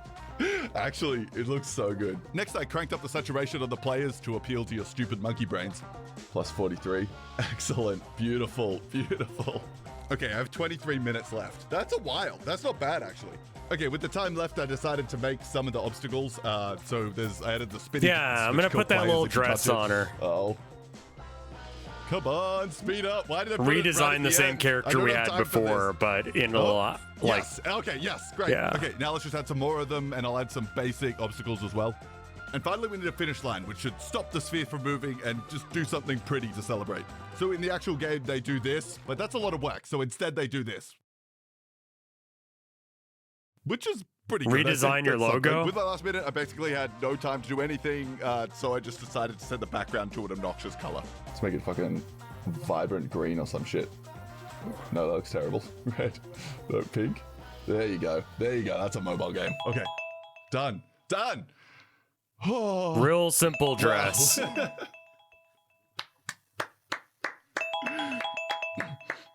That was fuck. I'm actually pretty happy with this one. Okay, let's test this. But before I do have a confession. After completing each of these games, I did go through and make some changes. But all I did was sound effects and music. I did not touch the functionality of the game whatsoever. If you count that as cheating, then keep it to yourself. I don't care. Okay, let's see how I did. Okay, let's go. Oh, it's right into it. ×3. Oh, my guy's already gone. Okay, that's a rough start. Not the best. I'm ready this time. I'm ready. Okay, bad start. Okay, once again, terrible start. I am so bad at this. All right, let's close everything and reopen it. I really should have added a restart function, but you know, that's okay. We do not have time. -48, okay? But I still have one guy alive. That's pretty good. Okay, I'm ready.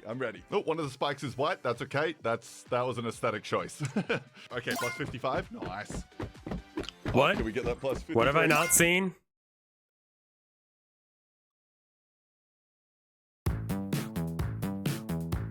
Oh, you guys can see it. Okay. Redesign your logo. We know what we're doing. We are here to help you. Everything's connected. Time is of the essence. We live in the future. Color makes us hungry. Everything's connected. Redesign your logo.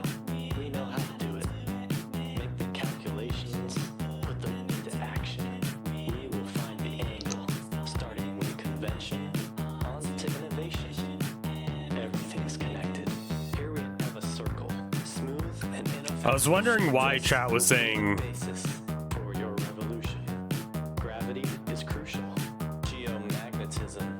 With some calculation. everything's connected, but DNA is crucial. We must understand it. In the human genome, we will find your logo. Everyone will see it. Every demographic. If they fail to see it, are they even human?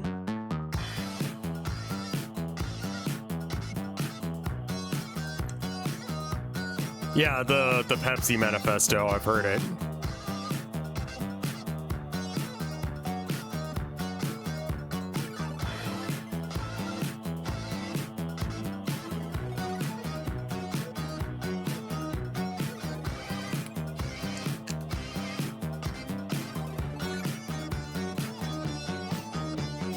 Every demographic. Men 18 to 30, college educated, women over 40, suicidal poets,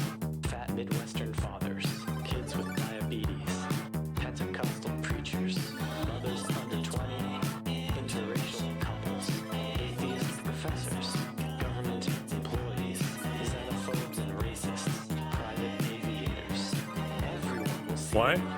Every demographic.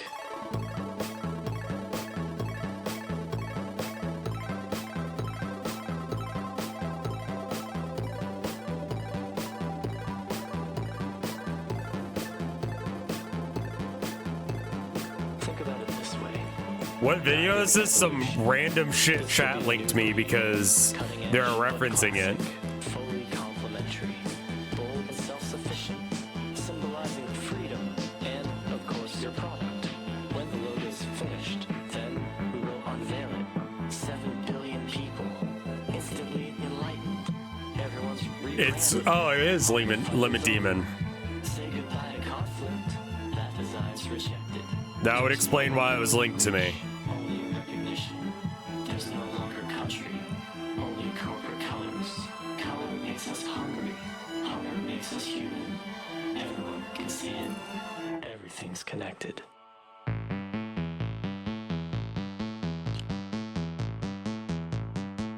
Hey, Nova, thank you for the raid.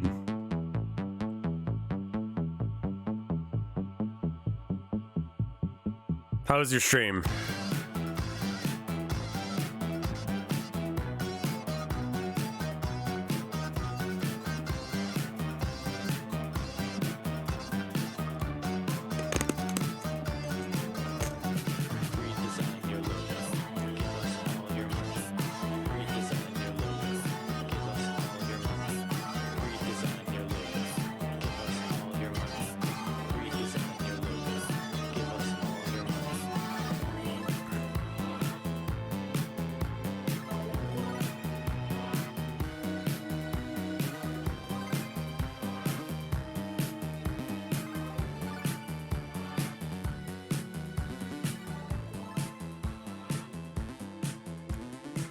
I've seen bits and pieces of the Pepsi document. I don't think I've read the whole thing.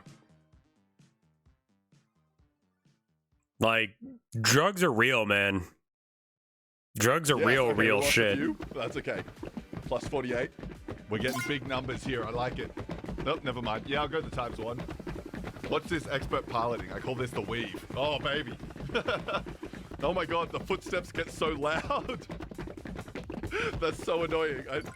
Oh, we did it. Yeah, I guess. I mean, you can't really lose this game. This goes on for a while, huh? Yep. Whoa. That's gaming. It should be possible to get an absurd amount of boys. I'm seeing a times 7 at the end. Baby, that's going to be huge. Oh, what's this? The weave is back, baby. Woo! This times 7 is going to be brutal on performance. You ready?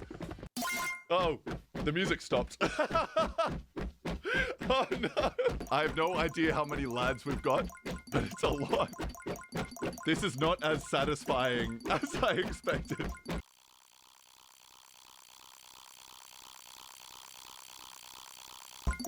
Okay, we got there, finally. Oh my god. Would it be fair to say an absurd amount of boys would be a valid Warhammer strat?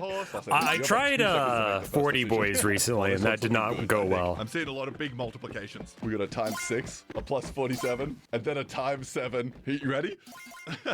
Music's gone again. Oh, we got a times 10 at the end. Oh, this is gonna absolutely destroy my computer. You ready? Oh, it's trying. Jesus. Oh, Jesus. Okay. It is a valid strat. It's just not one that I could get to work.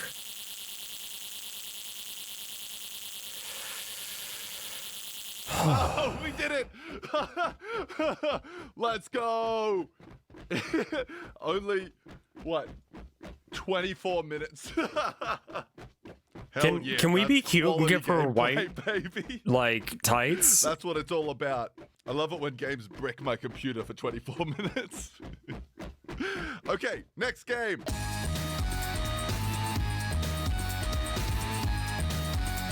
Okay, for the next game, and then maybe like black shoes. What the fuck is even that? What am I looking at? Is it dangerous? It's looking at me. It's looking at me. Security. Can we get security in here, please? No, it's looking at the camera. Oh fuck. Is he gonna take the camera? You can have the camera. It's fine. It's theoretical anyway. Buy gamer subs. What? Is this an ad? Fuck! Buy gamer subs. It's better than coffee. What are you talking about? Jesus Christ. Zero sugar. Buy it. Okay, game 2 is attack hole. Okay, so basically, you're a hole. You pick up Give her Powerpuff Very Girl nice. shoes. They get bigger, Let's and then try you pick that. up shotgun shells. They get big. Oh, baby. Oh. Then when the time runs out, you shoot everything at this robot guy. I don't know what he did. I don't know what his story is, but apparently we don't like him. Anyway, you know the drill. New project, new timer. Let's send it. All right, first we need to figure out how to make a hole, because I don't know how to do that. First off, we also want to override the stencil settings. Select 1 for both That's pretty objects good. to be on the same stencil layer. For the compare That's function, really good, we don't actually. want to No, render- fuck that. That sounds so complicated. All right, I have a plan. Hold my beer. Boom, hole. Fuck you. Are they fall in the hole? They fall in the hole! Okay, okay. Yeah. Okay, let's make the hole look more hole-like, and let's add some basic controls, and also I made it a bit prettier. Wow, that looks like shit. Perfect. Okay, let's add some scripts. One that keeps track of the bullets that fall in the hole, one that moves the hole and increases its size, and one little guy that just holds how many points each bullet type is worth. All right, let's fucking grip it and ship it. See what happens. It might even work. Anything is possible. Okay, it didn't crash immediately. That's better than usual. Oh wow, the hole did get bigger. It was not the most graceful animation I've ever seen, but it works. All right, here's what's happening. At the moment, the hole is increasing in size like this, which does Fair make it enough. bigger, but it's just the center of Oh, the we hole got an over, ad. and essentially... All right. This feels very chill today. She needs a little nose. Agreed. I think that these fellas are cuter than the fellas that we had before. We can still reference these earlier fellas, but I mean, my vibes are still kind of rough, but at least I get to spend it with y'all, and that's a good day, you know?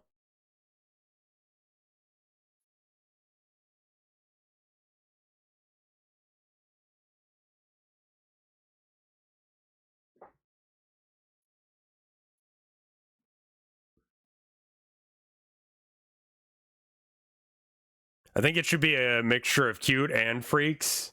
I think the tall guy is fine, right?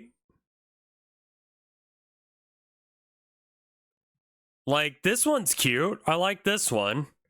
Let's try adding a little, like, nose or whatever.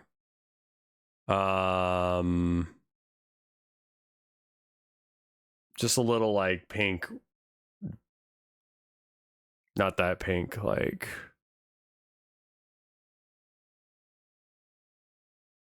that pink. Is Queen still available? Queen, I don't know if I like her design or not. What do you guys think? That's a little too samey. If I draw a little black line around it, it might be easier to see.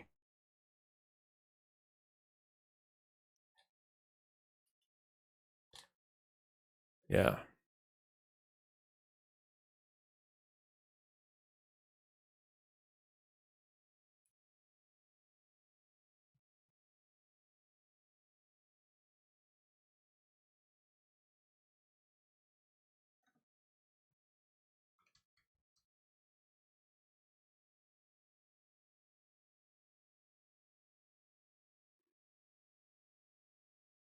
I kind of like it with the white fur. I like Queen's face, but not her body. All right.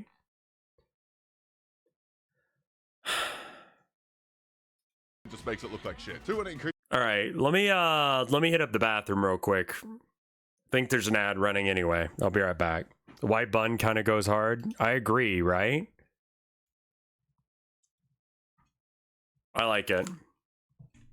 We might change the color a bit. I'll be right back.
I'm gonna get some more water while I'm downstairs. Y'all want anything?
Alright, I'm back.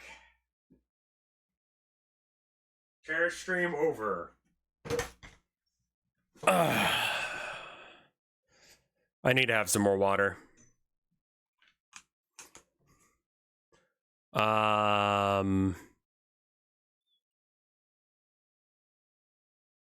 Yeah, let's try and just put this little fella into a scene of the game and see if it looks weird. Do you know what I mean?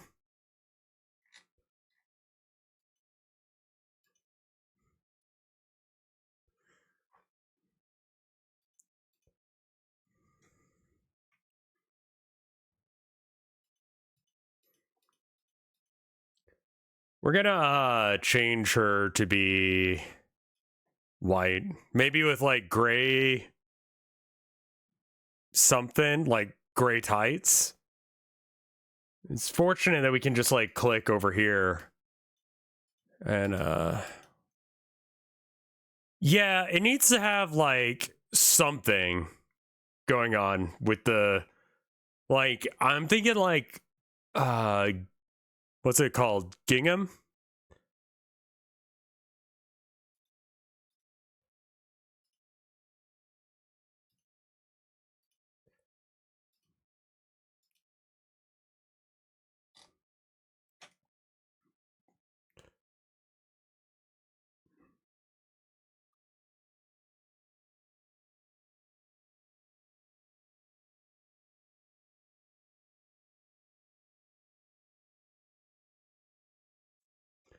Keeping things relatively simple, I think, is the way forward here.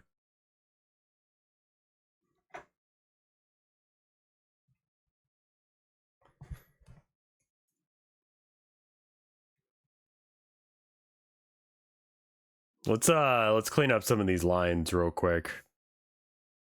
I guess while I'm doing that. SpongeBob celebrates Christmas. Does that mean that? No, it means that capitalism's real. Relative to the center of the hole. And to mark the center, I made this little guy. Isn't he cute? His name is Sphere. It's European. Yum. Oh, that looks like it worked. Yes. All right, no. I am so good at things. Yes. All right, I added some shit. We got bullet, long bullet, square bullet, pointy bullet, bullet holder, and long bullet holder.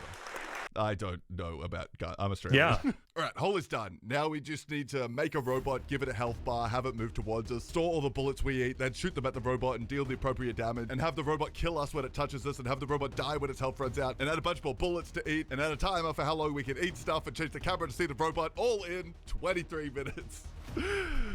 Fuck. Okay, I'm gonna have to lock in, so it's montage time. Is this the music? All right, let me get chat back up.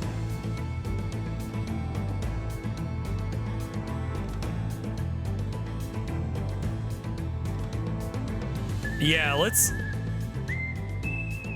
Let's have some sort of layer that's just like a pattern fill or some shit.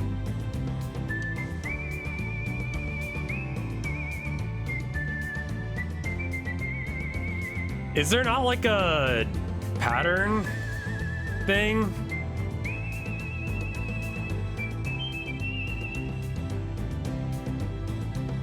No?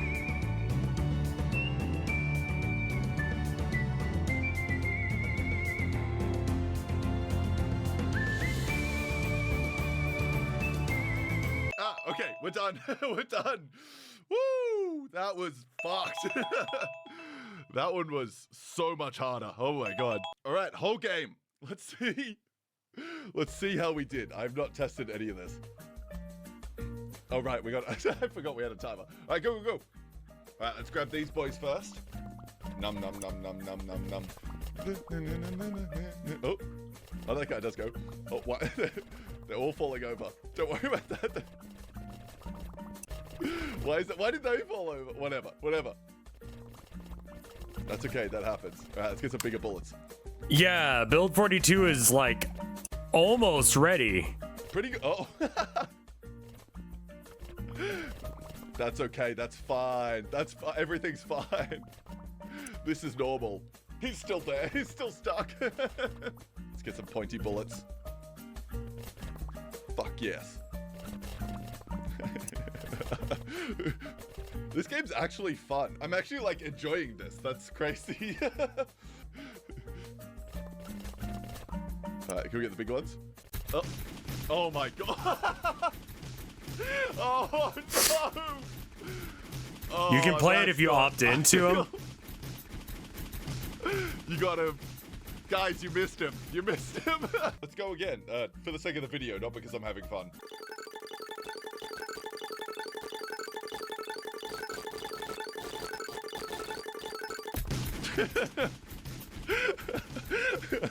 Happens to the best. 1 in 3 men, they say. I think they do damage when they runs into him. Oh. Have you ever seen Bunny Maloney character designs? I have not.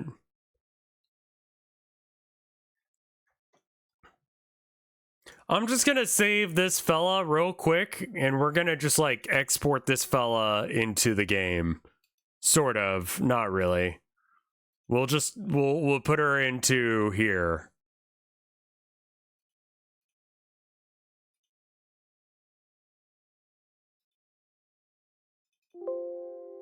Yeah, that's fine. Whatever.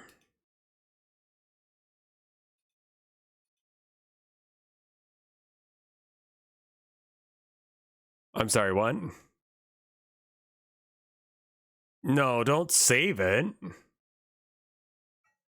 Fine. Perfect. No notes. No notes.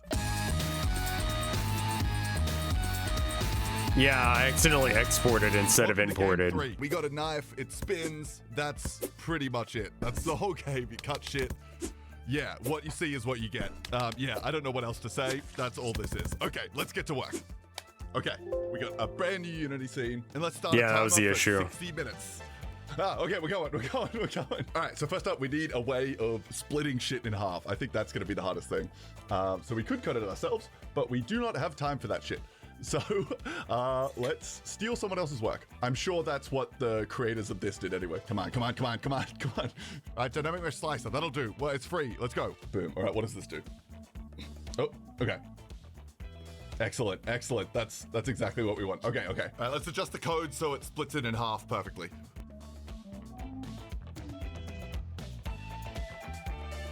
Whoa, yeah, making progress. Okay. Let's add some rotation to the split so it looks a bit nicer. Okay, now it should cut and then like split nicely. Well, I mean, I guess that was a touch more forceful than I was hoping. That's 3. Okay, yeah, whatever. We gotta move on. Now, what do we need? We need some shit to cut. This is sort by cheap. Food? Yeah, sure, you cut food. That works. There's no way this works, right? Get rid of the cube, grip it and ship it. What happens? P? Oh, it's gone. Not allowed to access triangles. Not allowed to act. You know what? I don't have time for this. Let's bring in the big guns. What is this? Okay, project view, import settings. Yes. Okay. It's okay. It's kind of shit. Do we need to use the the painting apple one instead? Knife, obviously. Nah. Just give me the knife. It's fucking pink every time. Boom.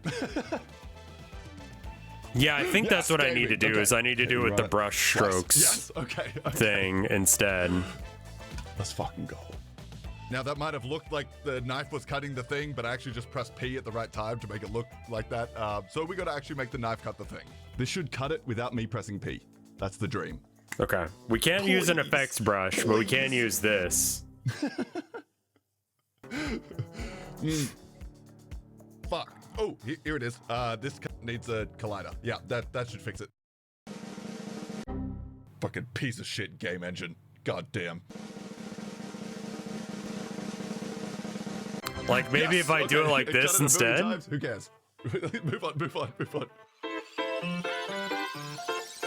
Yes. Okay. Gaming. All right.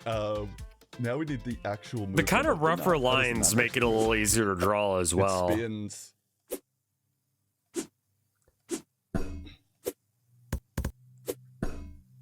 Oh, I forgot what I was doing. I just started actually playing the game. So it spins. How much time do we have left? 40 minutes. Okay. We're doing all right. With 20 minutes. Okay. We're crazy. So as I said earlier, with such grace and articulation, we need to spin the knife, but also we need to apply an upward force and a forward force. So it sort of like hops forward, if that makes sense. You get it. Let's let it rip. All right. That's interesting. Yeah, that's better. That's what I wanted. Okay, great. Now we just need the camera to follow the knife, and we're looking solid. Oh, that's pretty good. Tumbler flower crowns? Okay. Yeah, that was a thing for a while, wasn't it? And the problem is that this is like a cartoony rabbit in a photorealistic painted world. I need more shit to cut. See, I added cans. Whoa. Wow. At this point, I thought it was a good idea to get a skybox, which games use to make the sky look like a sky, but Unity was less of a fan of this idea. Oh, this is taking so long. Don't worry about the edge fix-ups. Just go. Go. I should have just set it to orange. Go. Oh my God. Unity, please. Please. Please. I can't. You can still make it work. For 60. That's over a minute. I'm sorry. That was a ridiculous thing to ask for. I shouldn't have tried a skybox. That was dumb. I'm sorry. Unity, I'm sorry. I'm free. Hi, I'm sorry about shit. Fuck you. Let's go. Skybox. Oh, I forgot I added the ground. It's perfect. No notes. A lot of cartoons have detailed backgrounds with a lot simpler character shading. I should make that do that. Okay, fuck. I think I did it. We got like 10 minutes left, but I'm feeling good about this. Oh. That's rough. That's rough to watch. Oh my God, what the what is happening? What? I just wanted to make the ground. You know what? Fuck this. You've lost collider privileges. It'll be our little secret that you can just go through the ground. Don't tell anyone.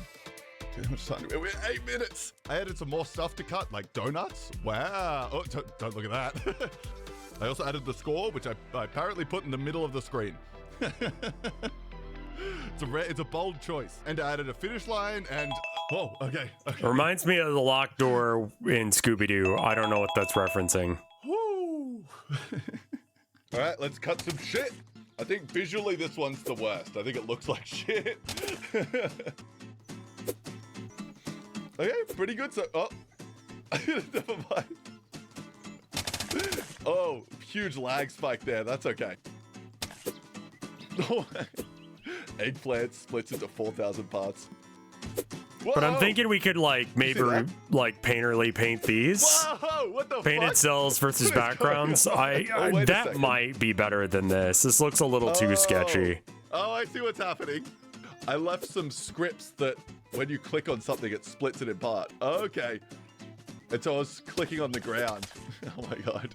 Okay, that makes sense. I was clicking on the ground and because of that, it was splitting the ground. So this should reset it. It does! Huge! That actually worked. So if I don't click on the ground. Okay. It looks pretty good.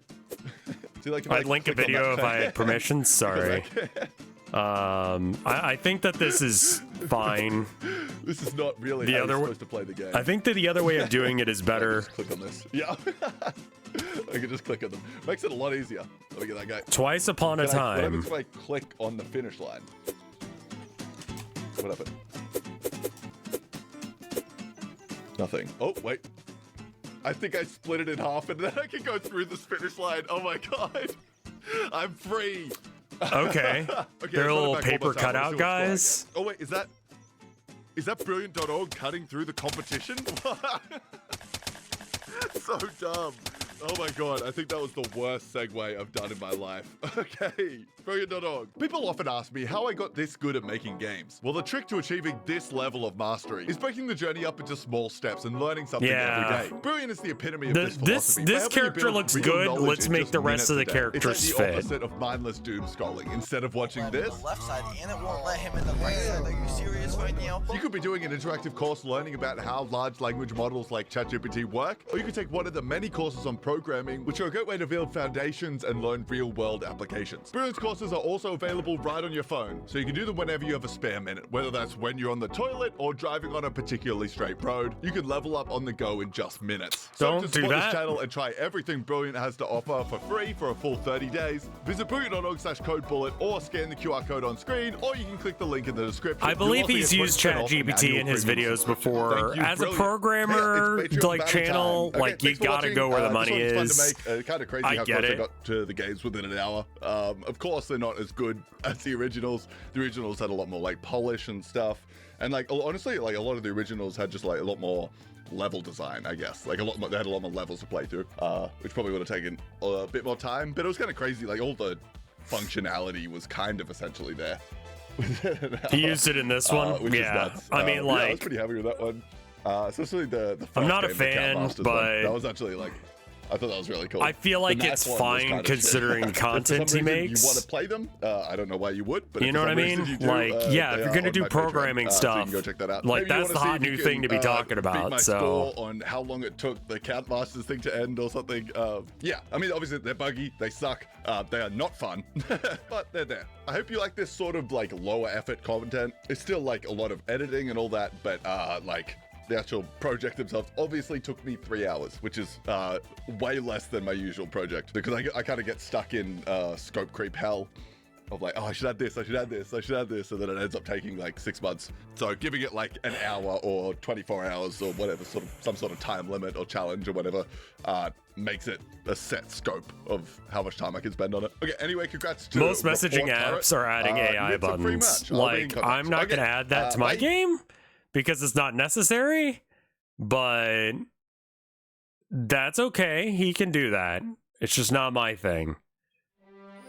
全世界の競馬ファンが待ちに待った Japanese 世界一決定戦ジャパンワールドカップ選び抜かれた8頭による頂上決戦が I forgot about ついに Japanese. 終盤を迎えます世界で最も強い馬はどの馬なのかここ東京競馬場には史上最多の20万人が詰めかけその歴史的瞬間を固唾を飲んで待っています Actually, I could just ジャパ like ンワールドカップ出走馬の紹介です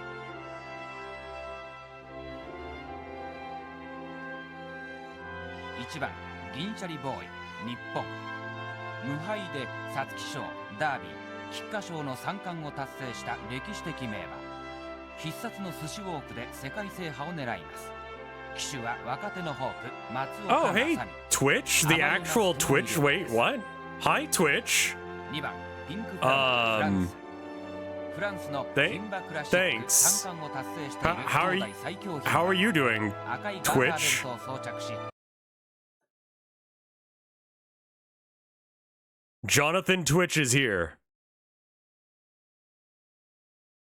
Congrats, thank you. Yeah, no, I've been a streamer now for 15 years, give or take.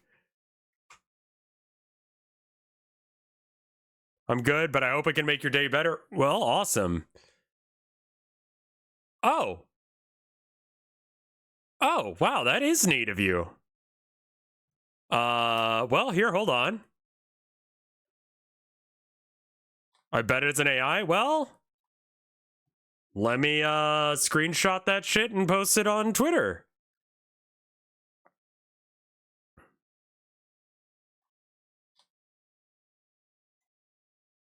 Neat. Thank you, Twitch. I have been a streamer for a long time, and I appreciate the random love.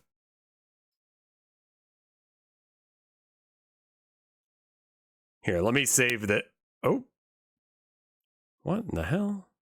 Oop. There we go. Save that. Files. Save as. Capture.jpg. Bop. And then we just post that on Blue Sky.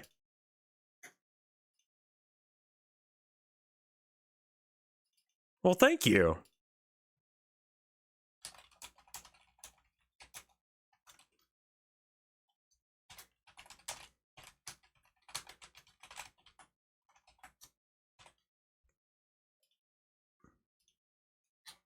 Well, oh my god. And then Raitlor and Twitch are both giving out gift subs to confirm that these are real. Well, thank you, Twitch. I've never seen that y'all do this before. I appreciate y'all. Thank you so much.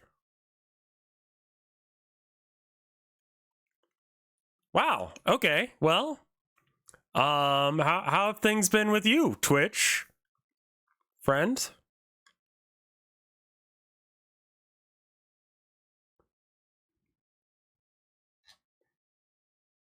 Whoa. Lots of gift subs. Thank you, chat.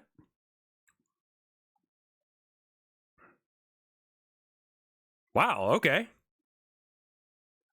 It's the Twitch man himself. Can't talk, trying to... Yeah, no, you're good, you're good, you're good. Thank you.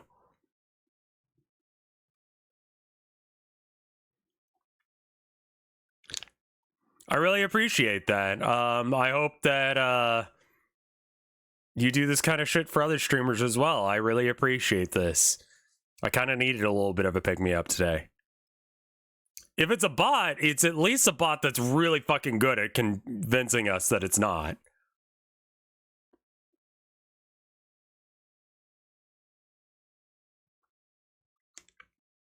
I will accept this, yeah. How would they fit? I don't know.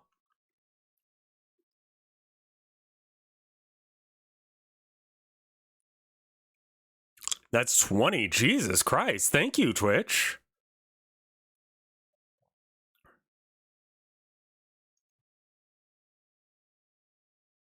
They've been doing this for other streamers? That's so fucking cool.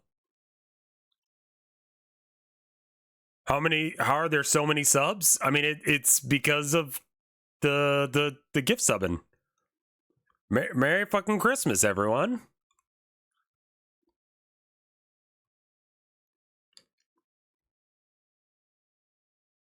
Thank you, Twitch. Well, I mean, either way, Mr. Twitch is giving away a lot of money to me and y'all, so I figure they're pretty all right.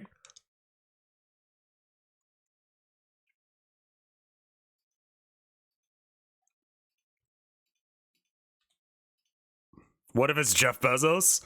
I kind of doubt that it is. I think he probably has other things to be doing with his time. I am flabbergasted. I don't know how to react to this. I'm not used to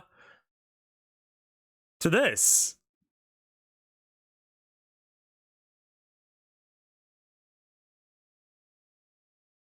Well, thank you. I'm usually not used to this kind of behavior, so I really appreciate it, y'all. Thank you so much. Let me pull up the game again. Thank you, Twitch. There's a reason that I stream primarily on Twitch and then double broadcast to like fucking YouTube, because Twitch is at least trying to do right by its peoples. You know, like it's trying to make a good community, and I really appreciate it.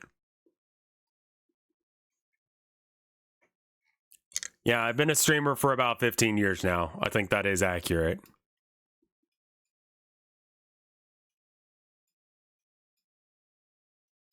Most of it on Twitch, some of it off Twitch before Twitch was a thing.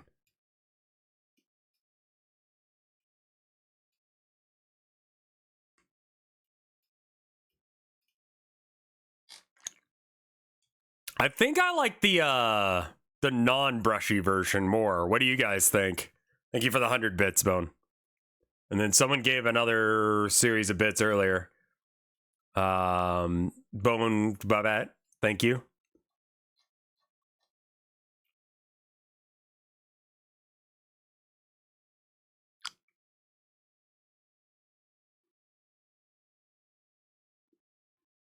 Well, thank you. The right face version looks blurry. Yeah, agreed. It makes her look fuzzier.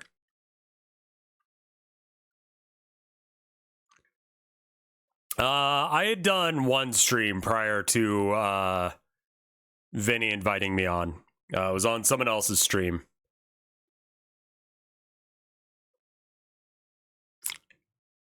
I think I like the left version too.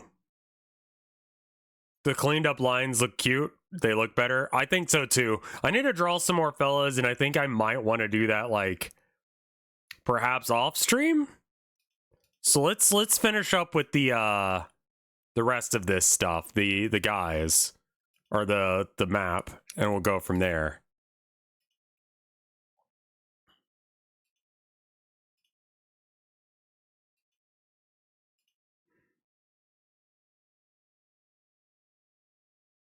I don't know how much it really zooms in.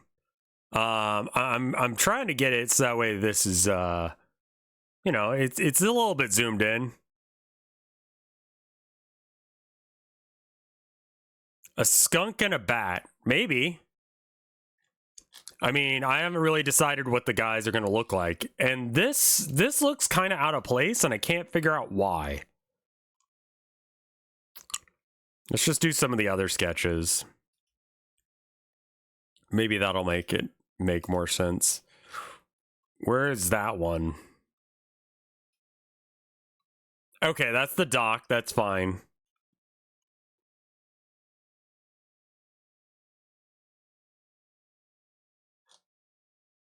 The shading's different? It is, isn't it? You see the small of the... Yeah, I think it's because of the way the roof's drawn. You might be right on that one.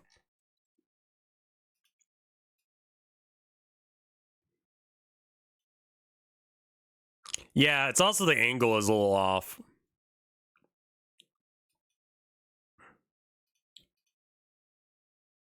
So where is it if it's being... I see.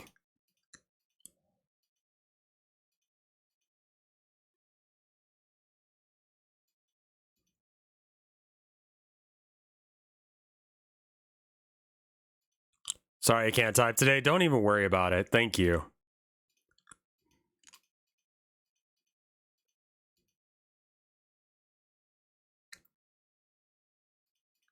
Yeah, I think it's the way that the drawing is done is a little off.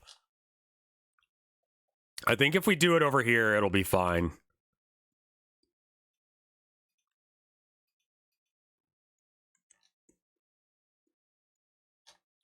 It's some weird perspective issue stuff. We're gonna have like a town square. It's gonna be kind of here-ish. Slightly to the left of the shipyard. It'll be like a general store and that kind of thing. Well, I'm trying to rename myself into YouTube, but YouTube doesn't let me. Probably someone already named that, yeah.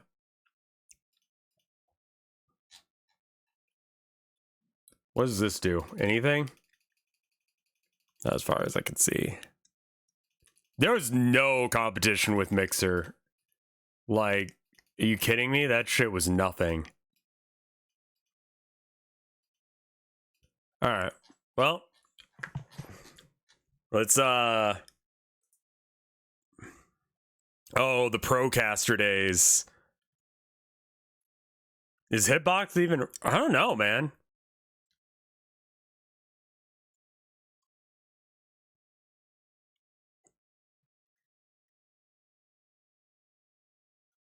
I have no idea, man. I really appreciate that Twitch came by and celebrated. I should do a proper celebration for,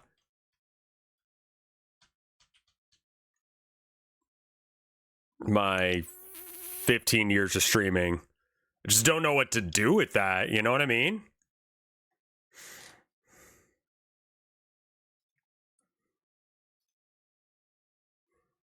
Thank you, chat.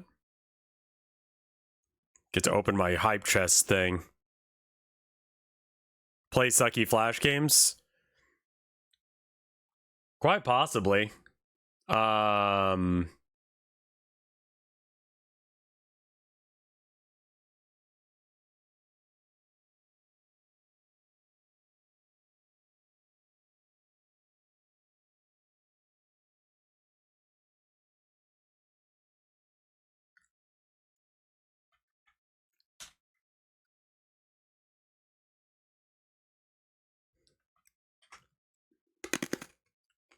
Go look at some old Flash games. That could be a thing.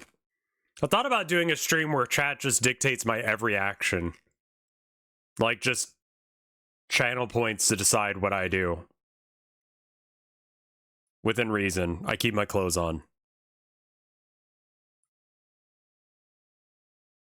Just, like, let chat decide what they want to see for stream.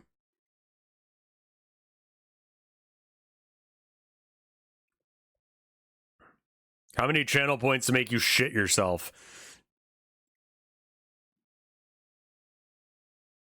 How is Dorb doing? I haven't talked to them in a minute.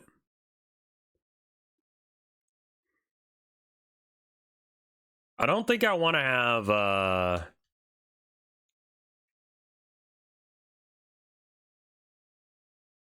the boat in the background necessarily. They've been doing pretty okay.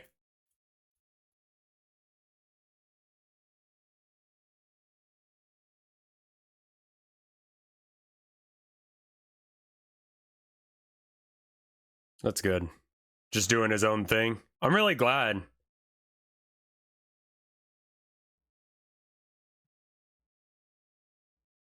Cat petting stream where it's like their churros. Jesus. Someone's got a small penis and they gotta announce it to the goddamn world.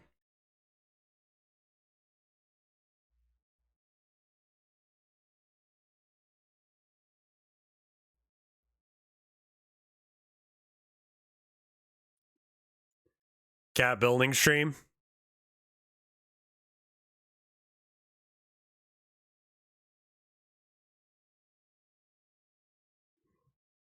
Maybe you could do like a streamers hangout and have other streamers chat, like come by. Yeah.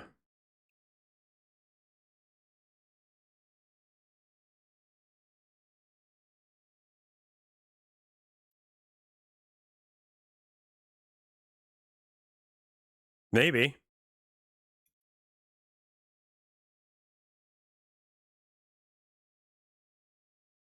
Those subathon things where all the people pop in and out. Yeah. I could try and do a subathon.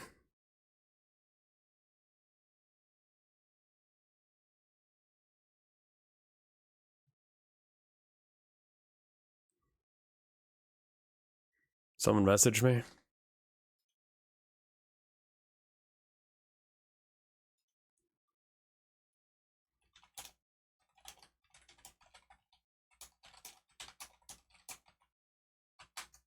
A game with subs. Mike is not into the idea of Helldivers as a stream, unfortunately, but he did recommend something else.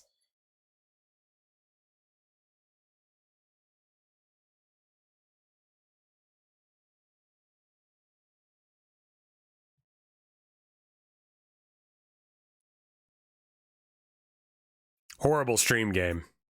He's not 100% wrong because it does require a lot of attention. And, yeah, that can cause problems.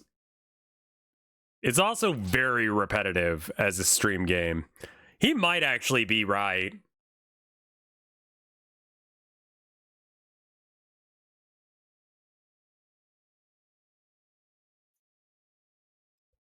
A lot of games that, yeah, like anything that like requires a shit ton of concentration like that are generally bad for stream. I kind of agree with him on this. Like, I want him to be wrong, but he's right. Like, it is kind of a bad stream game, isn't it?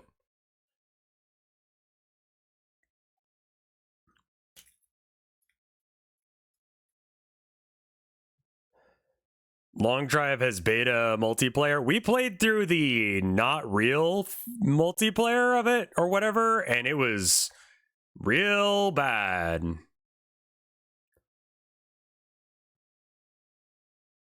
Not worth our time to do. Yeah, I mean, Helldivers is a very repetitive game. Same with Long Drive, but you know, either one works out, assuming.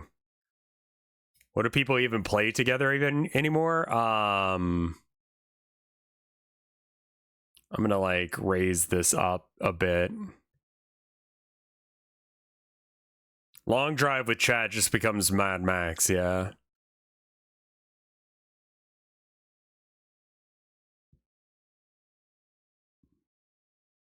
I don't know as if it'd be worth it to do Long Drive again. I think we got what we can get out of Long Drive.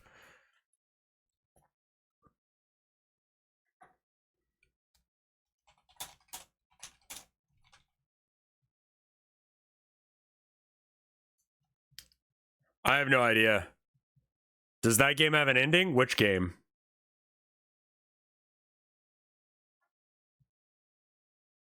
The Forest or the Long Drive? Not really, no.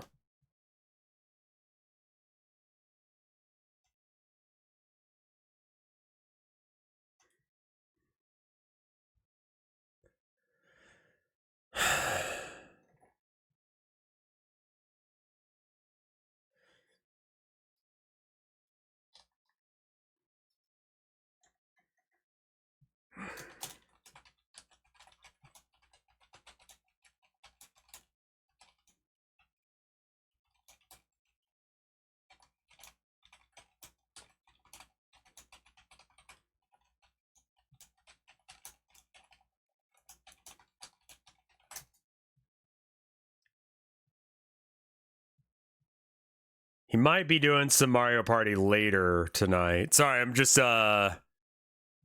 messaging back and forward with Mike. I don't know as if I'll be able to make the Mario Party thing if he decides to stream it tonight. I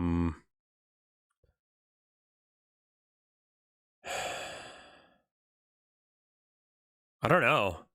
Like, it would be good to do, but I'm also, like, I'm really not okay today either. I'll be real.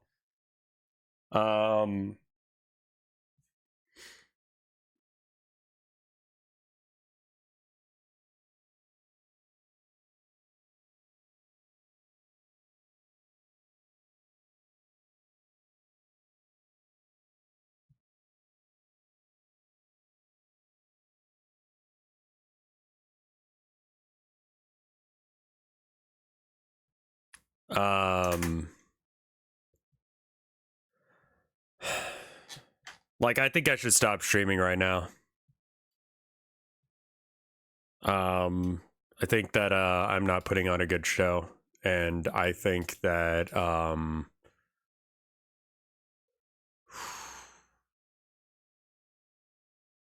yeah, I don't want to bring down the vibe with everyone else tonight. I don't want to bring down the vibe here. I'm gonna go. I'm sorry, guys. I just fucking can't right now.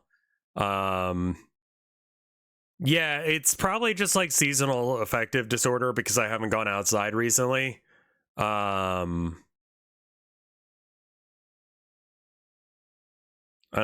sorry. I'll talk to you guys later. Thank you so much for watching.